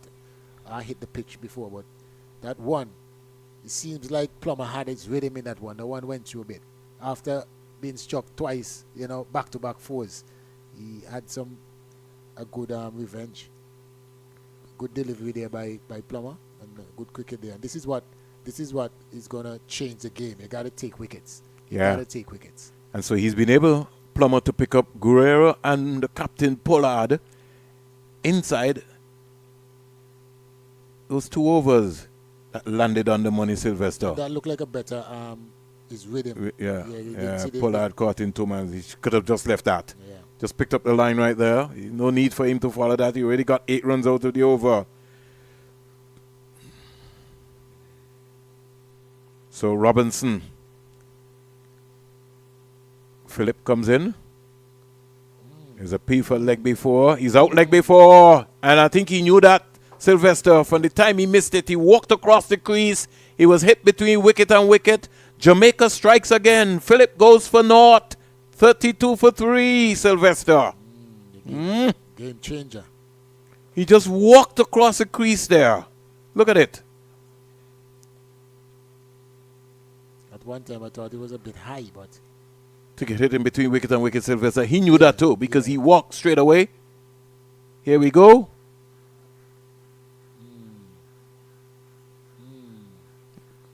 A little dicey there, Sylvester. Could have gone either way. Maybe the top of the leg stump. You never know. I don't know. Umpire was in maybe the best position. That was my only concern. Height? Yeah, height. Yeah. Yeah. But I mean, the batter gave it away because I thought he did. Yeah. He started from the walking. time he missed that, he turned and he was like, nah, I'm in trouble here. Yeah, and if you look at the keeper, you see the keeper was heading down the leg side as well. Yeah. You know, so I guess he played a bit across. It's like he head fell over. The batter head fell over to the offside, so he maybe thought that he was basically on middle. Let's look at it again. There was a lot of movements there in the trigger movement, Sylvester. 1, 2. And he played right around the ball. Look at where his bat face is, rather than being straight, trying to get stylishly. But look at the keeper, where the keeper Yeah. is as well. So the keeper thought that the ball was angling down, but the batter, he looks like he knew that he was gone. So, You have Joshua. 2 new batsmen at the crease. And we've got a Joshua Joseph, who I didn't see in the last game here. Wonder if he's anything to him. Becky Joseph. No relation. He just takes off and run. He could be in trouble. He could be in trouble. Oh, he got back. No, I think the keeper dropped the ball. Oh, just too anxious. Yeah, the keeper. Gotta wait for it, Price. Gotta wait for it, Price. It's right there, Price. It's right in your gloves. Good pick up. It's right in your gloves, Price. Yeah, the keeper. But the batter, it seemed like he was in. All right, Sylvester. It seemed like the batter was in. If I get a little slow-mo on that, it seemed like the bat was, he was sliding his bat already. But you see now that the game has changed, Springs. Even the one in between the wicket that been going. Hesitation. Yeah. Hesitation. 2 new batsmen. They're all are nervous knots, as they would say. Zion Philip has not faced. Well, he's on strike now. No? No. Joshua is on strike. Joseph is still on strike, according to our score. Yeah. Yeah. Yeah, they're right. Full toss. Oh, I love it. Stroked. Plummer comes around. Business-like. Cuts that off very quickly. Beautiful piece of fielding there from the number 12 Plummer. Backed up there by the under 16.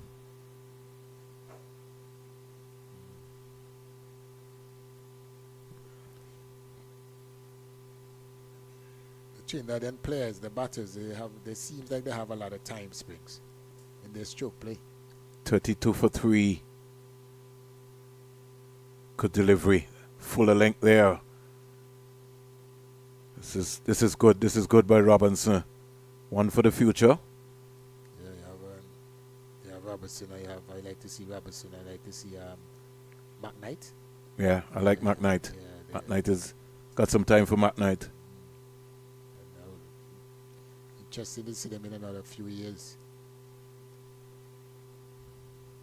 Oh, yeah. Ooh, that's a length, son. That is the length that you want to bowl beautifully. Jamaica, they feel like they have enough runs here. Could they put some pressure back on this Trinidad and Tobago team? But I think they'll first have to dismiss one of these two. I think they already have pressure on the Trinidadian team. Yeah. Yeah, but John, this pair, they need a partnership now, just like the Jamaican pair at this particular stage in terms of wickets in their innings. And you see the Jamaican captain now is pouring the second sip and putting a bit more pressure. I like to see that. Thinking. Yep. This is what I like to see as a captain. Zachary Buchanan, 13 years old. Squeezed away. Got to stop the ball, young man.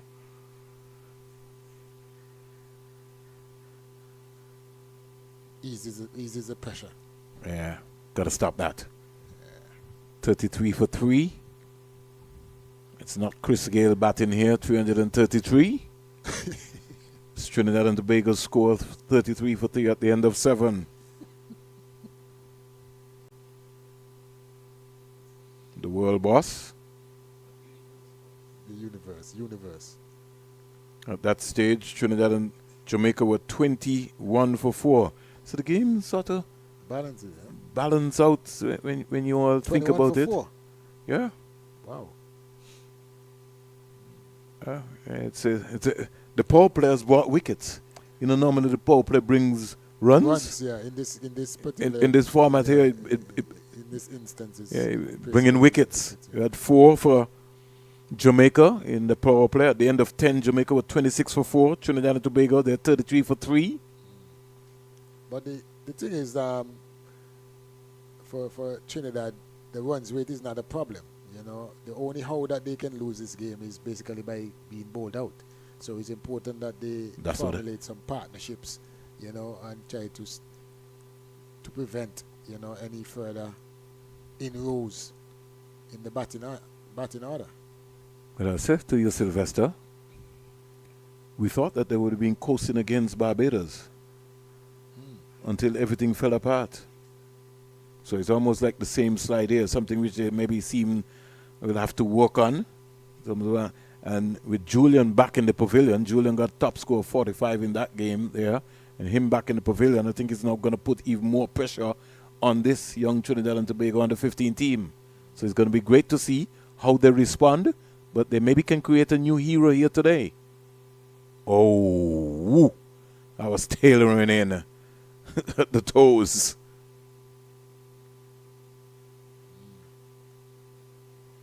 And in terms of how Joseph played that as compared to Guerrero, you see him, the presentation of the back coming down nice and straight, didn't try to fall over, didn't try to get fancy.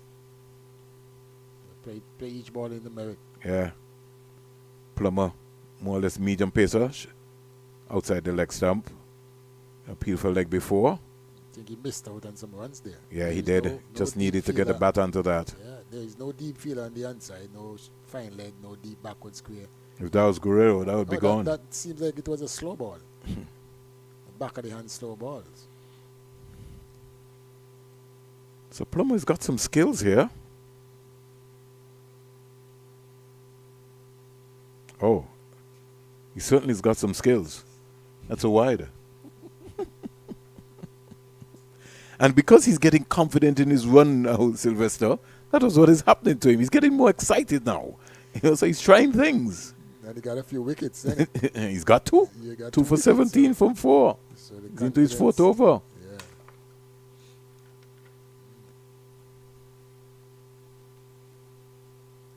Well bowled. Well bowled. Played up to mid-off.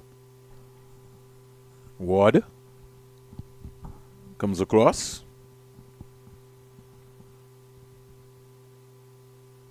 Raheem Livingston. Number 18 at mid-off. Mid-on, mid-off feelers. Conversion. Can't wait to see Andrew Lloyd into this attack. Clipped away beautifully for a couple of runs here. Who's after it? Will he pull it back? Yes, he will. If they want, they can get 3. And he sends him back. That has to be 3 runs. You're ball watching. You got to get up off of your bat. Zion? Yeah, Zion Phillip. You're ball watching. He calls you. He's on his way. You get up. You get down there. Easy 3. Good game awareness there from Joshua Joseph.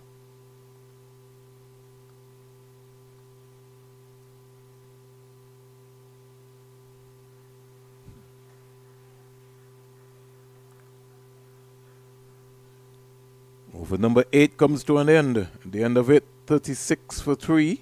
Could have well been 37 for 3. It's not to be. 8 overs bowled.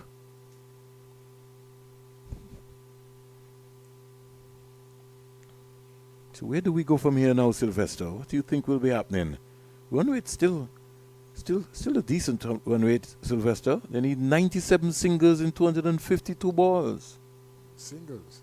Yeah, I like to break it down. You know that, Sylvester. Don't try to complicate things.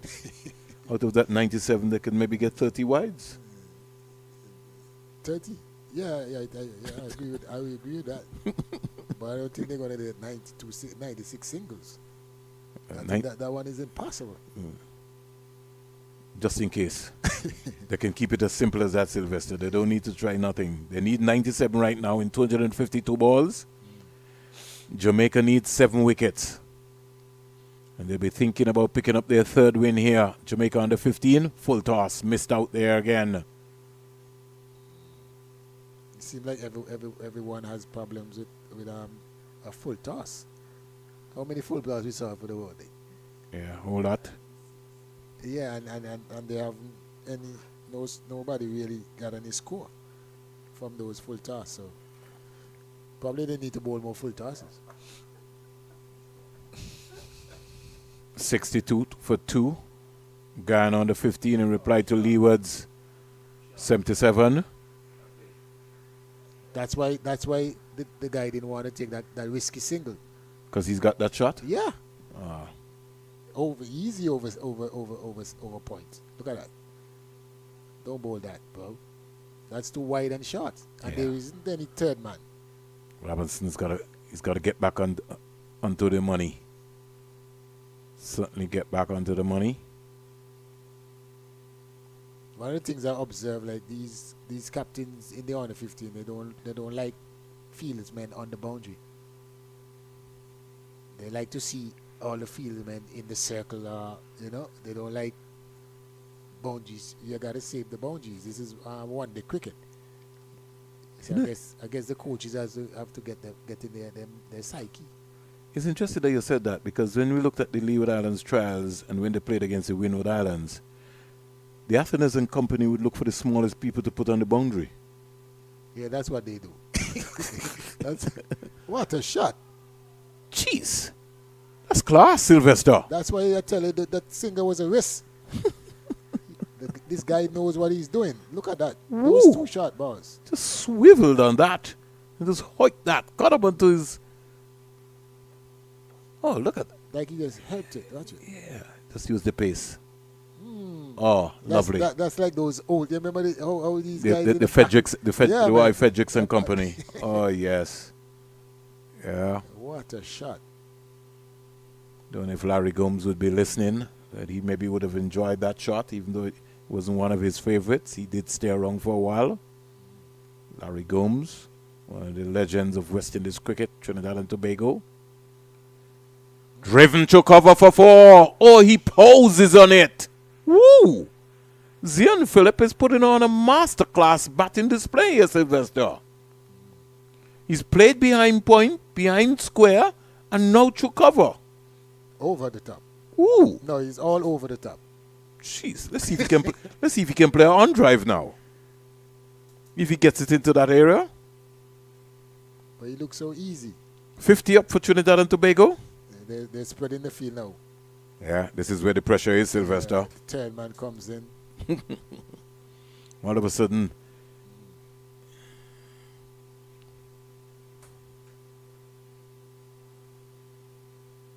Ooh. He played a loose shot there. That He's one looking passed to. outside the off stump?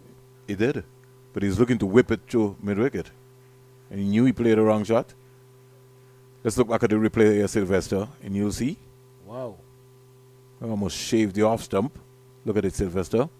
Look where his bat face was. He's trying to get fancy. It's you told him you want to see 1-2 mid on, yeah. Yeah. I guess he heard me. The only thing is that he missed everything. The good man, Amal Nathaniel.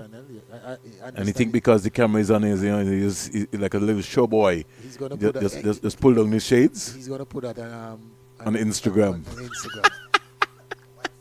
a WhatsApp. Good afternoon, Sir Amal. Yeah, he looks like, if one thing, he looks like a sportsman.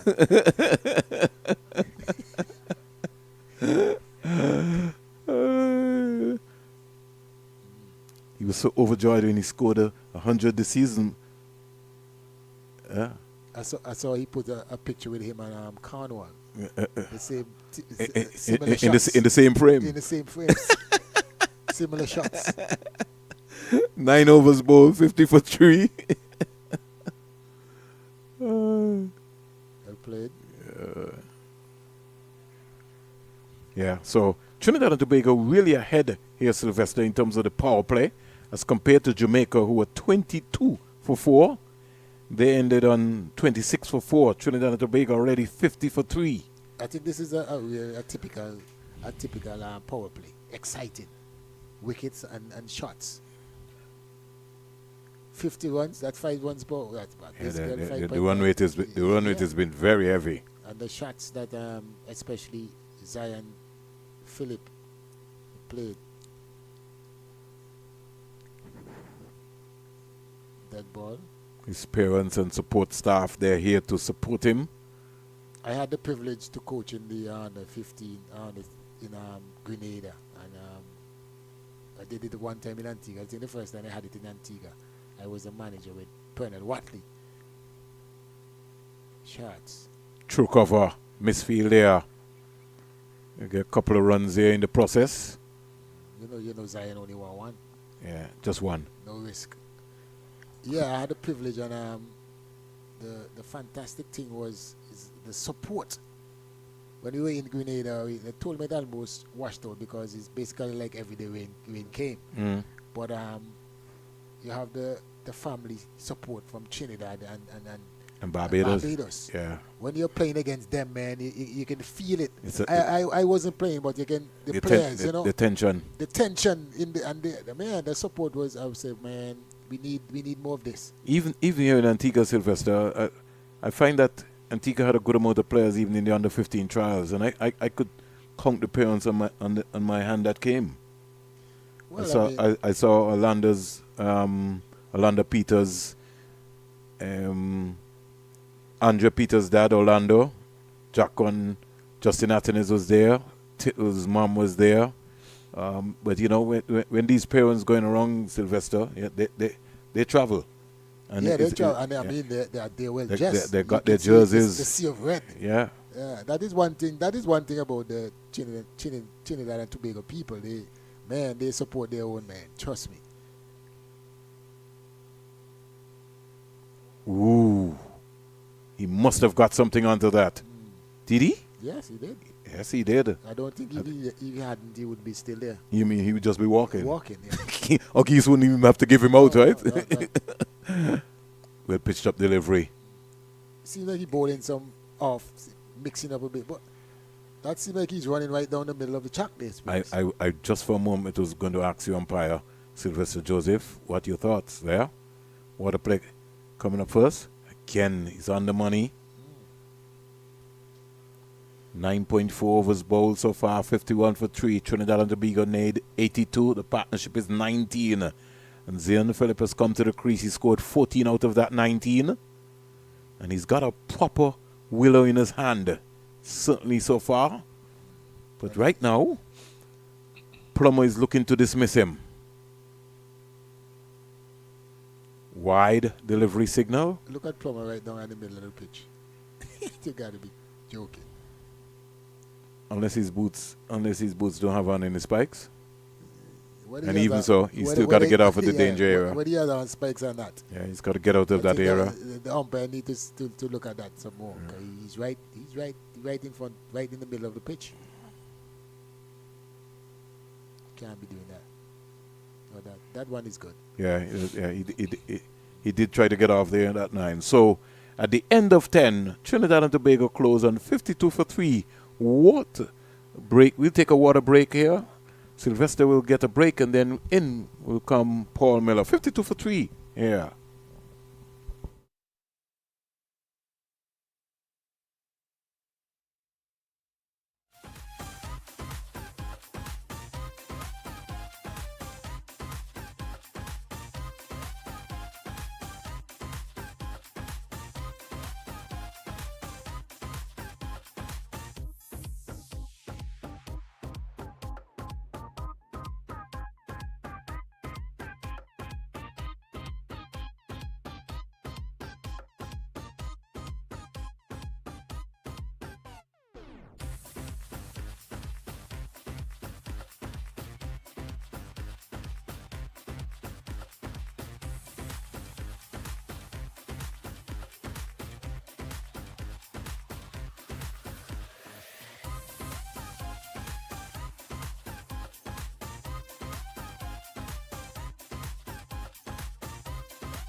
So we're back with the action. I'm joined by Paul Miller.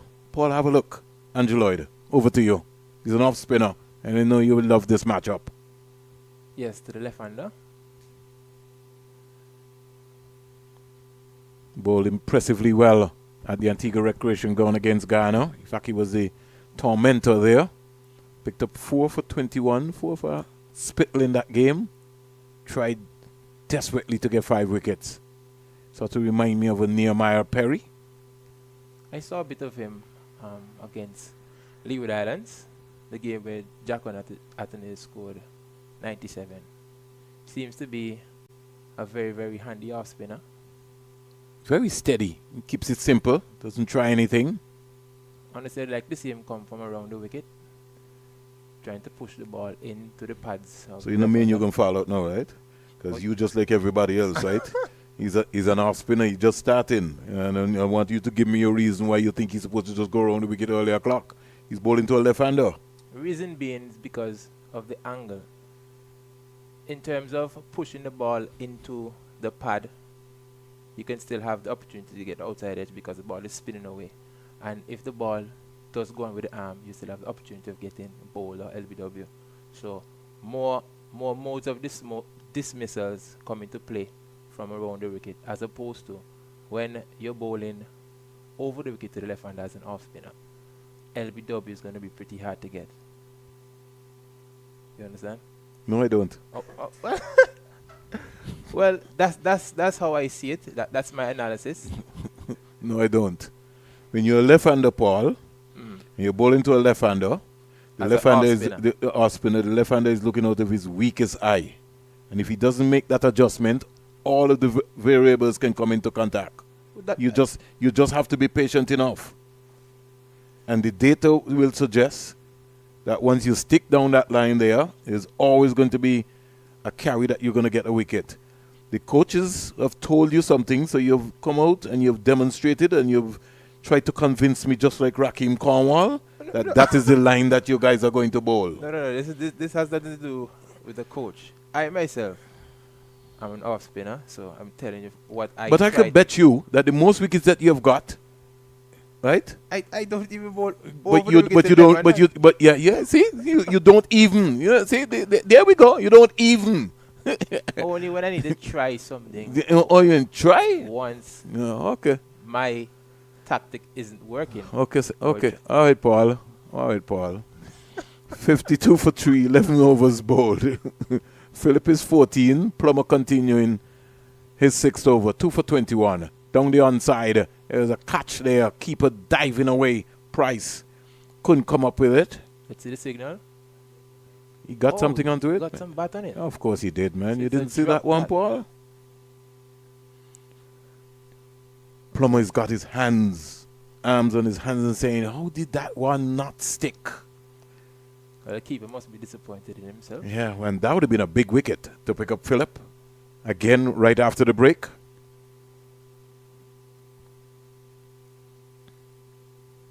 Down the onside again. Leg by will be signaled by umpire O'Geese.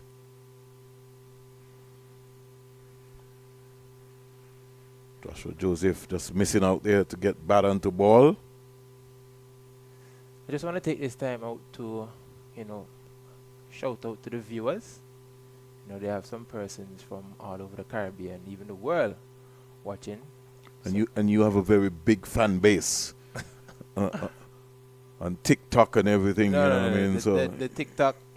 You don't deal with TikTok. Non-existent. I do not use TikTok. All right. But I have a few friends watching in Grenada, St. Lucia, Barbados. We have a group called For the Cuts, so shout out For the Cuts Productions all the way here from Antigua. 54 for 3, Paul Miller.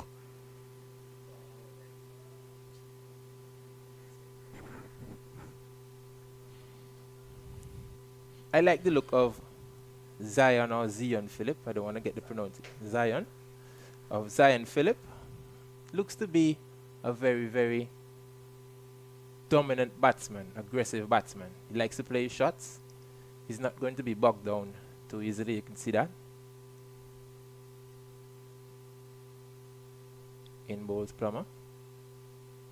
Strokes it beautifully. Good presentation of the bat face there. Played right up to cover. Good stride. Got that stride out. He was leading with his head on his shoulders there. And this is what I like to see, Vernon. I like to see batsmen at this level really showing some intent. You know, at times we get carried away as coaches, as even, you know, older players, to tell the younger ones they need to just occupy the crease. But it's all about intent. As we see here, a lovely shot played to the offside, driven for 4 by Zion Phillip, which now takes the score up to 58 for 3. Lovely shot. Beautiful shot indeed there by the young man. He's got good hands. And he's got good hands. The areas here. I think he's been pretty lucky today here. Wayne Plummer. The umpire has not checked him. Even if he has, he needs to remind him. You got to get off the square. Umpire O'Geese. Andrew Lloyd, he started well.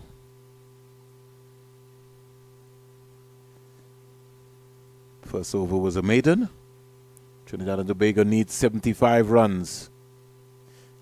Very tall in stature is Lloyd. Yeah. First ball he bowled at the Antigua Recreation Ground. I said, an AI of Nehemiah Perry. Something to work with for Jamaica.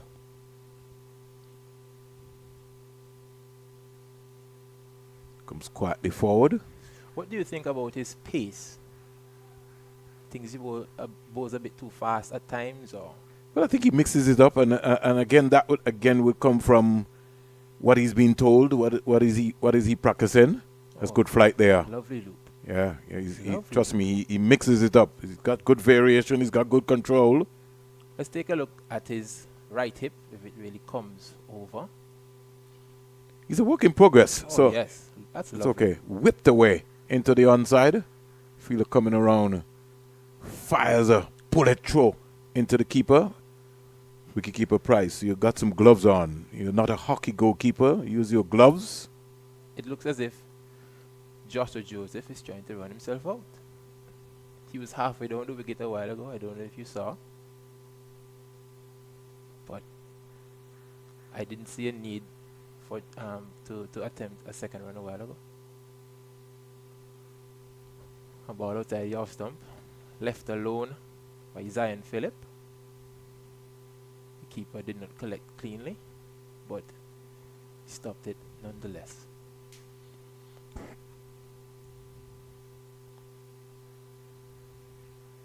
A ball pitching just about the off stump area, defended by Zion Phillip, which brings over number 13 to an end. Trinidad and Tobago on the 15 are 59 for the loss of 3 wickets. Zion Phillip is on 19 from 17. Talking about Nehemiah Perry, an off-spinner who played some 4 tests and 21 ODIs between 1999 and 2000. And would have been best remembered for his part in an astonishing 10-wicket win over Australia on debut in Jamaica at Sabina Park in 1999. And that was after Brian Lara smashed 213. Perry followed up with his second innings wickets of 5 for 70, which included Matthew Elliott, Langer, War, Blewett. His career ended in disappointment, however, with figures of 0 for 120 in an innings defeat against New Zealand. And then he never saw the West Indies colours again.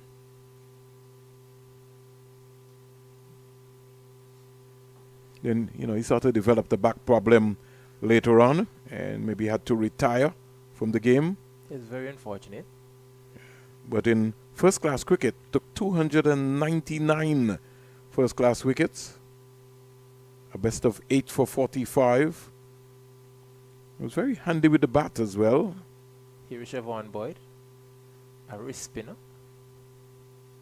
2,592 runs. High score of 160. He had 1 century and 12 half centuries. Nehemiah Perry. Very humble guy.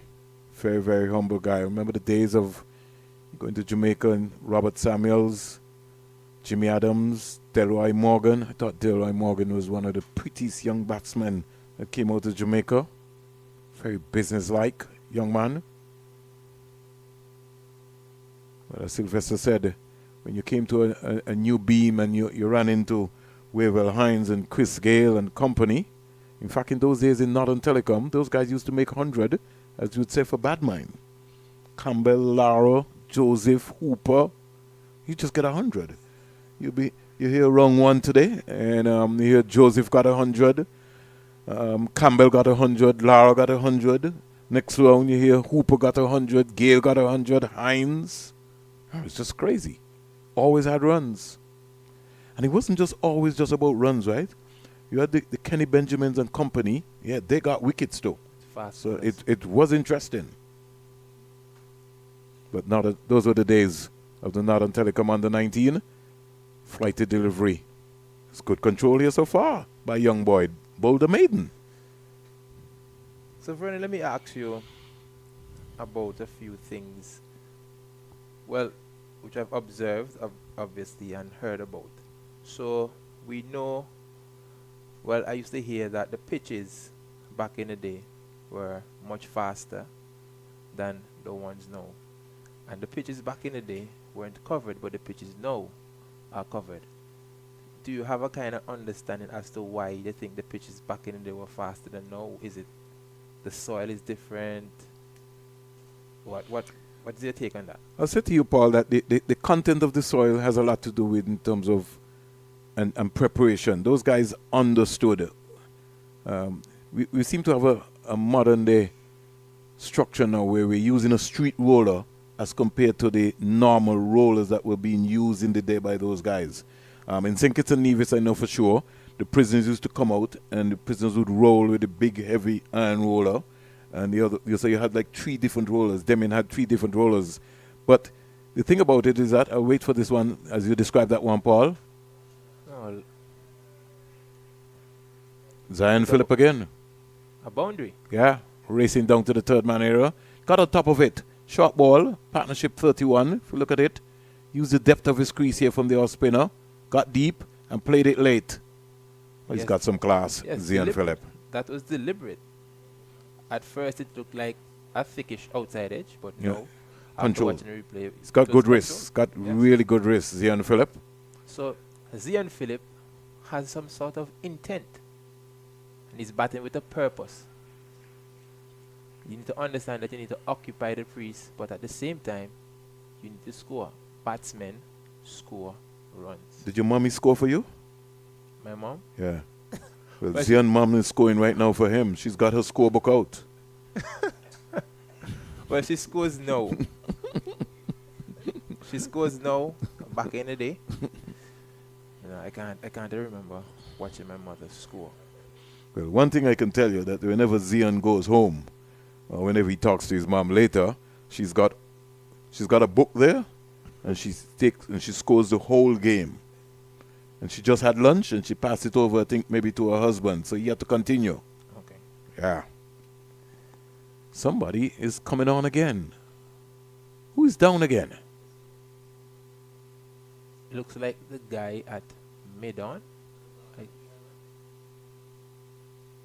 Concussion protocol. Okay.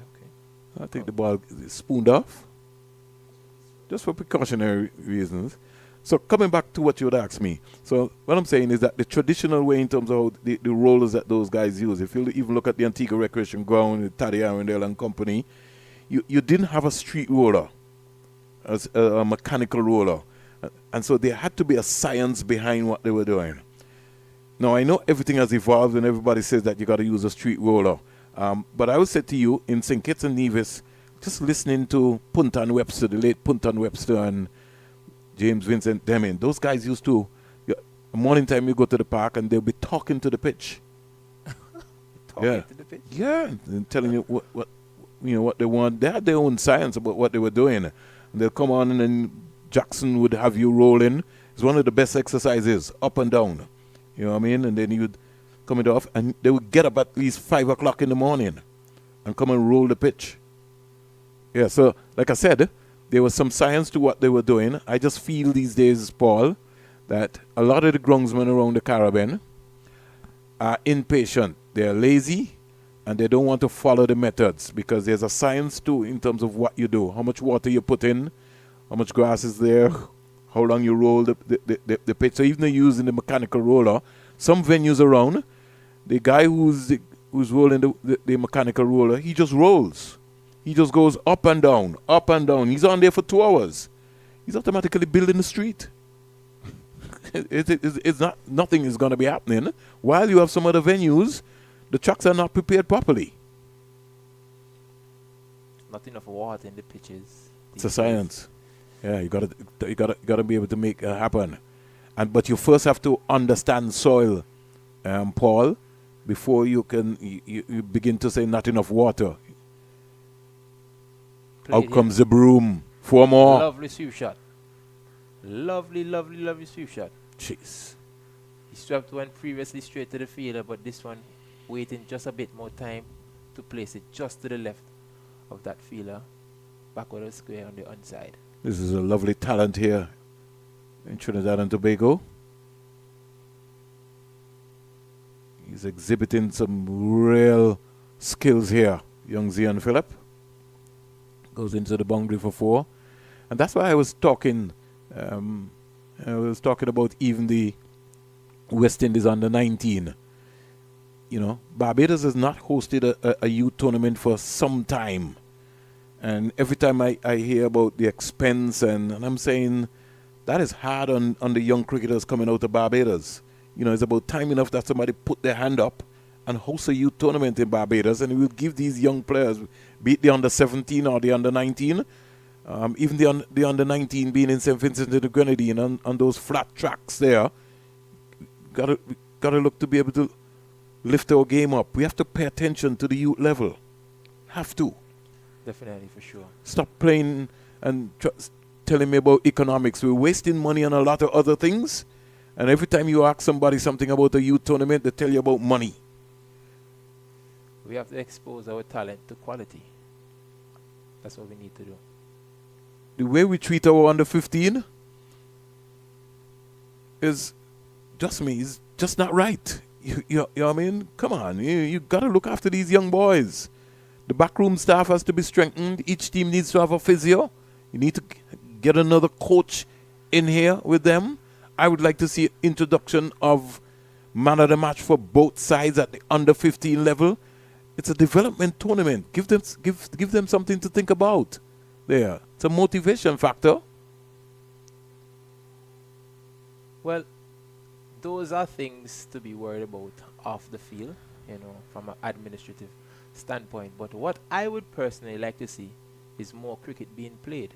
You have these youngsters, you bunch them up for one small two-week period in a year, and then you see them again another 365 days.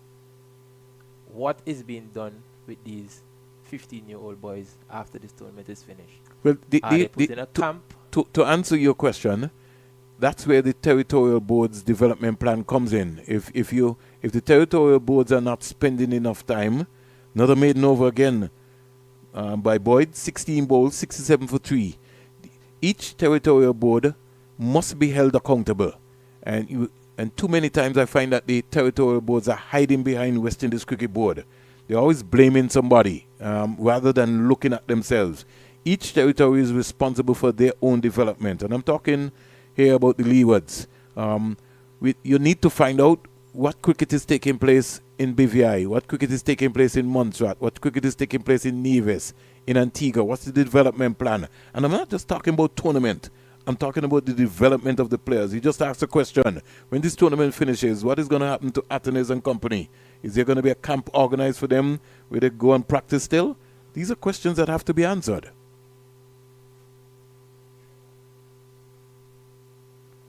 But it was quick enough when you listen to Sylvester Joseph was talking about, you know, when you look at the Trinidad and Tobago players, they've got something organized all the time. For sure, you They got development plans taking place. This needs to happen in Jamaica. They look Trinidadians, they look match ready. And even the Bajans.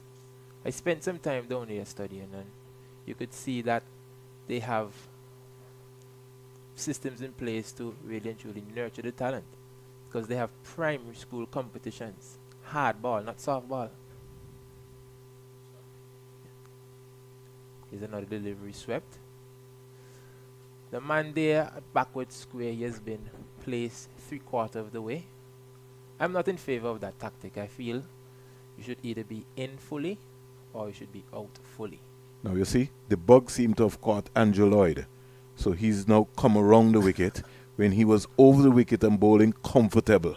But he's bought into your concept and he's straight away now Look, from the pressure. well, let's look and see. Let's look and see. I can guarantee you he's going to get one of these left-handers out.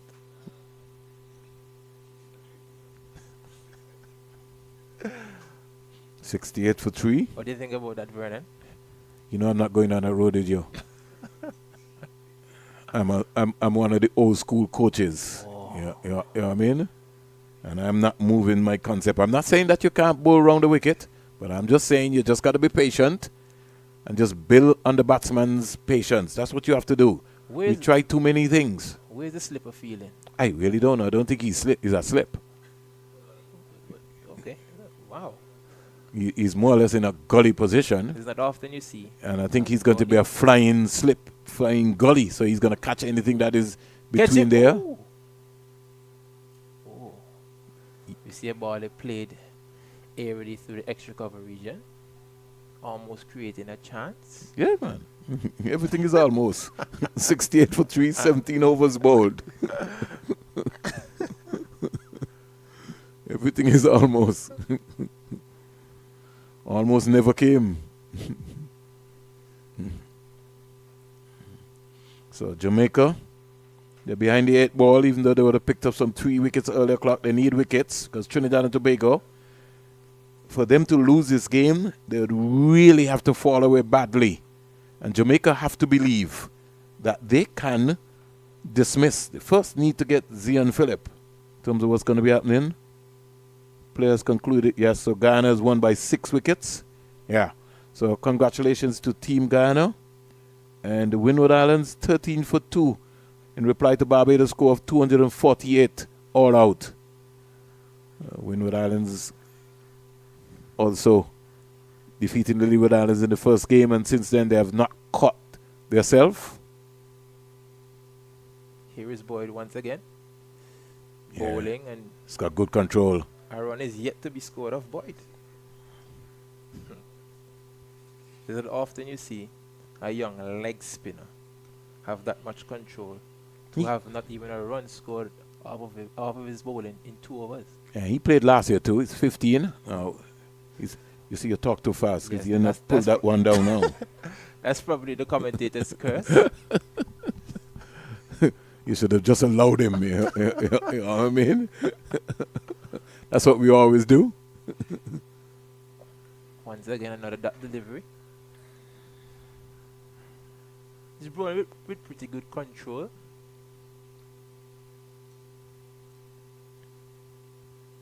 I have yet to see him use a googly or a slider.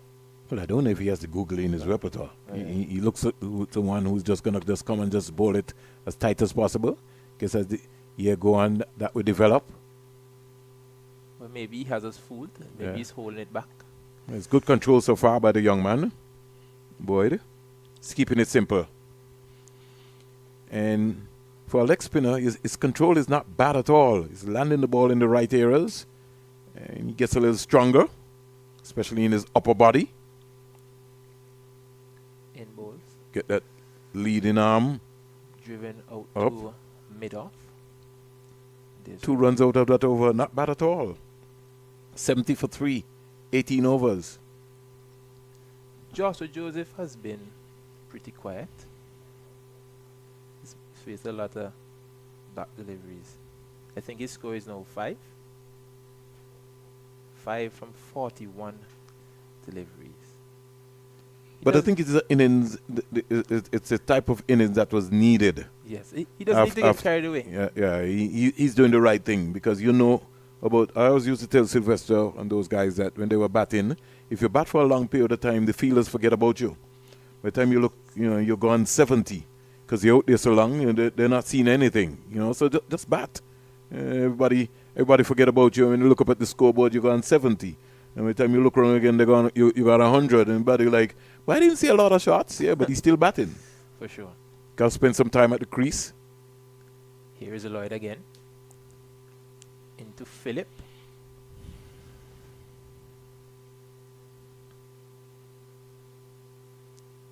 One thing for sure is that Zian Philip is going to play shots.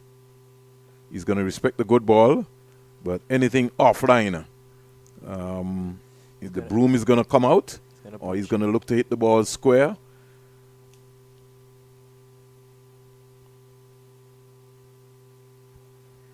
He stays very, very low to the ball, especially when he's coming forward, young Zian Philip. So sure, he bats spin. Looks to be batting the spin very, very well. Strike rate is not bad at all, 29 from 34, so he's been pretty busy. Out it comes, out comes the broom. Fielder coming around nicely. Look like it's Ward there. Again, the keeper. Seems to got some bat on that. Not using his gloves. He looks like one of the fashionable keepers who wants the ball to come right into his gloves, so he doesn't feel like he needs to go for it. Don't know who taught him that. Ooh. Sure, Jamaica doesn't need a hockey goalkeeper. They need a wicket keeper. Oh. Bounce and turn for Lloyd. Over now comes to an end. 19 overs gone, and the score is 71 for 3. I think if you're looking at the scoreboard and you're following the coverage and you're a betting man like myself, you would bet Trinidad and Tobago, the Republic of Trinidad and Tobago, to win this one. But stranger things have happened in cricket, and we almost saw a picturesque take place in the Barbados game where Trinidad and Tobago were in control, and then all of a sudden they had a slider. So you'd want these two to bat as deep as possible. Think if they're supposed to get anywhere close to this target, Zian Philip has to see them across the line. Something which didn't happen in the game against Trinidad and Tobago. Jordan Julian or even a Pollard, they would have had to see the team across the line. They maybe would have learned from that process, and they're maybe going to make sure that happens. And so that's why it is important of the role that Joseph is playing here today. Yes, nice supporting role of Zian Philip. Still feel that he can get some singles now and again too, but the issue is that if they're not bowling to him, he's not trying to do anything different. He's just allowing the ball, he's playing each ball on its merit. Yes, he's putting away the bad balls. Stands up straight and plays it into the offside. One of the things I've found, Paul, is that a lot of the modern-day batsmen can't bat for longer than 2 hours. You know it's only a matter of time before something is going to give. And that comes from practice. When was the last time, Paul, that you batted for over 30 minutes in your net? In my net, it's been I don't even think that has happened within the last 2 years. Because in the nets, everybody tries to give everybody a chance, unless you're doing some personal work. So that's what we was talking about. Slight misfield there from the captain, Zachary Buchanan, giving away a single. And so Joseph gets another single in the process. And that was something that I've been talking about. Something that we're talking about, Paul. You can't prepare. We still have coaches who set up their schedules. Joseph Miller, pad, 10, 12 minutes, maybe 15 minutes. How many balls can you hit in 15 minutes when the bowler is trying to knock your head off and bowl the ball outside the line of the off stump? And that to me is one of the fundamentals that are affecting this game. Hey, what you just said just a while ago? Everybody wants to bat, everybody wants to bowl. It's not that possible every day. Beautiful shot played here through the offside. Think the fielder has saved it. That's a magnificent save in the end. Yes, it is. the batsmen were able to pick up a comfortable 2. Yeah.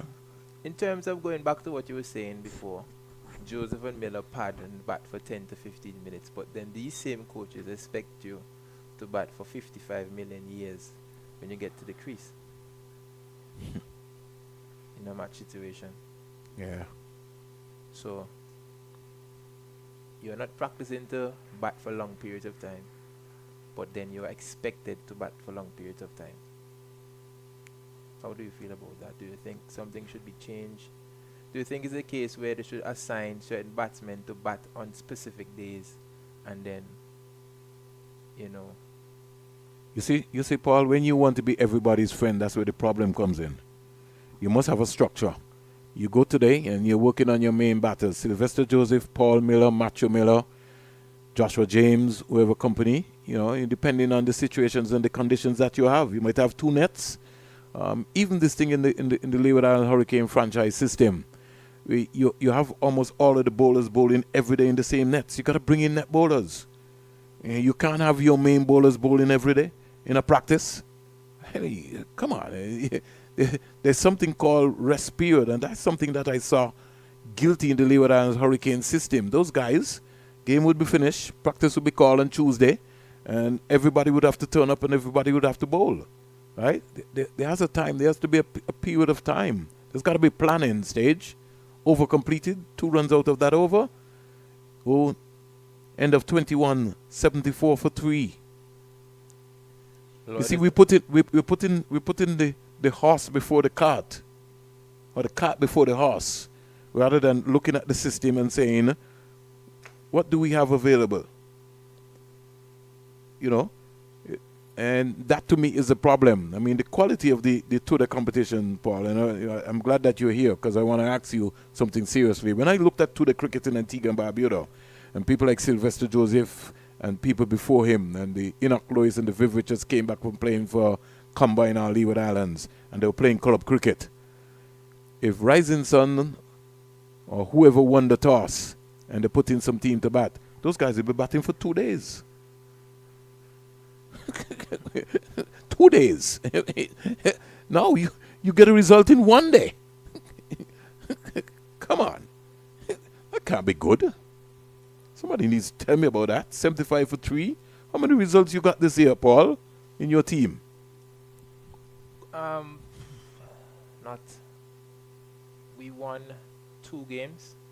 2 games? And lost 1 because and most of our matches were affected by rain. Oh, okay. So we got a lot of late starts, whether we started 2 hours late, an hour late. Even started the next day. We only had one day of play. Well, Jennings maybe was the only team that was unlucky this season. But when you look at some of the other results, you can't have teams getting bowled for 21 in a slightly competition. That's not good for your cricket at all. And that won't bring any sort of quality or sponsorship for you as well. And so a proper assessment needs to be made of club cricket in Antigua and Barbuda, especially at the red ball level. Who says you're supposed to have 10 clubs? Full toss, put away, missed out there. So I've heard a lot of persons propose solutions to the red ball cricket here in Antigua. I can't say that I'm in agreement of every single one, but I do believe that the quality of our 2-day cricket needs to improve. I believe we should have a 2-tier system where it be 6 teams in tier 1 and 6 teams in tier 2, and you have a relegation system where 2 teams come up or 1 team goes up or 1 team goes down. But the tier 1 should be high quality. High quality cricket being played in tier 1 where you set a standard 5 grounds where the pitches are looked at and the grounds are looked at by the Antigua and Barbuda Cricket Association, and everything is well kept. You employ groundsmen so that the players now can focus on the cricket. The pitches, I'm not going to blame any pitches in our competition. The quality of the pitches are poor. But you don't have to say that. I will say that for you. I don't want to. The reason why I'm not going to blame the quality of the pitches is because our batsmen need to be able to adapt to bat in different kinds of condition. Let's say our batsmen end up making a West Indies cricket team and they have to go to Pakistan. Pakistan have some dirt patches out there that you need to know how to bat on. So your ability to adapt is going to be key in ensuring that you stay afloat in your West Indies in the West Indies team that you would have made. Lloyd? So I don't want to talk about the quality of pitches. We know that they're poor, but batsmen must bat. Including you. Yes, including myself. Lloyd? Including my Lloyd starts. Swept away for 4. This is Powerful shot. This is exactly what I was talking about, Vernon. The fielder has to be on the fielder fence. has to be on the boundary. There's no reason for the fielder to be 3/4 of the way. Yeah, but you told him to bowl around the wicket. No, but he has played several sweep shots. So he's placed that fielder there, hoping to be able to get a top edge, right? Because you told him to bowl in that particular line into that area there. But you're right. We have to check the positioning because he certainly doesn't have first slip, and in fact the slip is just, or the gully is an ornament. I don't know what that position is, so I'm not even going to try to Right? call. I think he's going to put him on the fence now. Let me just make sure. He's trying to wave to him. Yeah. He's automatically saying, he may be trying to, based on his body language, he's saying, I think I told you to stay on the boundary. Maybe he didn't. We wouldn't know. 81 for 3.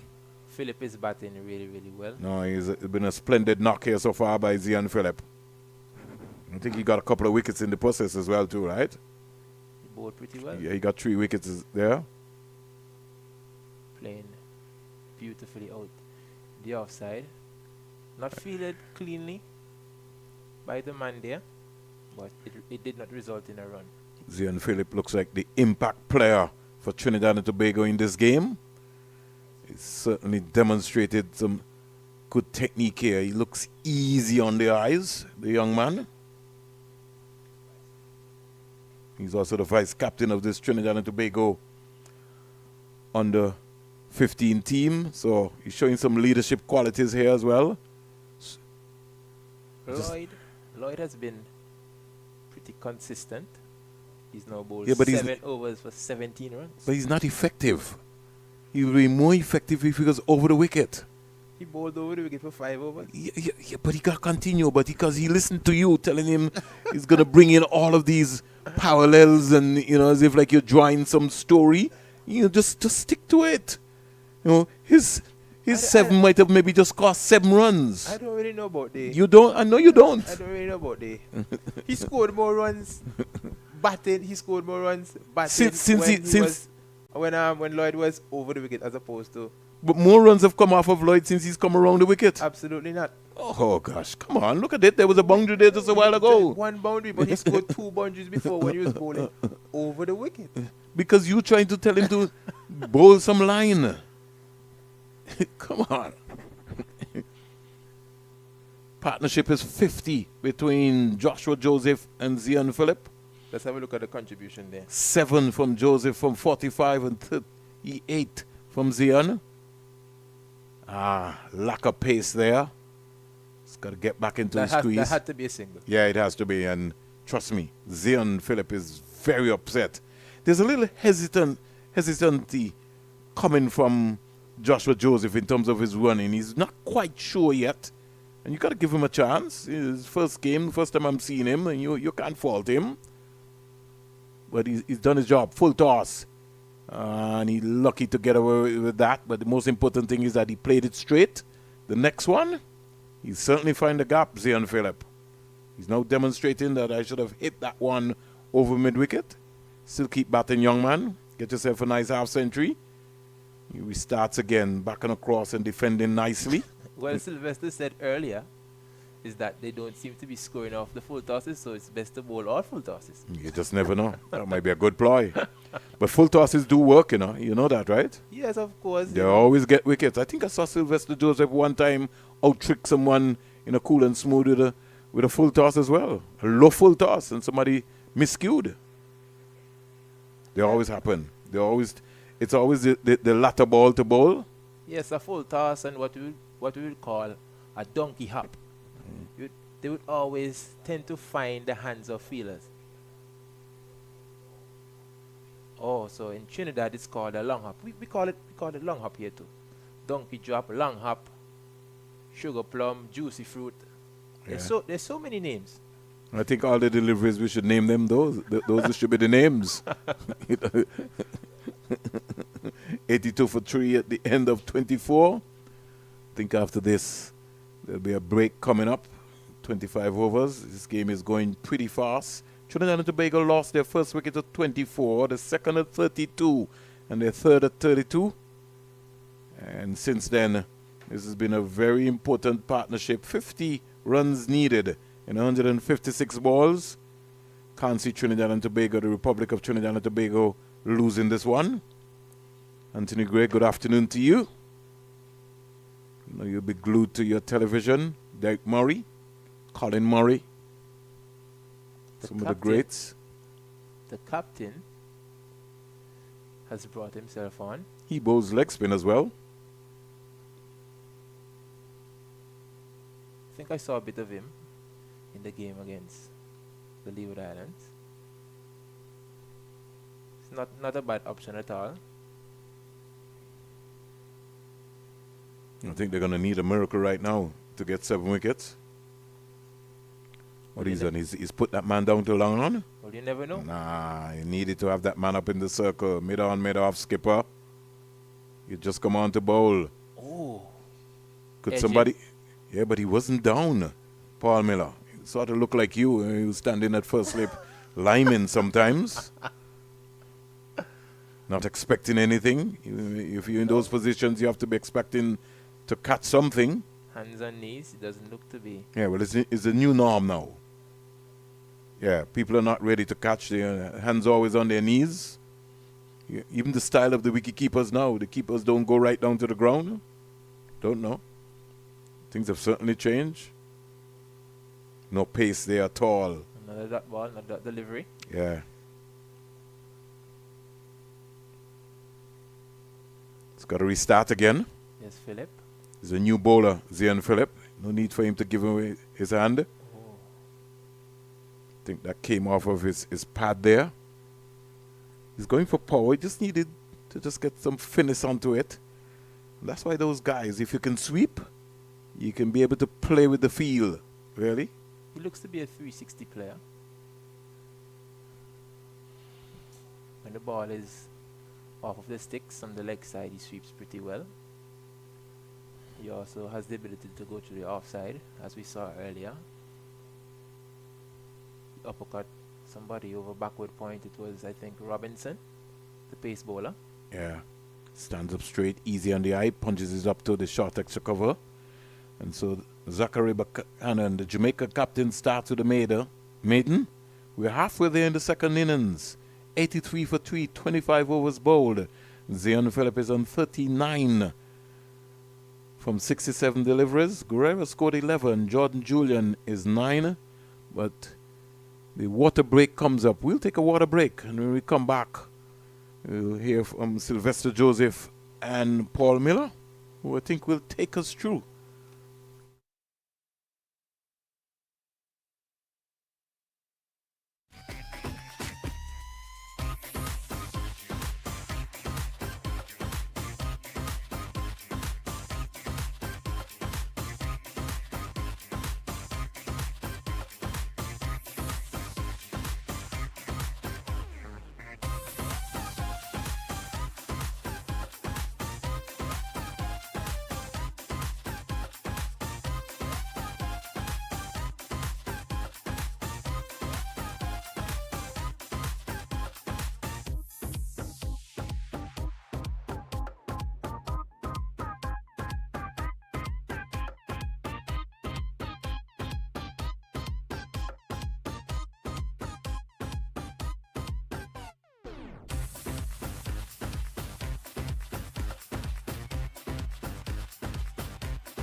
Yes, and we're back here live with the action of the under 15 and I'm joined by Sylvester Joseph.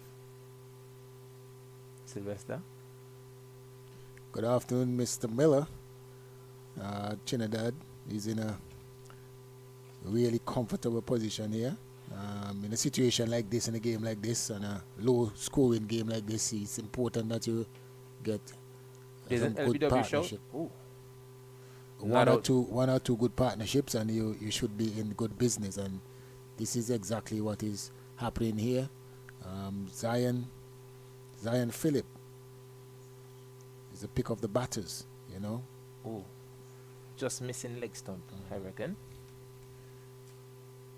It's a big Lovely shot here. Oh, lovely shot. Over mid-on for 4. And my namesake, Joseph. Just for Joseph. Just came to the party. Yes, definitely. He's been quiet for quite some time, but he now seems to have found his groove. Just after the break, striking this one over mid-on for a welcome boundary, a well-deserved boundary, a well-weighted boundary, actually. He now moves to 11 of 50 deliveries. They've opted to bring back up mid-on. They're probably saying it was a fluke. You know, we say in Antigua. Didn't mean to. The captain probably say he have to show us that he can do it again. So Boyd now continues. Oh. I think that is a good ploy by the captain, because in order for them to really have any chance of, you know, being competitive or winning in this game, you have to take wickets. So, you know, when you have the field up like this, if the batter, you know, you try to push the batter to take a risk. You know, you can't say that you're gonna bowl 50 overs, and you gotta try to get them out, because I mean the partnership is going really, really well. They're looking in command, and they're demonstrating that they're the team in control of the game. Yes, definitely. Here's the ball played down to the backward square region, and the ball is returned by Lloyd cleanly, which now brings Joshua Joseph back on strike. Zion Phillip now moves on to 40, and he's gotten these 40 runs from 68 deliveries. Going along quite nicely. Looks to be a very compact player, scoring all around the ground. 360 player. The only thing I haven't seen so far from these youngsters is the use of their feet, and I don't see much advance into the spinners, and the spinners seem to be looping the ball a lot. I haven't seen much of that, but all in all, it has been a good showing from the Trinidad batsmen. Well, I could say Phillip and Joseph. They've definitely waited and put away the bad balls. Here's Buchanan. In terms of advancing down the track, in terms of using your feet, as you're saying, I mean, the way in which they are scoring, I don't think it is that necessary, because you can be patient, because like every over you get at least 1-2 bad balls, which they are really capitalizing on. So, you know. Here's another bad delivery. No, that's a good delivery. Oh, it's a full. Oh, yes. Almost took Yes. out the- He has almost taken out the umpire there. I tell you, all the full deliveries are good deliveries in this match. You know. Yeah. I don't think anyone has scored from one full delivery so far that we have seen. I think it's a case where the youths are not watching the ball as long as they should be, and they're trying to hit the ball a bit too hard. So they eventually lose their shape.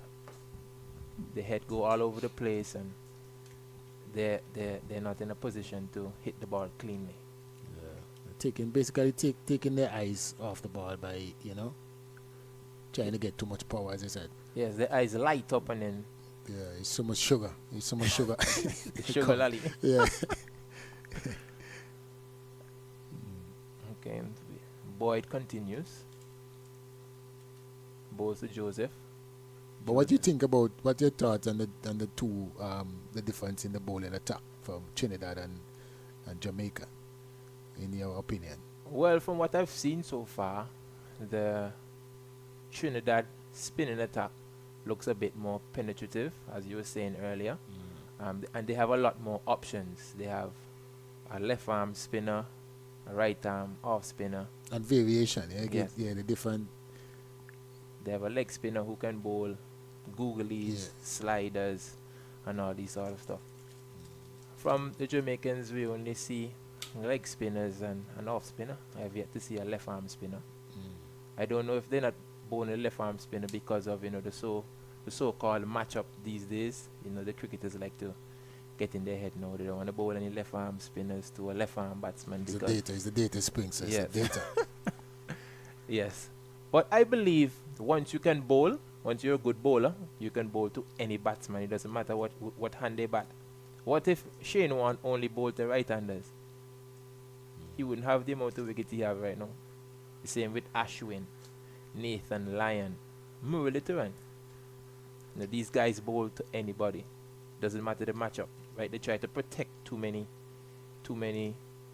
off spinners and left arm orthodox spinners these days.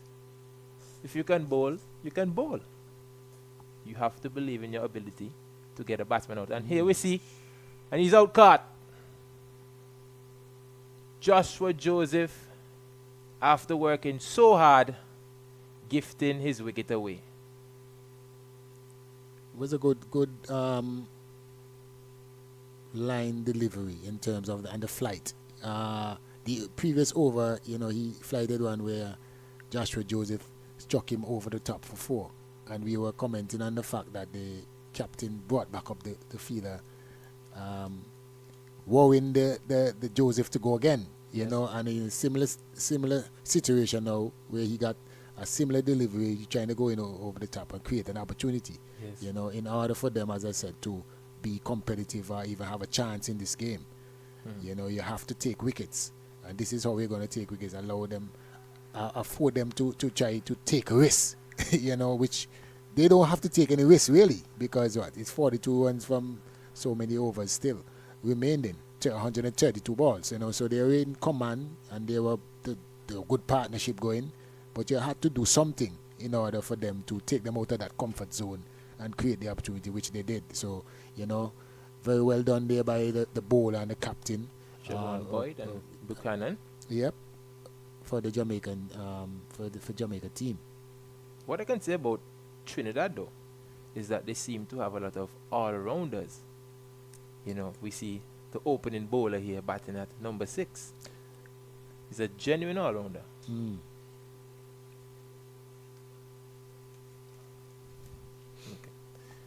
Well, you find a lot of that. You know that. You find a lot of that in age group cricket. You use to keep, next thing you're bowling half spin, next thing you're running half a bowling. So at this stage of your career, you're gonna try different things. Yes, and as you get, to the next year, like on the 17 or on the 19, you start to specify whether all round straight batsman, straight bowler. So at this stage, you will look out for those things, and you expect these things at this part of this stage of their career. And here we see the introduction of a left arm spinner, as I was just calling for it.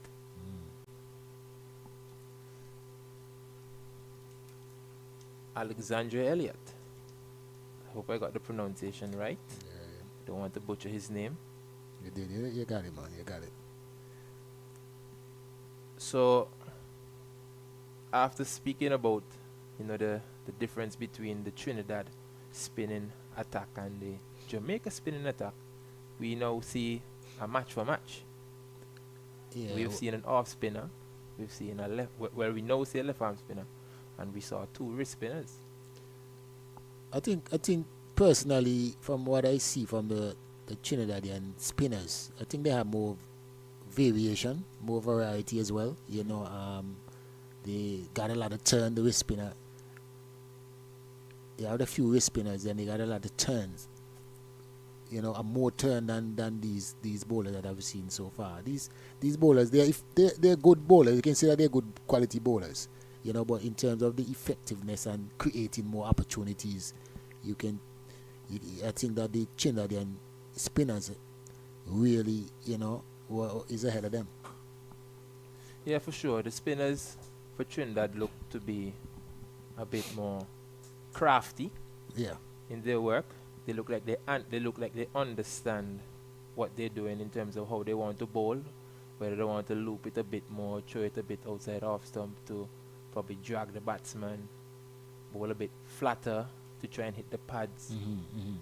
Yes, I saw that especially with Zayn Philip, because he sometimes bowled with loop, sometimes bowled back in the pitch, and he was very effective today. I think he claimed 3 scalps. Yeah, especially the length that he bowled, you know. And here we see it. And he's dropped it. He has dropped it. I don't think he was aware of what was going on a while ago.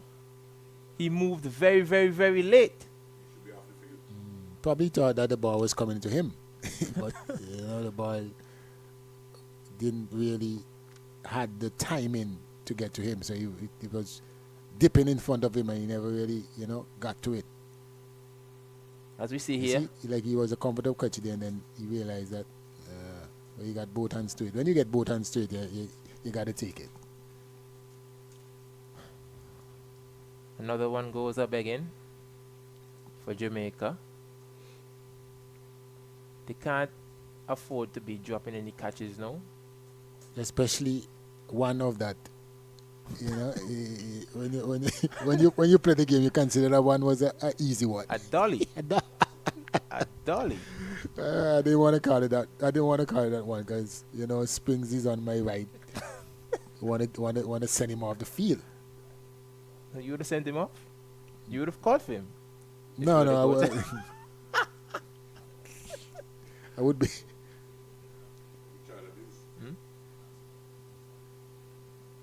Yes. The batsman was so confused that he thought he was out. They didn't even sneak a single. I mean, as I said, that was a dolly for real, man. Especially at this stage where you need to get wickets. You need to get wickets. The game is slipping away slowly but surely, and you're creating a few opportunities. You know, and one is looks as simple as that. You want to take that. You want to take that to have a chance. I just want to say head up youngster. I think it was number 18. And number 18 is Livingston. Raheem Livingston. So I want to say keep your head up, youngster. You know, we all drop catches. It's how we operate after we would have put down a catch. I don't think Sylvester dropped many around us. It happens, you know, you drop. But you have to be able to move on and put that out of your head and take the next one that comes. Here's a sweep shot. Oh. Pretty close there, Yeah, in my yeah. opinion.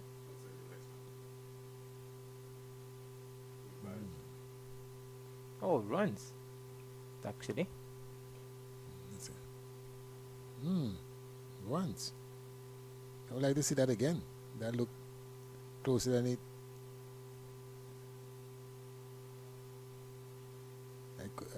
I saw a bit of the leg stump. Maybe Well, he said runs. Okay. Let's see the replay, you know. Oh, no. That's the one. That was the one after. Yeah. Here's Boyd in both. A well-flighted delivery. Philip is equal to the task. Boyd is not having a bad game, you know. Yeah, he had a good partnership, and now he bowled. What? He's in his 9th over for 17. He wants 1 wicket. You know, so he's one that came out today at least. You know, give a good account of himself. Pretty tidy stuff. I was trying to get the age of Boyd. 15. Boyd is 15. well swept here. Once again, the man at backward square is not on the boundary. If he just went to a bit to his left or right, it could have probably been 4. You need to utilize all the boundary. He's either that he's up saving one. Yeah, because I don't believe in this halfway, especially in white ball cricket. Well, limited overs cricket. You've been in But look who's talking now. I can recall when we went to grammar school and he was captain, he was doing basically the same thing on a 15 level. Every minute I have to be pulling out my hair. Miller, put the man on the boundary. When you look on again, he's back there again. So you see, as you reach this stage now, you realize what we have been talking about. you can't put all the blame to the captain. Sometimes the youths do wonder. You know, they start a particular area and then they end up somewhere they're not supposed to be. I mean, you don't have eyes all over your head and you can't see. If you tell someone something and they agree to it, yes, you're not going to look at them every ball. It's only after probably a period of 3 overs you just say, let me take a quick glance of what's going on in the field, and then you say, wait, why is this person out of position? And you have to, you know, get his attention and tell him, you need to get back on the boundary. Yeah. Well, the important thing is that Zion Phillip is still there, 46 from 77 and still looking comfortable and rotating the strike. So if he stays there, he got to stay there until the end and make it, much easier for the Trinidad and Tobago team. So, that is a plus. Few wickets are falling around him, but he's just there, go about his business the way that the team requires him to. This Philip has batted like a big man, batted with some responsibility, some maturity. He too, well, you can say he too has a very good game. Yeah, along with Boyd. They both similarly in spin bowling, and well, he's a better batter. You can see he's a better batter. Yeah, for sure. He batted at number 5. Number 5 or 4? Okay. Yeah, so he has some some level of leadership. Well, say he played last year. Yeah, you can see the difference with the guys that play maybe a year or 2 before, which is good. They show maturity. Yeah.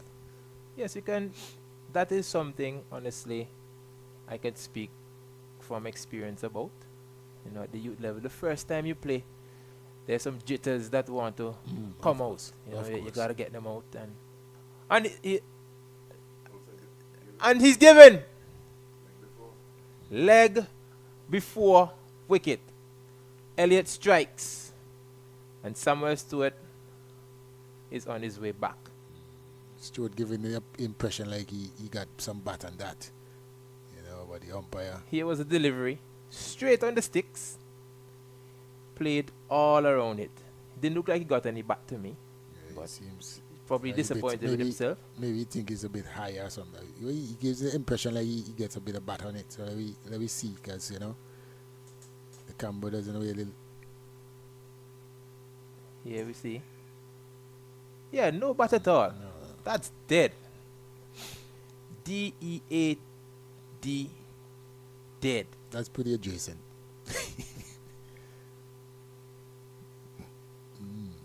Good decision there by the umpire. Took his time. And Stewart himself, sometimes he looked like he's walking. Yeah. That. So these this two now. This is the second Trinidadian batter who looks like they're walking. They're walking when they get out for LBW. They give themselves away. Yeah. They feel guilty. Stand up and don't even look at the umpire. They got to know what they're doing. Even if you're not sure, you got to go on and mark it guard again. Yeah, put him in doubt. Not walking like. And here we see Dylan Lee Chow, the wicket keeper for Trinidad and Tobago under 15. He has now come to the crease with an important job to do for his team, to help his team over the line. Yeah, It's getting tight. His delivery. They, Ball just about. I think the balance is Awesome. on Zion. If they get him out, now, it could be. Oh my. I think the one hit him out, struck him outside. Looks like it Playing a shot, impacted yeah. outside off stump. Playing a shot. We'll have a next look at it. Here we see on the replay.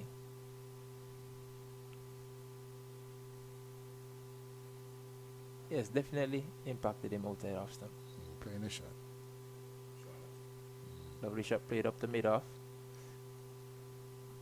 But this is Boyd's last over. So, he's one of the best.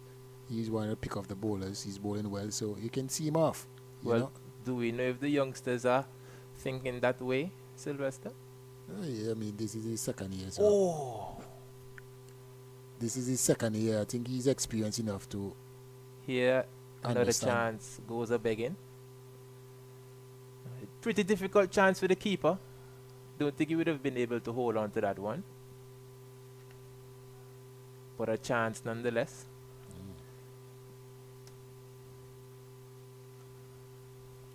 Here's Boyd once again. With great control.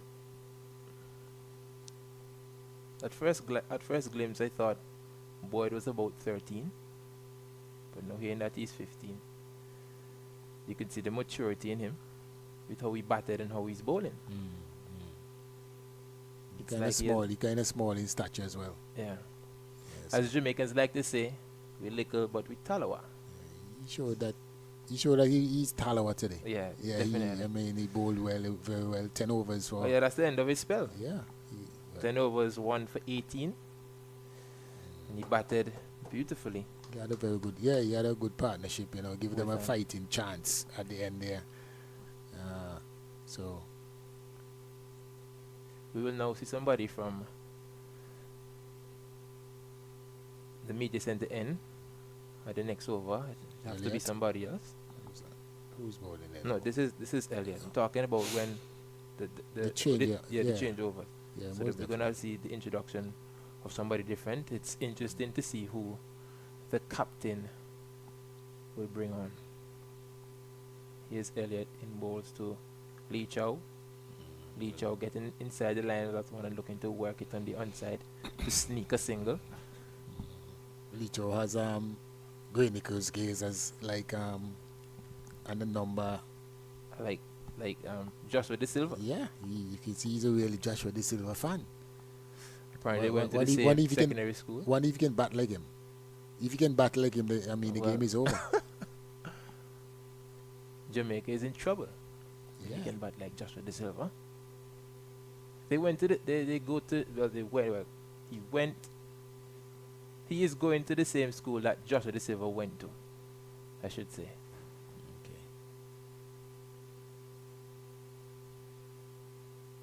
I think that long off can come up to mid off to add a bit of pressure onto Yeah, if you young get- Lee Chow. If you get another wicket nowadays, a lot of another two is gonna be really. Oh. Here's Lee Chow playing that one up to mid wicket. Licho looks like a busy player. He has to look to play the ball very straight here. Look Looks like to he like to want want to to get- score. Yes, he wants to get inside the line and work that ball, but he has to be very careful. Defended nicely into the offside. Elliot has bowled 2.5 overs, 1 wicket for 3 runs. Mm.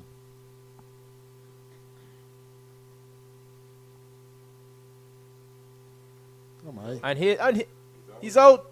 And if it's one thing when these guys are out, they don't have any doubt because they start walking and then they stand up.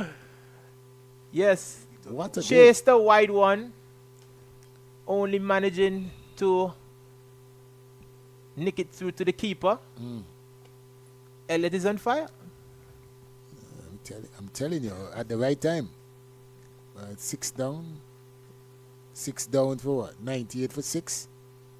Jamaica now are giving themselves a fighting chance. You see what I told you this morning? Runs on the board is runs on the board. You gotta make it. So all those maybe about 10, 12 runs where the deep backward square wasn't employed by Mr. Pollard, where they were sweeping away and getting a few boundaries, where you thought, and then eventually he put them back on the boundary. So you never know. In this type of game, where you give yourself, I told you already, 140, 130, 140, give yourself a little fighting chance because it's going to be a low-scoring game. I mean, they don't have any issue in terms of time because the overs, really and truly, if they bat all the overs, even 49 overs, they're going to win the game. Yeah. You got to bowl them out. And Jamaica is doing a pretty good job creating and getting, a few wickets. Well, the thing is now, the main destroyer is still there.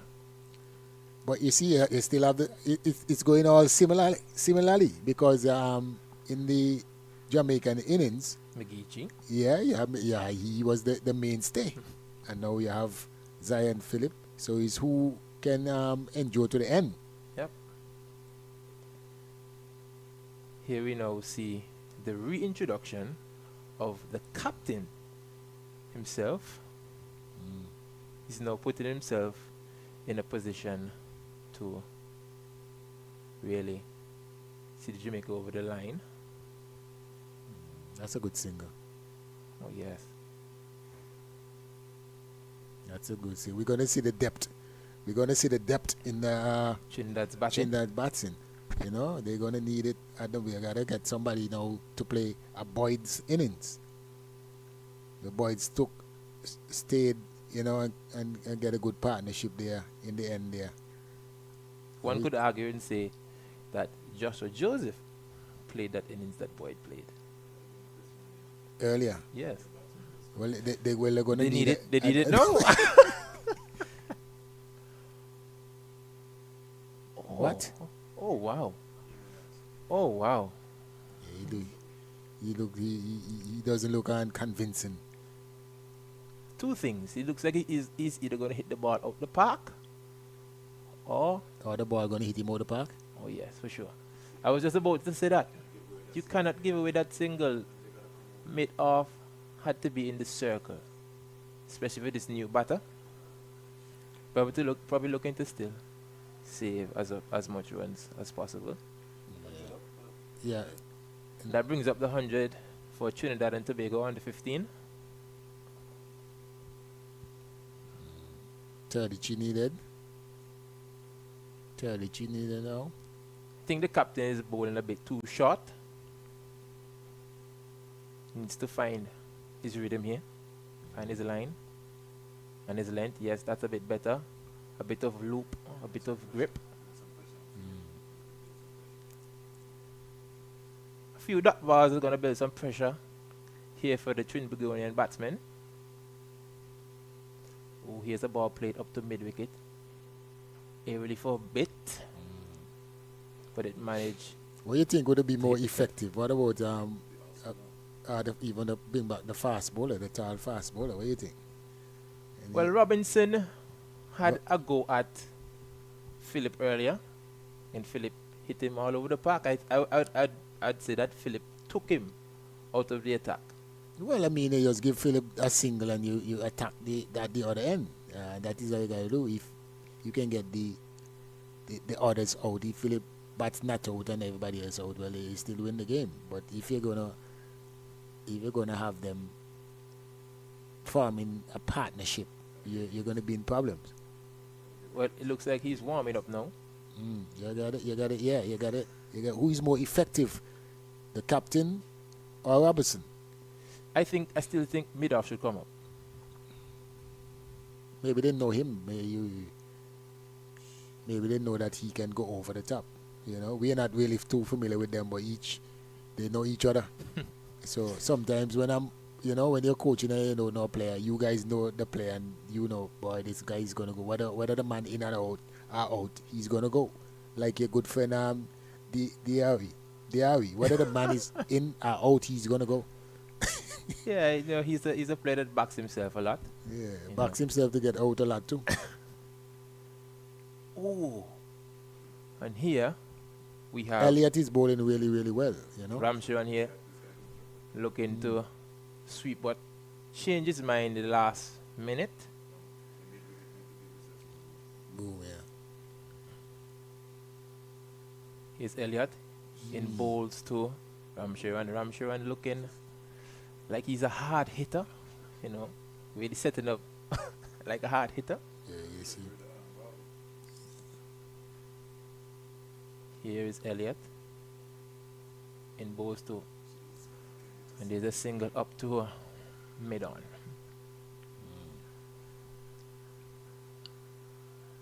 Right now is the time you have to put your body on the line for Jamaica. Put your body on the line for your team. Because you want to win this game. Winning is a culture. One thing I can say with these players now and compared to back when we were playing, when you reach at this stage, the batters that are coming in, the tail enders that are coming in, I can tell you they were real tail enders. but now when you look at these guys, these guys look like they can give you a few, man. Yeah, everybody has batting ability now. It's something that is stressed upon by the coaches. They like to say now everybody has to bat. 1 to 11 has to bat. Not everybody has to bowl, but everybody has to bat. So you work on your batting, whether it is your defense or you want to hit a long ball. You work on something. You try to get something out of batting. You don't just want to be somebody who goes to the crease and before you even face a ball, they say, okay, wicket gone already. Yeah. We have a lot of those back there. Robertson is back? He is a big, tall, strapping young lad, fast bowler for Jamaica. He hasn't bowled from this end. He bowled from the opposite end earlier. So let me see how he handles this end. But I think it is a good move. And I think this is the difference between the Trinidad team and this team. Because instead of bringing back one of your better bowlers, you know, or one of your one that did well before, you opted to go to a new bowler. So that is the difference, I think, with Pollard, captaincy now, and this. So whereas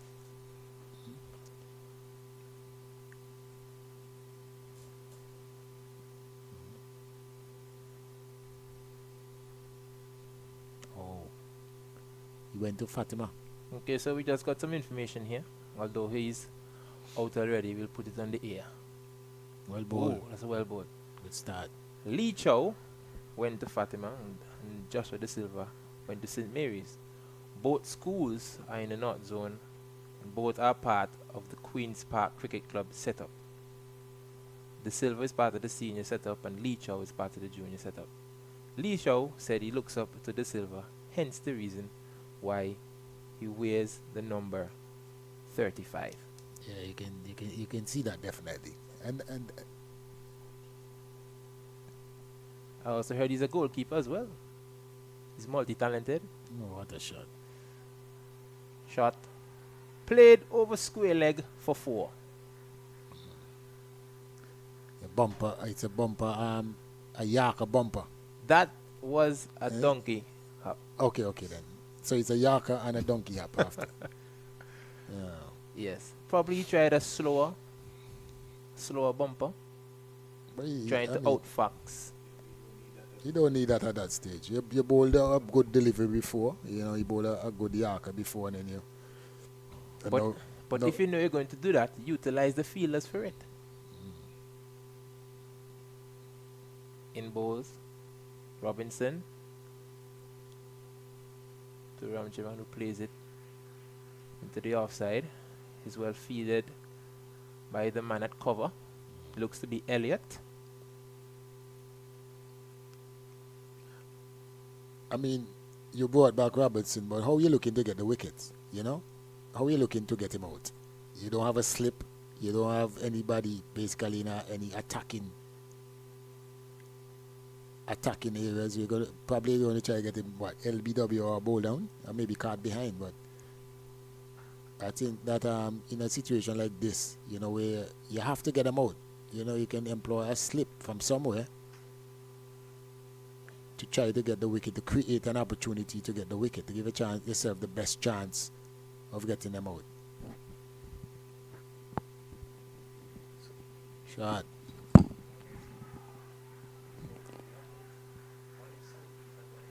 Shot. Water shot by Ethan. Back. And cracking that one to covers for 4. A lovely shot, you know, releasing some of the pressure from Philip. And this over is not really going according to plan. Yeah, he's leaking runs.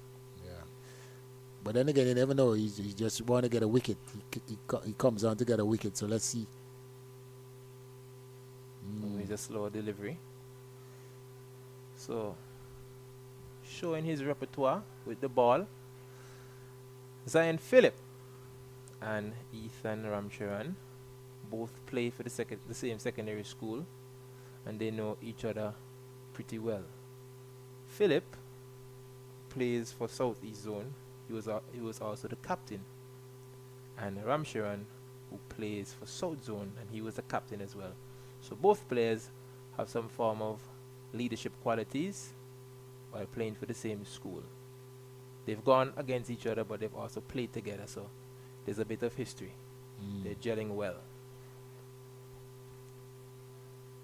Because, you know, in this situation, you see Philip is not showing any urgency, and, you know, maybe that is exactly why they know each other, and then he knows that Ethan is capable of scoring some runs, so he can continue, you know, in his way of batting, just rotating and He's doing just that? Just that, yeah. And allow Philip now, allow Ethan to be more attacking, because Ethan look like he's gonna be the one that gonna attack when the opportunity come to score. Definitely. And you know, if he's scoring, make it a lot more easier for the Trinidadian team. Wow. Ooh. Is well bowled by Elliot. Saw the first delivery going for a single off the bat of Philip, which brought Ramcharan on strike. And here's Elliot into bowl to Ramcharan. Ooh. Another Yorker length delivery. Listen, if the ball is in the slot, I reckon that either he goes to 6 or he get out, because he has a backlift that with a lot of intent. Yeah. Here it is now. Ball is driven to mid on. Not fielded cleanly by the fielder, but doing the job. Anyway. That looked like the first full toss of the day that has been struck. And it still was only one run. Yeah, they got a run. But the full tosses for the day, I don't think they've been scored on. None. Oh. But Elliot, you know, keeps on doing a fantastic job here, especially according to the situation. 4.5, 6 runs to wicket. Yeah. It's tight stuff. Another lollipop. And employing the wide signal there by the umpire. He's utilizing a lot of variations. He bowled that one from behind the crease. Yeah? Yeah, if you can see it on the replay. It was a missed lollipop again, though. But after this delivery, we tried to see it on the replay.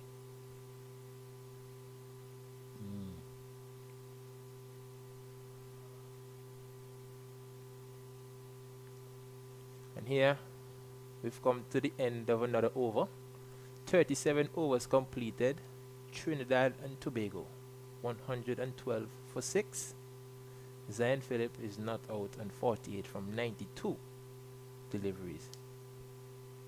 And with him And is in the Ethan other, Ramcharan, yeah, 11 from 15. sorry, in the other game, Barbados and Windward Islands, Barbados 248, and Windward Island at the moment 48 for 6. 40 for wow. Mm. Well, it can't be the pitch. It can't be that the pitch is the problem, because Maybe the pitch, Ba- the pitch is a problem for Windward Islands, not the not Barbados. maybe some rain came and we don't know about it. We didn't know about it because it's the same pitch Barbados were able to score 248 on. So I don't think the pitch is the problem. They have to have a mystery bowler, mystery spinner, mystery seamer, somebody who's bowling marbles, who has it on a string, something. And here we see Robinson into bowl to Ramcharan. He just quietly pushes it into the offside to steal a single with his partner, somebody he knows very well, Philip. Yeah. Yes. And Trinidad is what, 20 runs away from a well-deserved victory. But that's a far. It's still far-fetched, really. Well, we never Yeah, know, a few because wickets.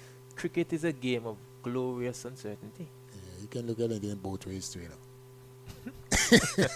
You know that?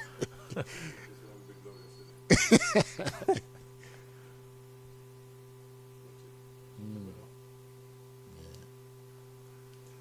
Is another delivery stayed into the offside by Philip, and there is no run. Philip batted well today. Yeah, he really marshal. Yeah, I know he's a vice captain, but he marshal the batting tremendously, and still marshal it, yeah, especially if he goes not out. That would be a man of the match performance, I would say. Yes, definitely. After picking up 3 scalps and then doing the job for his team with the bat. He's batted brilliantly. Yeah, man, he looks really in control. You know, when they needed some quick runs, they need someone to be attacking. He was that, and he just reminded me about that. You know, I just recall the shot the scoop shot where he plays for 6 off yeah. the same Robinson. Yeah, So he looks to be comfortable against the spin and the pace. Here we see they sneak another single here. ooh, You reckon that would have been close if he hit? yeah, I reckon. I think he would got him, but it will be, you know, you gotta go upstairs. So he would have, you know, been given the benefit of the doubt because there is no upstairs here. Philip now moves on to 49 from 95 deliveries. You know, the strike rate is not up, but the innings is top class. Here we see a wide delivery by Robinson, the big, tall, strapping fast bowler. Yeah, the trust that the captain put in Robertson to bring him back is not being rewarded at all. You know, in a positive way. He's leaking more runs But and Robinson not is getting huge. any wicket. Oh, here's another full toss here. And here we might see, oh. Once again, another full delivery. No run scored. I tell you, I told you already, you know, the best delivery for the day is the full one. But Robinson, very, very, very tall in stature, and big in body for a 15-year-old. Nevertheless, he could be one that we could see in the future. He's a lovely shot. I think some of these guys they're gonna be 16 this year swings. I think the rule changes. After, I think some of them gonna be 16 this year. So he might be one. I don't know. He has But to be. he looks really big in stature though. He looks big. Yeah. Very big. You know, the guys, the 115 guys from Antigua are not even half his size. From the Leeward Islands. Yeah. Yeah, Leeward Islands normally have the smaller those more often than that. Some of the smaller, always the smaller.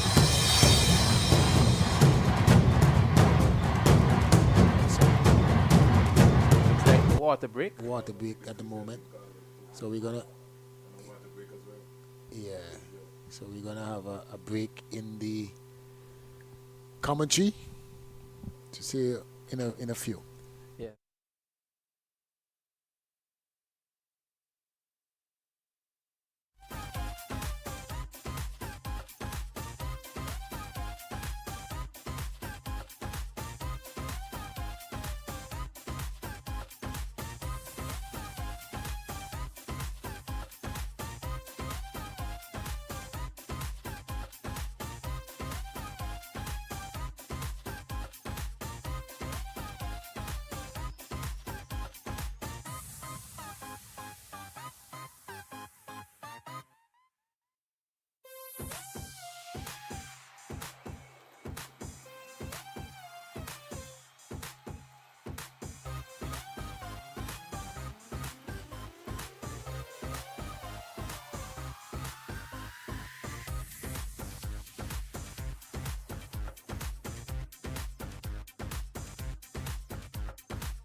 Yeah, after a well-deserved water break, we're back with the action here. CCG, CWI, Rising Stars on the 15 competition. Jamaica is under the pump here. Trinidad, who are having an excellent day so far, bowl out Jamaica for 132.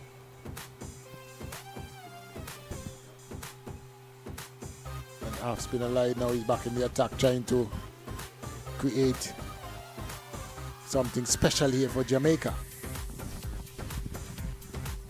And Philip continuing, you know that this tremendous innings is on 49. A marathon, big innings here for Trinidad and Tobago. Now on my left, the man of the moments, Vernon is back. Yeah, it's been a lovely day for cricket here, as they would say. The supporters from Trinidad and Tobago, they'll be looking to celebrate sometime later this afternoon. No support at all here for Jamaicans. Quite a very heavy population of Jamaicans that live in Antigua and Barbuda. Most like last time they played, you had some supporters here. Smack through the offside. 50 to Zion Phillip. From 100 deliveries. 100 deliveries exactly. What a knock from the young man. Beautiful shot there, Sylvester Joseph. Well played through the covers. 50 7-4s-1-6, a strike rate of 53.00, 53 from 100 balls. Zion Phillip, he'll remember this half century for a long time, Sylvester. Definitely, and that shot, when you come into a ground and see a youngster play a shot like that, you want to go back out and pay and come back again. That was a beautiful cover drive. And another one, but this time, fielder got his hands on it. Prevent any further boundary. The plumber got his hands on that.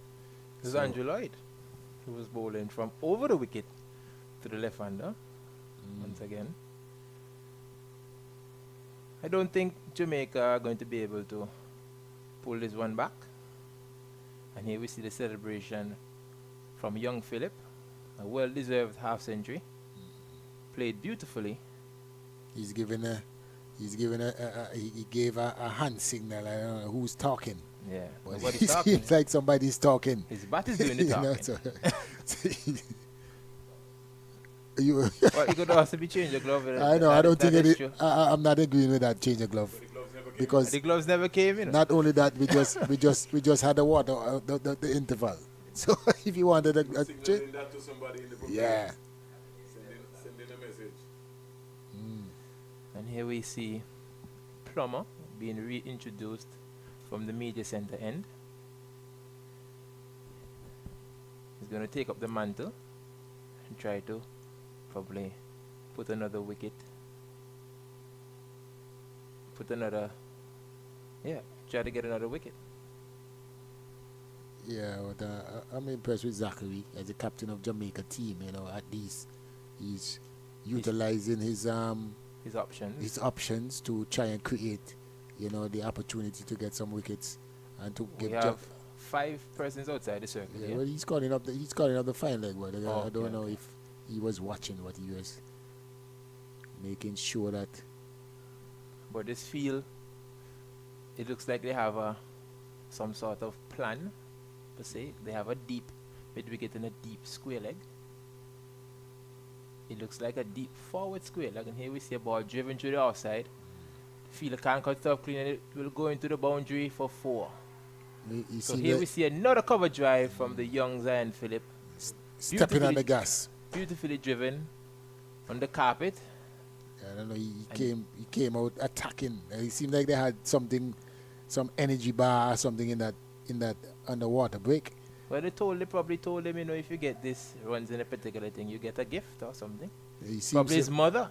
Oh, yeah. It seems so. Maybe he was suggesting the talk give me a bit of energy. Yeah, something. Because he's wheeling his willow. It's been shots galore from where we started. Oh, and here's the first full toss. That's been hit. The first full toss that has been hit with some conviction, and he still only scores one run. So they need 9 ones. They need 9 ones from 65 balls. No, it looks like 8. 8 from 64. They didn't put in the single yet. The single I just got from 64, and Phillip now moves on to 59. Very, very well played. I'm very, very impressed with this young man, with his all-round capabilities, because he was very athletic in the field as well. Yeah. That's one. He was on the deep mid-wicket boundary, diving away. He seems to have his head on. Really put his head down today and batted for Trinidad and Tobago. He batted them out of a tight spot because the Jamaicans were really on top. Yeah. They were fired up. Here's another full toss. Played down to long on, another single.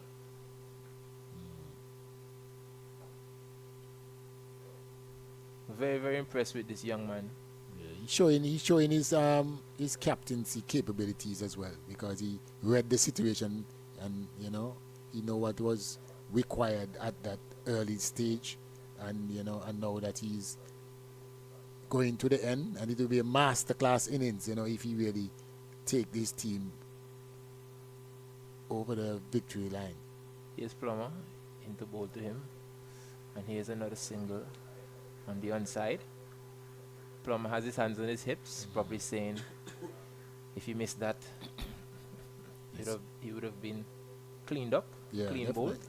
Definitely. That one was right in the black hole. Plummer just lack a little pace. I think he needs a little more pace on those deliveries so he can be more effective. But he had the right intention. Oh, Ramcharan would have felt like he missed out on that. Seems to be a very aggressive batsman, Ramcharan. Yeah. Doesn't mind playing his big shots. So I know he must be kicking himself, knowing that he could have probably gotten 4 or 6 for that. Yeah. And you can see that Philip trusted him from the moment he came in. He looked like he wanted to attack, and Philip just kept his cool and keep batting because he know what he's capable of doing. That's another good Yorker again. Here is Ramcharan winding up once more, looking to go big down the ground, but he has opted to dig out the Yorker instead. Probably if he wanted to continue to go big, he would have been back in the pavilion. It was a lovely day for cricket here at Coolidge. No inclement weather. Today's a beach day. This Definitely. is beach weather. Well, Springs said he wanted to go to the beach. He was supposed to go to the beach at 6 a.m. this morning. That too early. This is not a beach morning. It's a beach day, not a beach morning. That was too early. Springs? Easter Monday. You have all day to go beach, not 6. I guess when he had to go work, so he has to come work. So I guess he wanted to get in sneak in an early one. At the moment, Trinidad is cruising 130 for 6. Here's umpire signal in the final power play, which would allow Jamaica to now have 5 fielders outside the circle, 4 inside. But I don't think it's going to really matter now, with 3 runs being left to get for Trinidad and Tobago. Hopefully, Mr. Phillip can stay there and see Trinidad to a victory. He has batted brilliantly. The only thing that could spoil anything about his innings now is if he gets out. And here we have Andrew Lloyd, who has opted to bowl from over the wicket to the left-hander. Not a bad ploy, according to Vernon Springer. Seems to be the right option. We see a ball played into the offside. I guess you don't agree with that option. What is your take on it? What is your view on it? Well, I'm from the old school. Oh, and here, and it's all over here at the Coolidge Cricket Grounds. 4 byes to conclude the match. 4 byes. 4 byes, 4 byes. Yep. 4 byes to conclude the match here at Coolidge Cricket Grounds between Trinidad and Tobago on the 15 versus Jamaica on the 15. Trinidad have won this game by 4 wickets. Zion Phillip being the main destroyer, the main contributor to the score. He scored 61 off of 108 deliveries. They were able to get their target in 40.3 overs. I'd like to see the scorecard. When the scorecard comes up, I'll give you a bit of a run through of what happened here today. But Jamaica won the toss today and decided to bat first, and they were only able to score 132 runs. Trinidad would have wanted to bowl first as well, so it wasn't a bad toss to lose, in my opinion. But they were able to get the score comfortably on the back of Zion Phillip. So now we're going to go to the scorecard. Jamaica on the 15. Jaden Shaw, he scored 5 from 7 deliveries. Okay. So we're going to highlight the main scorers. Rajay Magici scored 63 off 113 deliveries, scoring 8 boundaries. He batted beautifully before he got out to Beichu. We also have here Zachary Buchanan, the captain, who contributed with 15 from 30 deliveries, hitting 1-4. And Siobhan Boyd, who scored 13 of 39 deliveries. He batted not out. Main destroyers for Trinidad: Samuel Stewart bowled 3. He got 3 wickets for 17 runs. He bowled 7 overs. We have here Zion Phillip, who bowled 10 overs. He claimed 3 scalps for 14 runs. Sanjeev Beichu, he was able to pick up 2 wickets for 15 runs. In Trinidad and Tobago's innings, none other than Zion Phillip, he was able to score 61 from 109 deliveries, 8 fours and 1 6 with a strike rate of 56. With him, supported him, we have Ethan Ramcharan scoring 14 from 20 deliveries, and a much needed partnership between Joshua Joseph and Zion Phillip. Joshua Joseph scored 13 from 61 deliveries for Jamaica.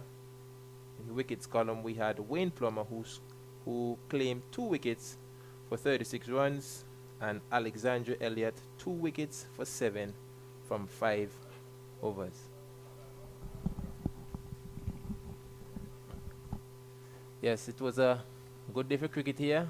Trinidad won by 4 wickets, defeating Jamaica on the 15. It was a lovely day for cricket, Sylvester. Yeah, and I must commend both teams because both teams were in similar situation, losing 3 and 4 wickets early on in the game, and and foresight when you see through on the 15 tournament, you would say that this game wouldn't last for so long. But to see that even the Jamaica team busted up a few partnerships in the end and batted to 40 something overs, 43 point something overs, I think, and then now you have the Trinidadian team who lost a few wickets earlier already, and you have a good partnership, especially led by Zion Phillip, to bring them home comfortably in the end. It was a commendable effort by both teams, but I must give credit to the Trinidad and Tobago's team for an excellent game. They came out and they wanted to field first, and the bowlers did a remarkable job up front, and then in the end now the batting, take control and bring home the bacon for Trinidad and Tobago. So, yeah, a good game, a good day, and the Trinidadians must be well proud. The families, the sport, everything was good, and they get the reward that they were looking for. Yes, definitely. I just hope that the players are able to nurse their little niggles. We saw a few niggles today, a few blunders, some stretching their hammies, some with their fingers. I would hope that they're able to rest and recover for the final round of matches on Wednesday. It was lovely here today, being here for the first time. Happy Easter to everybody. Paul Miller signing out.